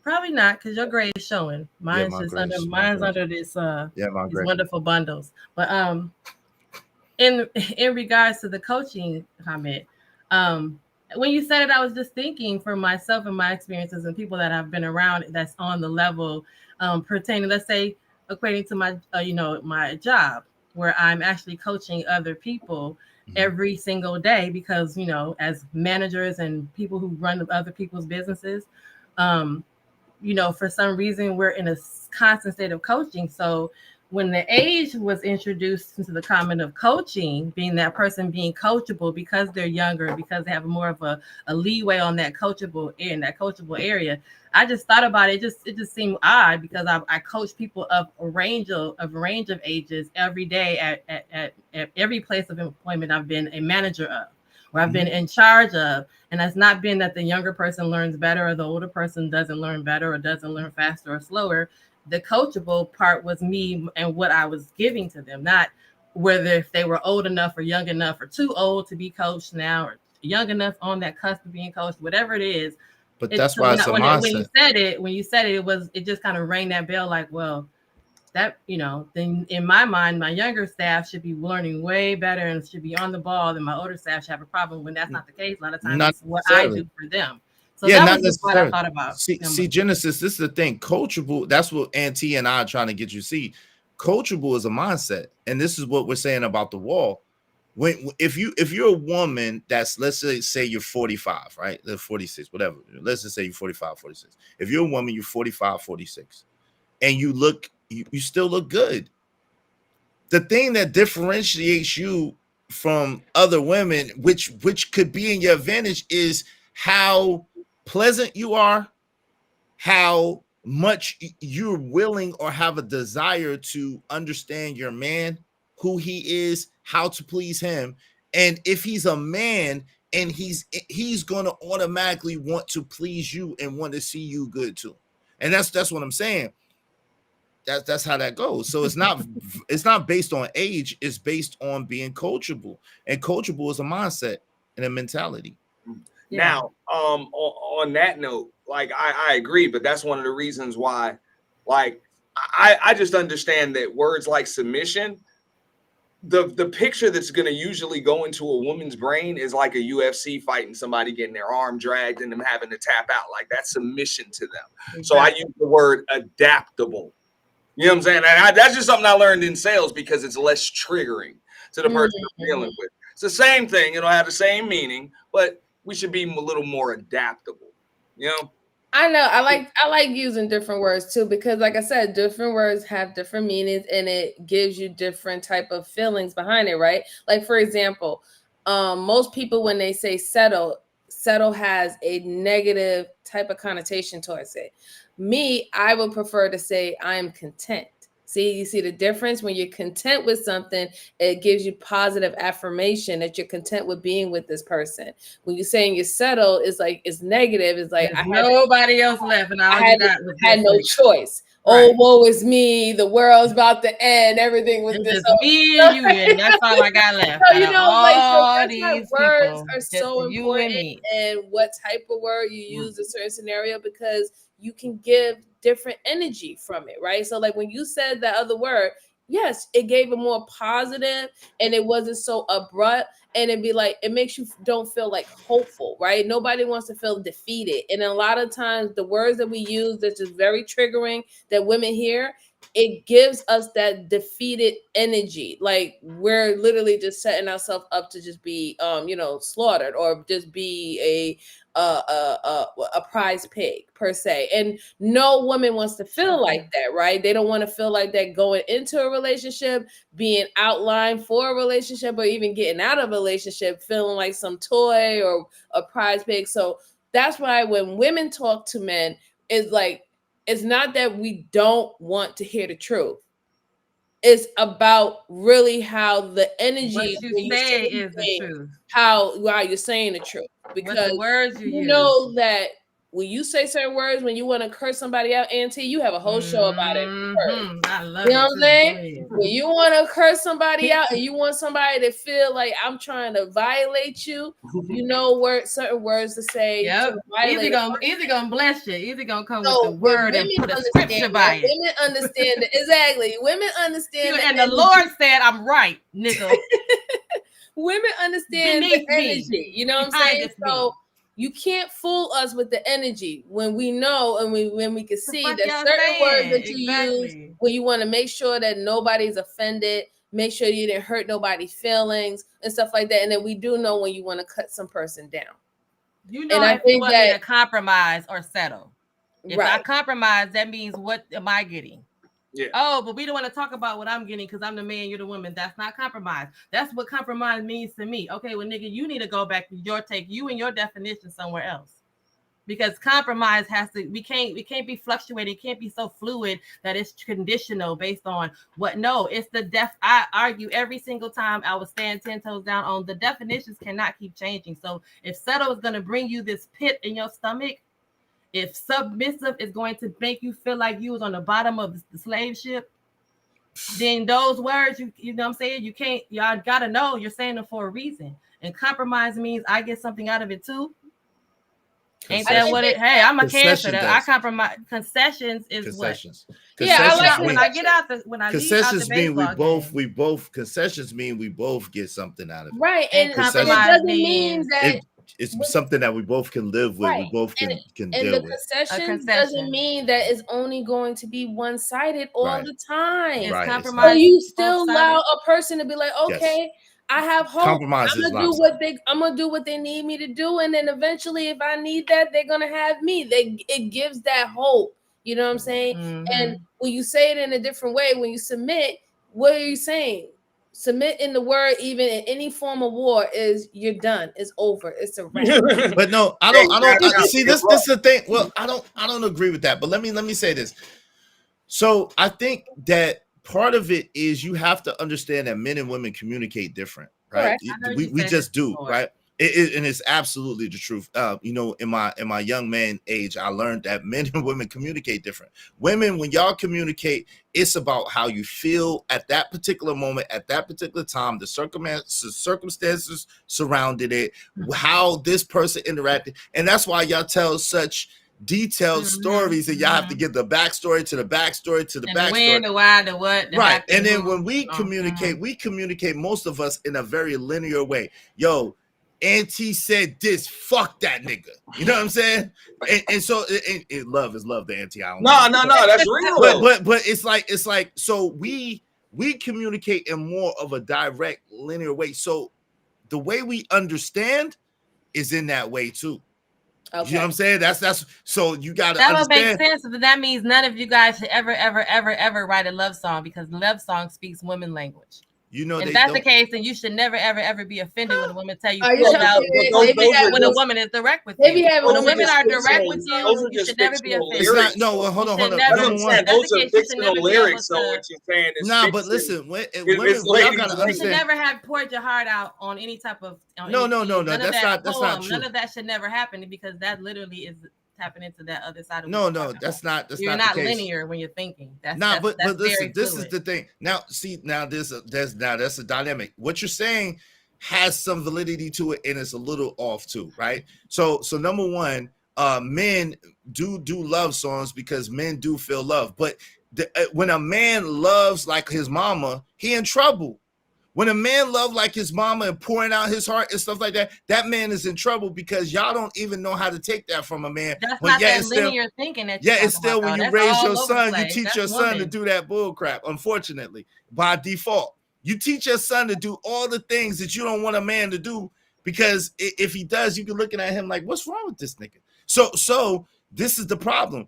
A lot of men, a lot of us learn that are raised around women, learn how to love like a woman. And that's a very problematic thing, because a very emotional, out of control man is dangerous. Yeah, I point blank period. He's dangerous. I would agree with that. Now, as far as even just like listening, the way that we communicate and the way that we understand as men, we should be able to adapt, at least for our woman. Not for every woman, but the woman you with, yeah. Sometimes you got to listen to what she's saying, and other times you got to pay attention to what she's trying to tell you.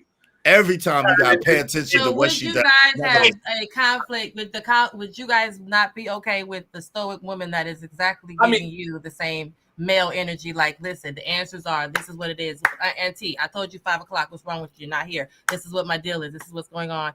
Point blank and clear, very straightforward. It depends on is like how that. you say it. Masculine. Like no, it depends on how you say it. Career. She literally is that. She's a stoic male, masculine. This is how she is. Check this out, right? I got a career in sales, and I play some poker too. So I'm a trained professional when it comes to kind of just understanding people pretty quickly. Reading most body other language. people are not.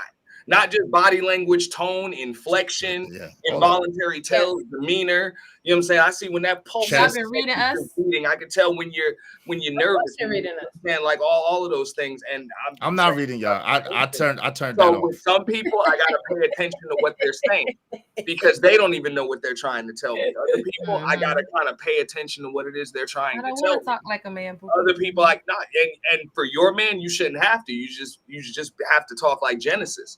He'll understand you. Every man won't. You're not for every man. You're for one man. I don't know the talk like men. Listen, if we want I talk like y'all don't like it. Y'all be like, dang, what's wrong with you? Why you acting like that? Listen, if your man, listen, I don't want my girl talking crazy like a no dude. I don't like dudes. I don't want to be with no dudes. So I don't want my girl to be a little dude. Bro. No, don't say bro to me ever. On, bro. Don't say bro to me ever. No, I'm not your bro. That's sick. That's sick. I'm not your brother. Dog, you know what I'm saying, bro? Dog, bro. No, that's no. Be a lady. Be feminine. No, I don't want none of that. I don't like none of that. I'm a grown ass man. See them little dudes that's gonna do what you don't want them to do. They love that. That's how they talk. Yeah, bruh, to their girl. Like, what the fuck? That's a woman. He said, absolutely not. Don't talk to me like that. No, I don't want no. Listen, if I don't like men, I like women. So why would I want to be with a woman that's a dude? That's crazy. That's a little dude. No, I'm good. No little dude. Not a little no dude. Little dude. Don't, Not a little dude. No little dude. Mm-mm. No, I get what you said. I do. Like, but there is. So let me ask you a question. As men, it took y'all time to kind of understand how to, I guess, communicate with women. Yes or no, right? Like, I'm sure you had situations where you didn't care, but when you did actually care, did you have to like kind of like study to understand how to communicate with a woman so she could understand what you're saying, or did it come natural? Like, let me know. I'm just asking this question. But what I would say is it became easier once I understood myself. I understood the reaction that I tend to get from people, from women, and things like that. So once I understand myself, it's easier to communicate with everybody. With everybody. That's men, women. Whether I'm at work, you know what I'm saying, I'm on the basketball court, regardless of what it is I'm doing, as long as I understand myself, my triggers, my tone, my inflection, and other people's perception of me, I can understand adapt as a man should. I don't know. I'm not like, nah. It's a constant thing because this is the thing. All women are different. Like, women. I hear people say that women are the same. No, they're not. No, they're not. Women are different. You know what I'm saying? And I try to take things by case basis. So when I'm able to take my feelings out of it, then yes. But if I really care about something, I'm passionate about something, then it's probably a little bit different. Okay. And that's real. I mean, I would compare trying, because every woman is different, but the easiest thing for a man to do is to understand himself instead of trying to understand every woman. It's almost like a basketball player trying to master every single possible move. No, you master the moves that you do well. When you focus on your strengths, your weaknesses fade away. No, but you don't even exist anymore. You know I don't agree with that. Listen, you're gonna hold on. What 1 second is the only thing that you can control is yourself. That's a fact. You have control over. If you focus on somebody else, which you have no control over, that's not what I'm saying. And different women can change like the weather. You know what I'm saying? But that's not what I was saying. Chasing your tail. No. So you're never supposed to. So listen. I guess we're more aligned than you think, because that's not what I was saying. I believe as a dude, you're supposed to be solid, and you're supposed to be the dude that you are, regardless of the circumstance, situation, right? At the same time, with that being said, some women are gonna be able to adapt to that and be cool with that, and some women aren't. And so that's what I mean by that. So because every woman is different. Some women is gonna, because I'm a rock.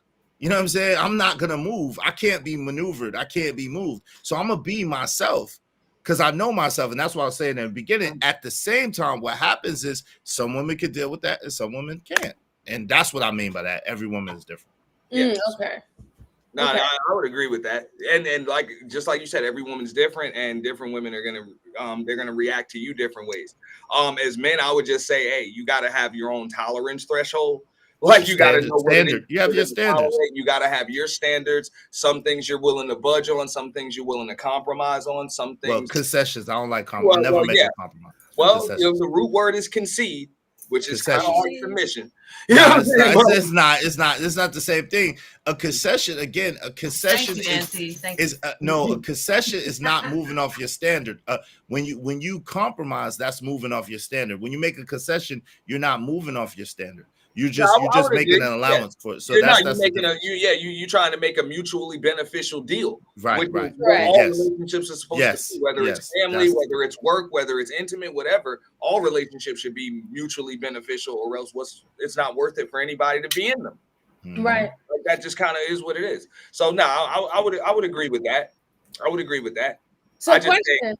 It seems like both of you gentlemen are very set in stone, right? You said that you're a boulder, you're a rock, y'all set in stone, y'all set in your ways, y'all know yourself. That's what Auntie was speaking about. So pretty much the woman that would be in your life would have to accept you exactly as you are, as the stone and the rock that you are. My question is, do you think when you hear a lot of the men complaining in these spaces, what we women are seeing is that the men who are complaining in these spaces are complaining about the women that they want? They have their eye on a woman that they want, and she is not willing, like she's not willing to change for what they want. So they have this woman, they only want this woman, but they want this woman to act a particular type of way. So they won't go and get the woman who acts the way that they want, because they already have their mind set on it. And they seem like they use all their resources, all their time, and all their energy trying to manipulate or coerce this woman to change route, this specific woman to change route. Do you think this is why we have a lot of more angry men about their situation when it comes down to dating or finding a mate? Because they're specifically looking at particular women, and those particular women either don't want them or don't want to change for them, and they feel that they need to take everything they have, their resources, time, and energy, and find a way how they can change this woman. Do you think that's the reason why they're angry? Because it's not working? Because I'm telling you, even though women are more fluid and more adaptable than men, there are women who are very strong and very, set on what they want, and that is it. So why would you, what would make a man continue to go after that said woman if she set on stone exactly how she wants, and obviously he realizes that she's not going to, be agreeable, or she's not going to get on his program? Why would he invest all his time and energy still trying to convince this woman to change her, and then get mad and angry, and because that doesn't happen? I mean, we like a challenge. Most men like a challenge, but at the same time, those men that you're talking about, they're damn fools. Like if she doesn't want you and she doesn't like you, she's not gonna make those concessions like Iz was talking about. So you're wasting your time, you're wasting your money, and I mean, she's only gonna turn down but so many gifts. And but so much attention. Like that's what women like. You guys like attention, you like gifts, you like nice things. Doesn't mean that you're going to commit to a dude, but right. you'll take those after they're thrown at you for it's vice versa. It's on the same side. But yeah, that's what I noticed, especially in the space, is like when they talk about a specific woman, you can hear the attributes that they're talking about when they want to say physically look. They want the video vixens, they want the supermodels, and they want the sexy reds and the Sukianas and stuff like that. And even with those women with those type of attributes, they don't necessarily think that woman would be a good mate, but they will still try to make the Sukianas and the sexy reds of the world into the woman that they can bring home to their mama, into the church going woman, into the woman who likes to stay home and watch movies and cook and stuff like that and just kick it like that. She doesn't really like to go out and stuff. They will try to conform her. So you said it's just a challenge, right? Well, it's not even just a challenge. I mean, look, so it's like this. They don't see you as a person. They don't think you're a person. They think you're just some object that they can just purchase or that they're entitled to or something like that. And don't get me wrong, a lot of women got the same issues too. Yes, they do. They don't give a damn what a man wants, what he needs, or anything. They just want to do the checks boxes. He makes 6 figures. He's got a good job. He's prominent. You know what I'm saying? He's handsome. Let's get married. It's like, damn, does that man want you? I agree. Like, you don't even give a shit. You know what I'm saying? Out of focus. It's the out of focus. It really boils down to the out of focus. Like people, unfortunately, people have been conditioned and socialized to look at the outer instead of the inner. And they think people date, especially younger dudes, they date for their homeboys. Oh, my homeboys like her. So my homeboy's gonna say she bad. My people's gonna, they're gonna envy me for being with this girl, whatever the case may be. And that's a huge mistake because again, you're going on the outer focus. You're judging a book by a cover, and you don't know what's inside that book. So it's like an opinion changed against his will is of the same opinion still. So I call it forcing a circular peg into a square hole. It's an exercise of futility. You should never try to do that. That's why I'm not. At the end of the day, if a woman, you know what I'm saying, values you, and a woman sees you as a viable leader, sees you as a viable man, then she's naturally going to start to, you know what I'm saying? You see it. Usually what happens is if you're around a woman will start to mirror you. She'll start to do little things that you do. She'll start to say little things that you say. She'll start to behave, move. She'll wear your shirt. She'll wear your hat. She'll put your glasses on, glasses on. I'm messing with Dennis. You know what I'm saying? But she'll try to mirror you. You know what I'm saying? She'll emulate you in different terms. You'll see yourself reflected in that woman. Her ideology will begin to change. It's kind of a natural process, right? So if she's fighting against that, she don't want to do that. That's cool, but that's probably not the woman for you. So you should never be fighting to get with someone who doesn't really want to be with you. Do you think it's an ego thing on both sides? Because us women, we do it too. Of course. Yeah, y'all want to change. Y'all feel that nurturing thing. Yeah, that's only because he wasn't with me. If he was with me, he would act like this. If he was with me, he would act like that. But he was with that B, she'll know what she was doing, that type of thing. So yeah. Right. So it's like checking your ego per se, right? Like you have to learn how to check your ego as in thinking that you're the end all and be all and that if it's me, then everything's gonna be good in the hood. So is that the reason why you sometimes hear men in the spaces be like women their self-esteem is too high or they're too arrogant or whatever not? Is that the reason why they say that? Because they think that they're so special. It's not to say that they're not special, but they're only supposed to be special to that one person. But they think that they have such a higher level of of importance that I haven't heard that. I'm gonna be honest. Have you heard? I haven't heard nobody say no woman's self-esteem is so high. I haven't heard that in this. Yeah, I mean, look, I haven't heard tell anybody their self-esteem is too high. I just think in basic cause and effect when it comes. Look, at some point you got to just understand, like, why are you alone? And if you're just gonna say, well, nobody meets up to my expectation, I'm like, you want to tell me there's nobody ever that you've ever met on earth that you liked or wanted to be with? Like, at some point you're gonna have to look in the mirror and just understand that maybe your standards and shit are just a little too narrow. You know what I'm saying? Maybe you need to broaden your horizon. Maybe the issue is, oh, he's not my type, she's not my type. Maybe the issue is you have a type. You ain't never been with nobody, so maybe you need to go meet some more people.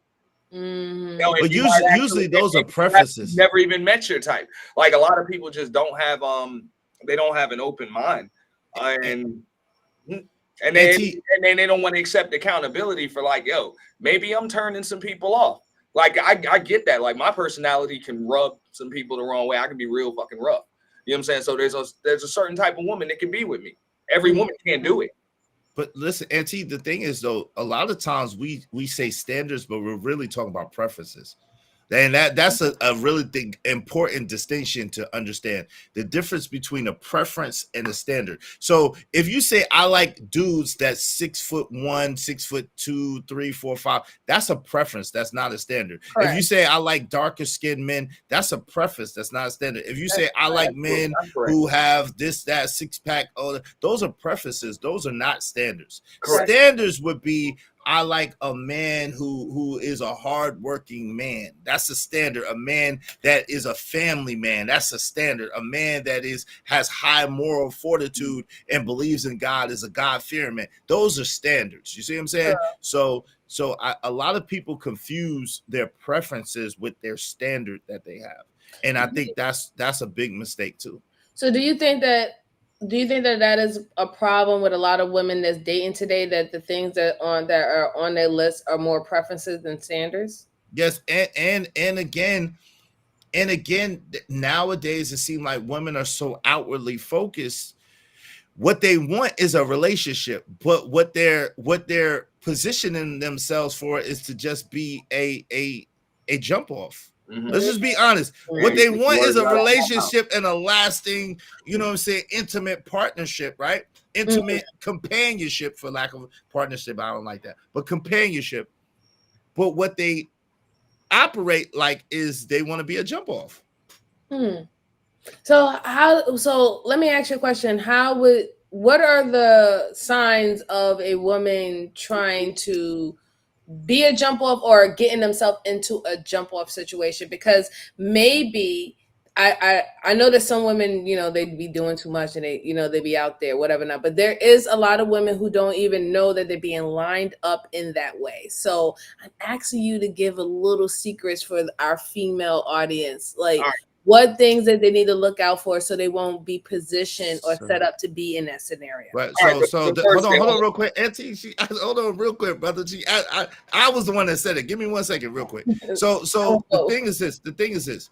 Yo, number one, you gotta understand this. Men, and you've heard this before, and this is the truth. Men show how they feel about women 2 ways: the time that they spend with you and the resources that they spend on you. That's how men, we show what the time that we give you and the resources that we give you. So you have to be able to tell genuinely, and I'm not talking about a trick situation, a dude that just spend money on any girl because he got it and he just trying to impress women. That's not what I'm talking. That's leading with your wallet, and that's not what I'm talking about. Mm-hmm. What I'm talking about is, that dude, like my man Auntie was saying earlier, he'll ask you, hey, you want something from the store? Hey, you good? How you feeling today? You ate today? You good? You see what I'm saying? He gonna be checking on you. He gonna be making sure you good. He gonna be making sure you all right. He gonna be making sure you got what you need in some of the things that you want. So you should be able to tell a man how he feel about you by the way that he interact with you. And so I think that is very important. A lot of people don't know how to see the signs. And that's the thing. Y'all a lot of times, if a man is smart, this is how a man can get you. All he got to do is know that you're attracted to him, say as little as possible, let you project all your fantasy upon him, and he got you. Easy work. That would be like the easiest scenario. He's gonna tell you what you want to hear. If he just knows that like that. Now, me personally, like I say, I'm a trained professional, so I'm gonna get the real you out as fast as possible. You know what I'm saying? There's just gonna be certain situations, just like I said, even with a first date. I'm not asking you what you like to do, and what I like to do really isn't important. I'm gonna do something. We're gonna do something that none of us really do. So both of us are outside of our somewhat comfort zone, and we can see how comfortable we can help to make each other feel. That's going to give us a good step and a solid foundation to begin with, just a blank canvas. It's better than us doing something that I like to do, which I'm comfortable doing it because I do it all the time, but you never do it. So it's not really the same. It's more like I'm coaching you or teaching you, or kind of like now you're my student. So it's just things like that. As far as what I would say, like a lot of women, don't try to bogart a dude's time. like with the love bombing, the video calls, trying to chase other chicks away and shit like that. When a dude wants you, all of that stuff will naturally just gravitate towards you. You know what I'm saying? It's time. You won't have to ask him for stuff, resources. He will offer it. As far as the other women that might be around, trust, he'll get rid of them or make sure they know their place. Don't even worry about that. You try to chase them away, chances are he'll go with them. Okay, so to go back to your scenario, like I like that you said that you wanted to start it on a fresh canvas with whatever woman that you would go on a date with, because you want to see if y'all both are willing to make each other comfortable in a new setting or a new environment. Now, some men will take a woman to a spot where they would like their favorites and stuff like that, and they'll do it to see if that woman is willing to do something that he like and still, be involved. Like, is she gonna just be like, oh well, I don't like sports, so I don't really want to go to a sports bar, so am I gonna act annoyed and act like I'm not having a good time the whole entire time, or am I going to try to get interested? Am I going to ask him about his favorite team? Am I going to ask him about the last football game? Some men use that also as a narrative to see if that woman, will work for them. So I like your stance a little bit better, because I think, finding out if a person wants to make you comfortable or would put in the effort to make you comfortable in a scenario, I think that's a nice thing. I think that's a cool thing. Well, it is this is a poker player, right? Bro, the easiest way, the quickest way you can find out what somebody's holding is to put them in an uncomfortable situation. Like really quickly when they do not expect it. And they're not going to be able to hide it. They're just going to have involuntary tells. They're going to tell you a lot about themselves. Doesn't necessarily mean it's going to be a bad thing or it's going to be a turnoff or anything, but you're going to learn a lot about people naturally outside of because people can lie to you. Because lie all the time. You should vet. Yeah. The reason why it's easy for a lot of people to lie to people is because they lie to themselves first. People have this crazy perception of who they are themselves. So they'll try to tell you that they're that. And it's like, come on, bro. I actually know what you really are because I see you from a perspective you can't see yourself from. Right. And most people can't. But I mean, the thing is this, right?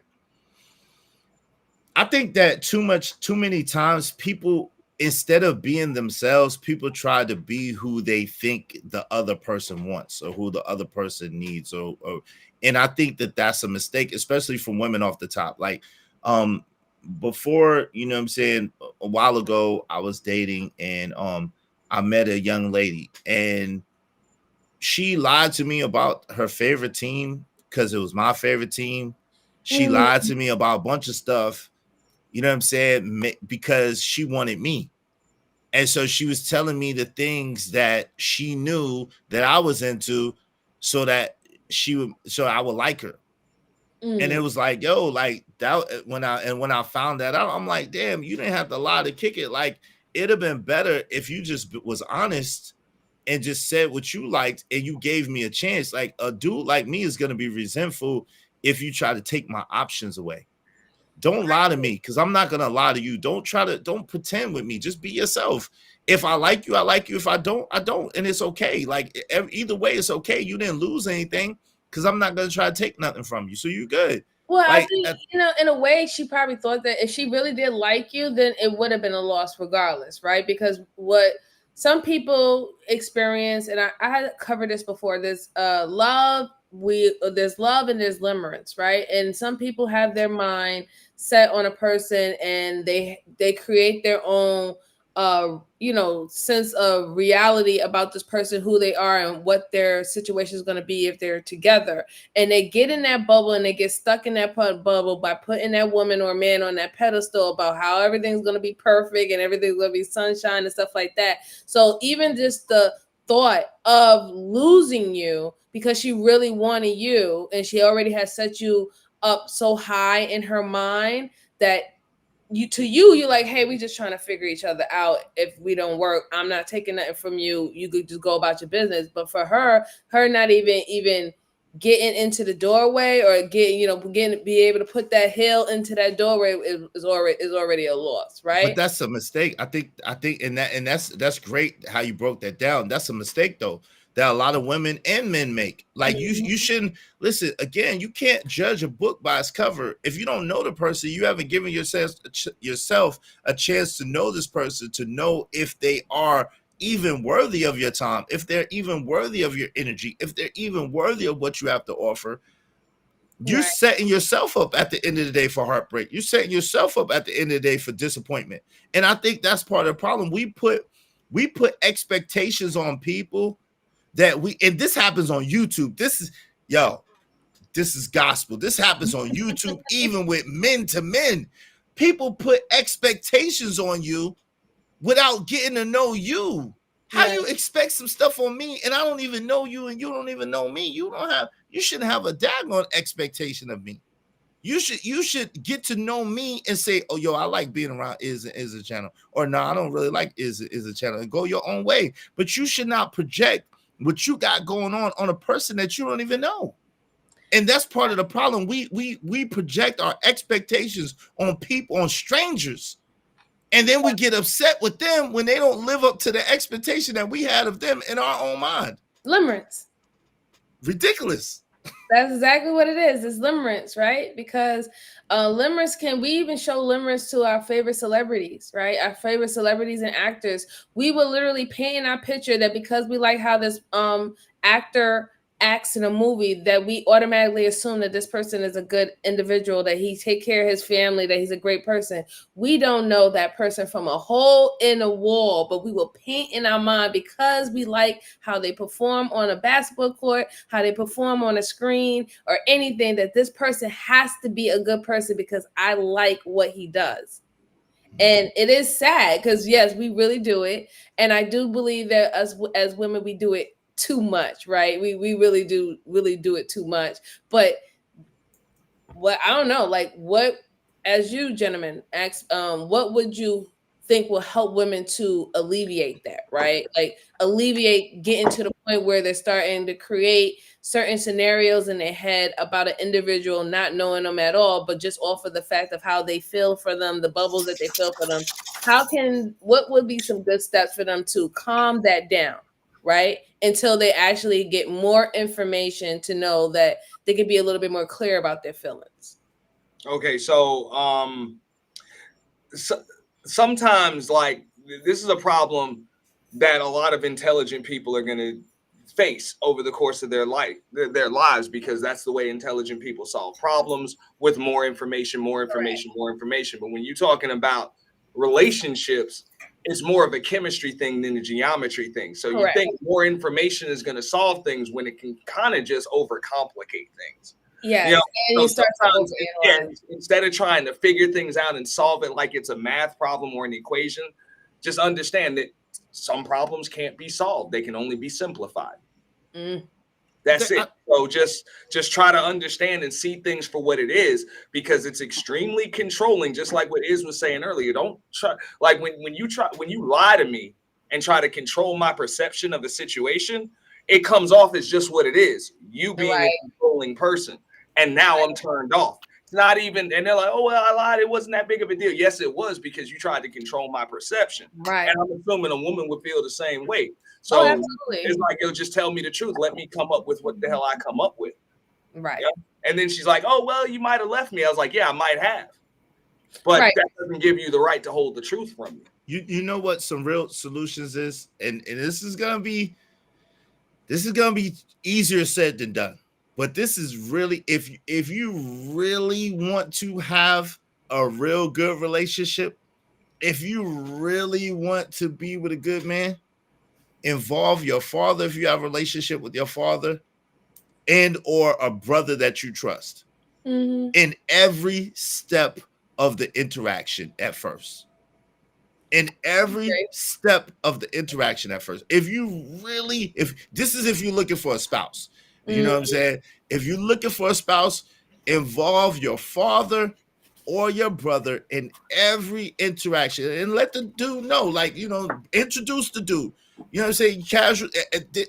So you know what I'm saying, for the beginning. Hey, I see this dude that I kind of like this dude. Hey, will you talk to him? Or hey, bro, I see this dude. I kind of like this dude. Will you talk to him for me real quick? Will you holler at him for me real quick? You know what I'm saying? This, that, third, this, that, and fourth. Yeah.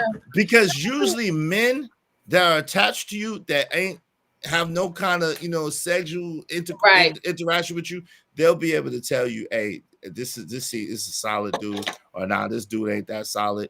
And you know what I'm saying? But you know, I know that kind of turn y'all off too, because then if y'all people like them, then they lose that edge.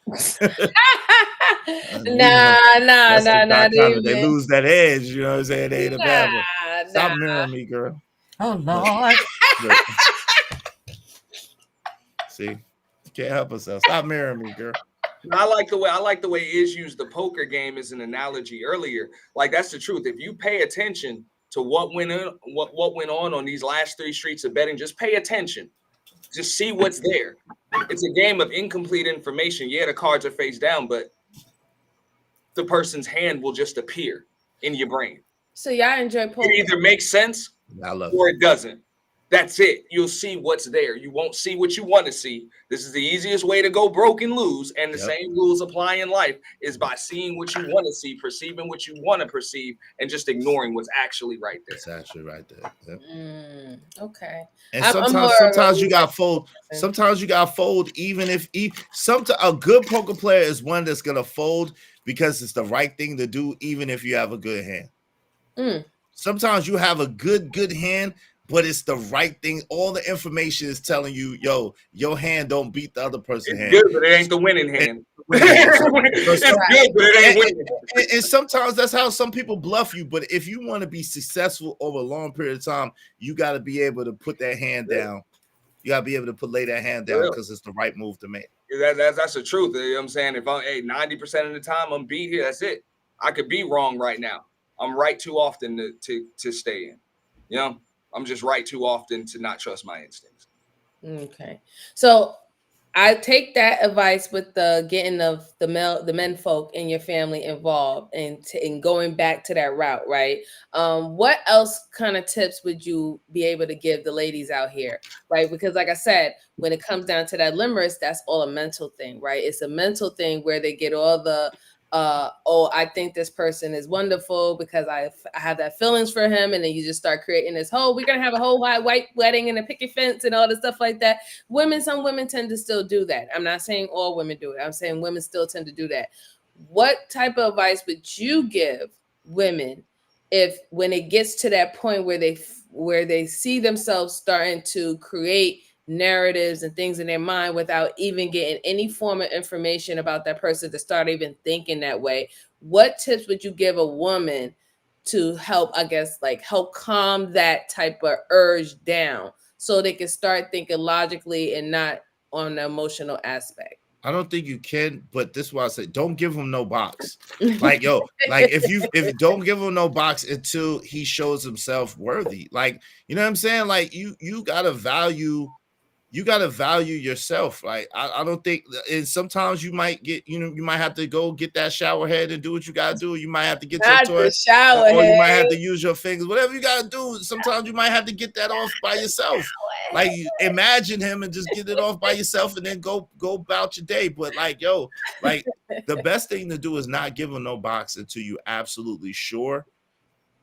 And I think the things that we fight the most be the things that we end up doing, right? So because that means that you're thinking about it. That means that you're pining over it. So I think that your instincts take over. Like, your instinct is your guiding system. So at first, you know how you go. You're gonna have the butterflies. You're gonna be excited. Oh, this dude, whatever.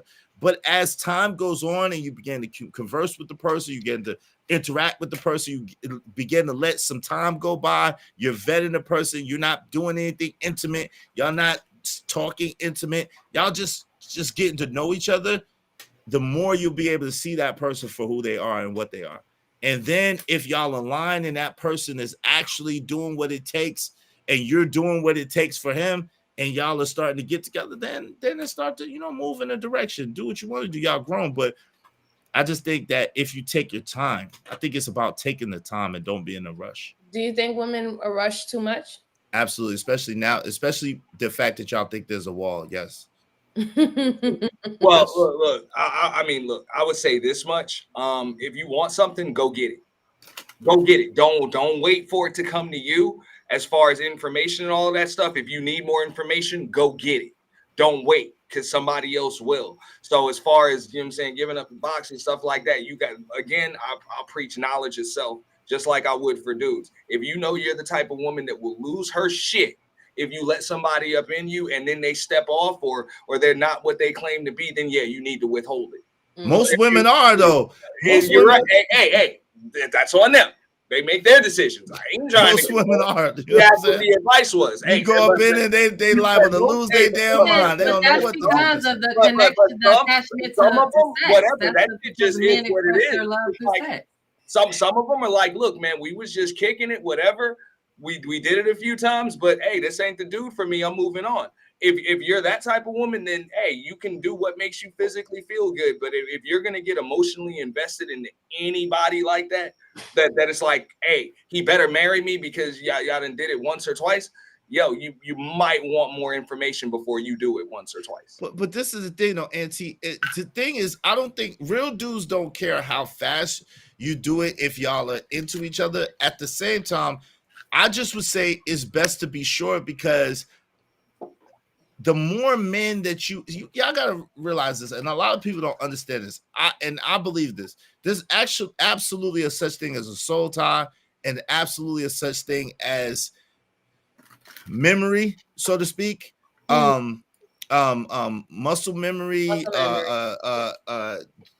intertwining of soul, intertwining of connection. So yeah, like you only have so many times to be wrong. Energy transfer. Yeah, but right. Is she? So if they keep, if she doesn't get a ring, is she ever going to be sure without a ring? Like until he gets on one knee and gives her a ring, she's never sure. No, I understand that. No, I understand that, Auntie. But this is the thing, though, and we gotta just be honest, right?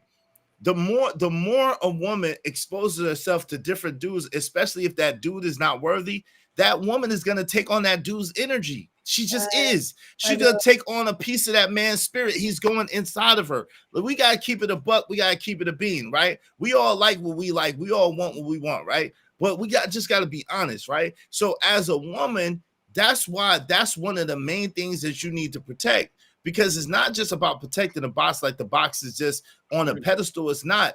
But the box is attached to you, that's attached to your spirit, that's attached to your whole life. So you got to prioritize you at the end of the day and making sure that you have a well-being in a thing.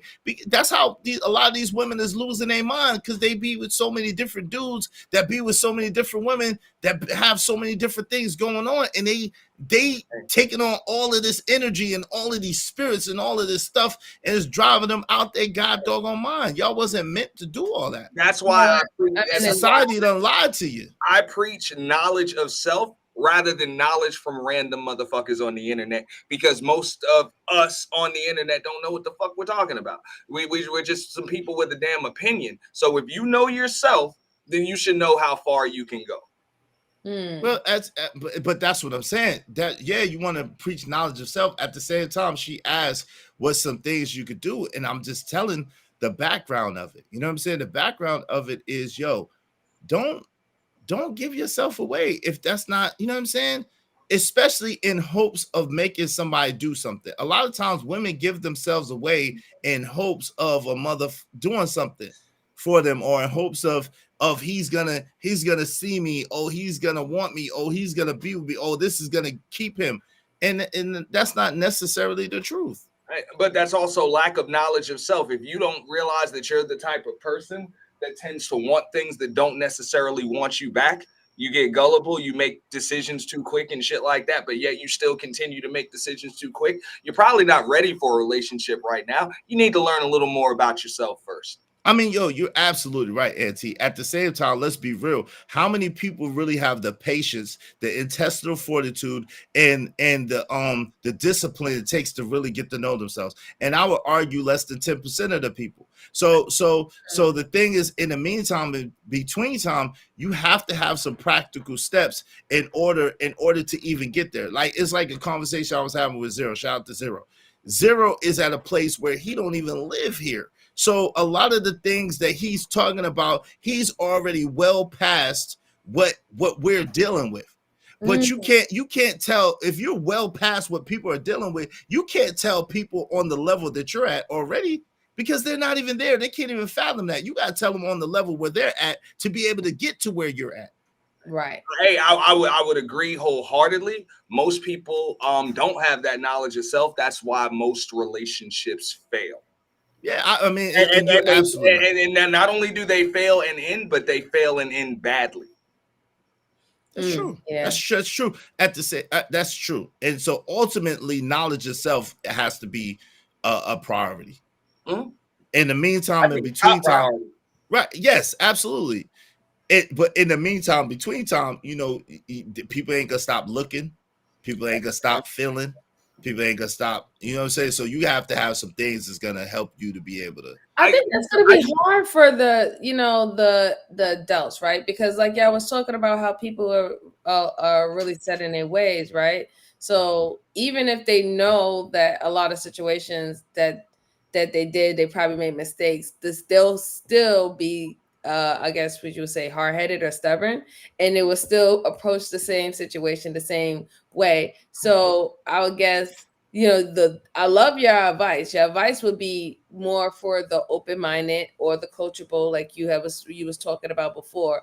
So what are we supposed to do with the ones who are not coachable and trainable? Because as we know, they are the loud minority when it comes down to things that's going on with relationship, dating, and marriage within our community. What can we do about those ones who don't want to take the advice? Get rid of them. Exactly. Get rid of them. Get rid of them early. Stay away from them. Stay as far away from them as possible. Take them out. Stay as far away from them. Made it a little bit more clear for the people in the back. Get rid of them. Get rid of them early. Name that tune and 2 notes. Get out of there. Yeah, and stay as far away from them as possible. That's it. Just stay away from them. Yeah, because you can't make it. See, you can't make anybody do anything. That's an exercise in fertility. Like they mama, they daddy didn't make them into no better a person than they ended up being. Their life ain't no better than it ended up being. So who are you? Like, listen, God don't make nobody do anything, and He can. So who are we to try to make people do stuff? Like we're not qualified. Mm-hmm. Right. I agree with that. I agree. Well, I'm about to head to hay. Jen, do you have anything you want to say? Or matter of fact, let me let Izzy and Auntie go first. And I just want to say thank y'all, gentlemen, for coming to have this conversation with us. I really do appreciate it. I love your insight. I love that y'all was being yourself. Y'all kept it real. And I always love being around New Yorkers. You know what I'm saying? So if y'all have anything to say, Izzy Bands? Yeah. Shout out to y'all. Thank you for having me up. Listen, y'all are always welcome to come up on my panel as well if y'all want to. I love having a conversation with women as well. I don't know, why people think any different. I think that by us having these conversations, conversing with each other, that we can help make a difference. You know what I'm saying? Because these are important things that need to happen. Like we can't just assume one way or assume another way. We got to be able to interact with each other and be able to have the conversation, be able to have the tough conversations. So thank you for having the conversation. Thank you for having me. Shout out to Auntie. Shout out to Genesis. Salute to y'all. Thank you. I appreciate you, Izban. Thank you so much. And Mr. Auntie, thank you again for coming again. You have any last words? Yeah, I mean, I appreciate y'all having me up. And I'm glad I could have that discussion with you guys because I don't like gender war debates. Like that was over for me a long time ago. I believe men, women, those roles are supposed to be complementary, not combative. So as soon as it turns into a fight, it's bad. It's bad. So unless we're trying to find some kind of common ground, unless we're willing to make concessions, unless we're going to have conversations about that, I prefer not to even engage in it. All right. But I appreciate y'all having me up. Y'all had a great show, ladies. Thank you so much. Appreciate it. Thank you for coming. I appreciate it, Auntie and Izzy Band. Thank you so much. Appreciate you. All right. And Miss Jen, I want to say thank you so much for being my co-host tonight. I think we had a great show. I love the gentleman that came up and spoke. Whether or not if I agree with everything, they did give great points. They did give great advice. And they were their self, They kept it very civil, and I love those type of conversations. And I want to appreciate all your commentary and kick it with me. You had me dying laughing when you when you put on the cap, and you put on the cap and you put on the sunglasses to look like Izzy. That was awesome. But I want to say thank you so much for coming to spend the night with me. And we got to definitely do this again, get some more topics and get some more gentlemen who would love to have conversations. Right. You have any last words? No, this was great, guys. Thank the guys for coming, and thanks everybody for coming. Even yes, everybody. What was it? 111, and then Blue was here. So thank you guys. Blue came. Thank you, Blue, and 111 Theory. Thank you for coming up. Sorry that your systems wasn't working, but we did appreciate you that you came up nonetheless. But again, thank you guys so much, and we will see you on the next one. Enjoy the rest of your morning, because it's morning over here. Bye, everyone. Bye, y'all.